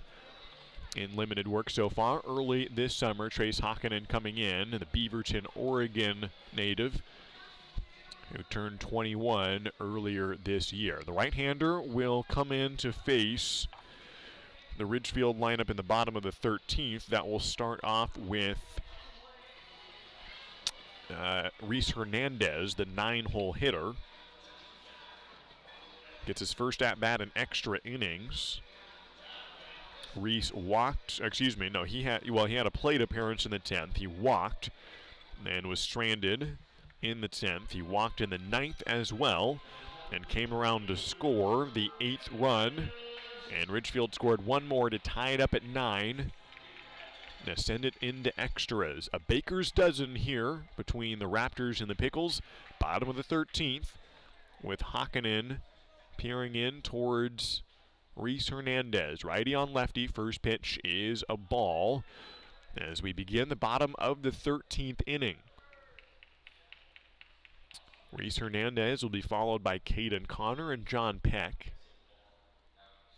9-9 is the score. Inside, ball 2 to Reese, who just for some reason, pitchers can't throw strikes to him. He's walked 3 more times today. He came in with 12 plate appearances, and he walks on average 1 every 3, and has even upped that rate today. The 2-0 pitch is a strike, 2-1. So 7 walks on 17 plate appearances now. He's ahead 2-1. As he leads off the bottom of the 13th, way inside, ball 3, 3-1 to Reese out of Santee, California. Played in a summer league in San Diego, was intending to play for the Raptors last season and now gets the chance to this year. 3-1 is a called strike on the bottom outside corner of the zone. It's a full count to Reese against Trace Hakkinen. Bends over as he's looking in, comes set, payoff pitch, inside, ball 4, and Reese Hernandez has walked 4 times today, matching his total on the season. He's walked 8 times in 18 plate appearances. Back to the top of the order. It's the 3rd walk Hernandez has had since the 9th inning. Caden Connor comes to the plate. He is 0 for 6 on the day. And after a good day to start against the Pickles, Portland has apparently figured him out on the latter half of this series. But with the extra innings, Connor keeps on having more chances to change things and rewrite the story here. He shows bunt, gets it down, fair territory, fielded by Hakkinen. He throws to first and gets him, but Hernandez moves into scoring position. Good play by Caden Connor, a sac bunt here in the 13th. And that brings up John Peck. A single in the 4th, a double with an RBI in the 5th. He scored both of those times. Cleared the bases with a double in the 9th and scored later. He came to the bases with 2 outs and the team trailing by 4 in the bottom of the 9th. And he ended up being the game-tying score. Now he's got a runner on second with 1 out, representing the winning run. Hakkinen comes set, righty on righty, swings and hits it to center field, going back on it, almost to the track, and he makes the catch, and no, he dropped it. He dropped it, and the runner comes around third. Hernandez will come to the plate. He dives and is safe at the plate. He's safe. The game is over. There was a bang-bang play at home. Hernandez gets in. John Peck hits it to the wall. And John Paulin, the home plate umpire, calls safe. Evan Leibel arguing the call, but the ball game is over. The series comes down to a long fly ball to center field by John Peck. Scoro couldn't handle it at the track, and Hernandez scores from second base. The ball game is over in 13 innings, a 10-9 final score, and Ridgefield has won the final game of the 7-game homestand. And through 6 games in the West Coast League, they are 5-1 and have the best record in the league. You got to credit Scoro because Hernandez was not standing on second base when that ball fell at the track. Hernandez was in between second and third, and even though he had to throw that ball from almost 400 feet away, he still got it all the way with the cutoff man and beat Hernandez with the throw, and the tag was very close. It looked like it maybe had just beaten Hernandez, but it was a bang-bang play, and the call was safe, the walk-off run, and Ridgefield wins it 10-9, the final score. A double for John Peck, an RBI, and Reese Hernandez comes home to score the winning run, and who more appropriately to get the game-winning RBI. John Peck ends up with the game-winning RBI double. He has 5 RBIs on the game, a 4-for-7 final line with 3 runs scored, and Ridgefield walks off the Portland Pickles and wins the series. Stay tuned for a post-game interview. We'll chat with Will Chambers. At least that was the plan back in the 7th inning, and a lot of game happened since then when we planned on talking with Will, but he's still a good one to talk with. He had a pair of RBI doubles back in the 4th and the 5th inning, and Will Chambers will chat with me now. Let's go, Will. Will walks in and gives fist bumps to everybody in the press box. Holy cow, Will. I'm going to give you the headset here. Oh, love that. There we go. Will, I don't even know what to say, man. Oh. I don't know how you're feeling. You spent the last few innings in the dugout, not even playing, and I'm guessing you were just as jazzed as you were while playing. I was pacing, man. Johnny got me going right there. Oh, that's huge. I'm out of breath just getting out there. I mean, that's huge. When that ball came off of John Peck's bat all the way to the track in center field, what were you thinking right then? Game. I knew it. You knew it. Hey, Johnny's clutch, man. Johnny be good. Oh. John had the 3 RBI bases clearing double in the 9th. You were in that inning. You got intentionally walked there.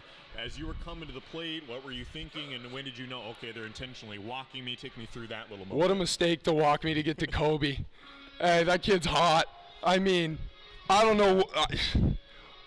When they walked me, I was going, why? This kid can hit on deck, man. I looked at him and I go, the disrespect, bad move. Cobb's got me going there too. I mean, that was just electric.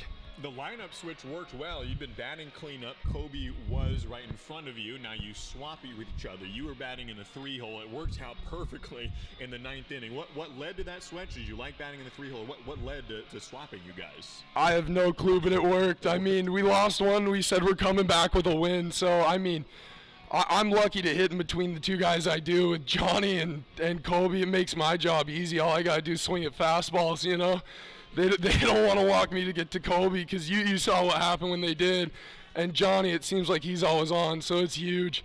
You had 2 doubles today. You had not had a double on the season. You had a couple long balls. You hit 2 ones to the fence, and both times it was a real close play at second, and you made your way there and slid in. Tell me about your 2 doubles today. Oh, as I'm rounding first, I hear it's on you, which, I mean, you give me an inch, I'm taking a mile, so I said, let's run it, boys.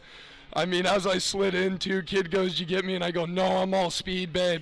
So it was, I mean, there was no way. I knew we needed to get something going, so I was like, let's stretch it. And, I mean, if we get thrown out at that point in the game, the first one, it was 7-1. If we didn't, I was like, let's get some momentum going. Let's get the crowd riled up, and let's get the boys fired up. One last thing for you, Will, just on a personal note. You've been through a lot, 2 knee replacements. You thought your baseball career was over. Now you're playing for a team that's 5-1, walking off the opposing team to win a series. Just how much fun are you having this summer? Oh, man. I mean, every night it's like I literally come to the field. I'm like in tears because I'm so excited to be out there with the boys. I'm so lucky to have the group, be a part of this group. I mean, I don't deserve to be here, and these guys, I mean, they've taken such good care of me between Coda, I mean, all the coaches, everyone here, the staff, everyone's done such a good job. And then, I mean, I'm just so lucky to be in such a good lineup that it gets me going. Like, I'll probably go home tonight and not sleep. I'm ready for that bus ride, and I'm ready to take it to the next one. They got no clue it's coming. We've got 11 and a half hours before we board the bus and go to Yakima. When you come back at home, fans, look for number 24, the jersey number 24. You'll be watching him. He'll be hitting doubles all season long. It's all speed, baby. It's a final score of 10-9, a walk-off win for the Ridgefield Raptors tonight. Will Chambers and John Peck and the whole lineup leading the way. Thanks so much for joining us. I'm Josh Warden signing off from Ridgefield, a walk-off win for the Raptors. They're 5-1 on the season. Hope to see you tomorrow from Yakima. So long, everybody.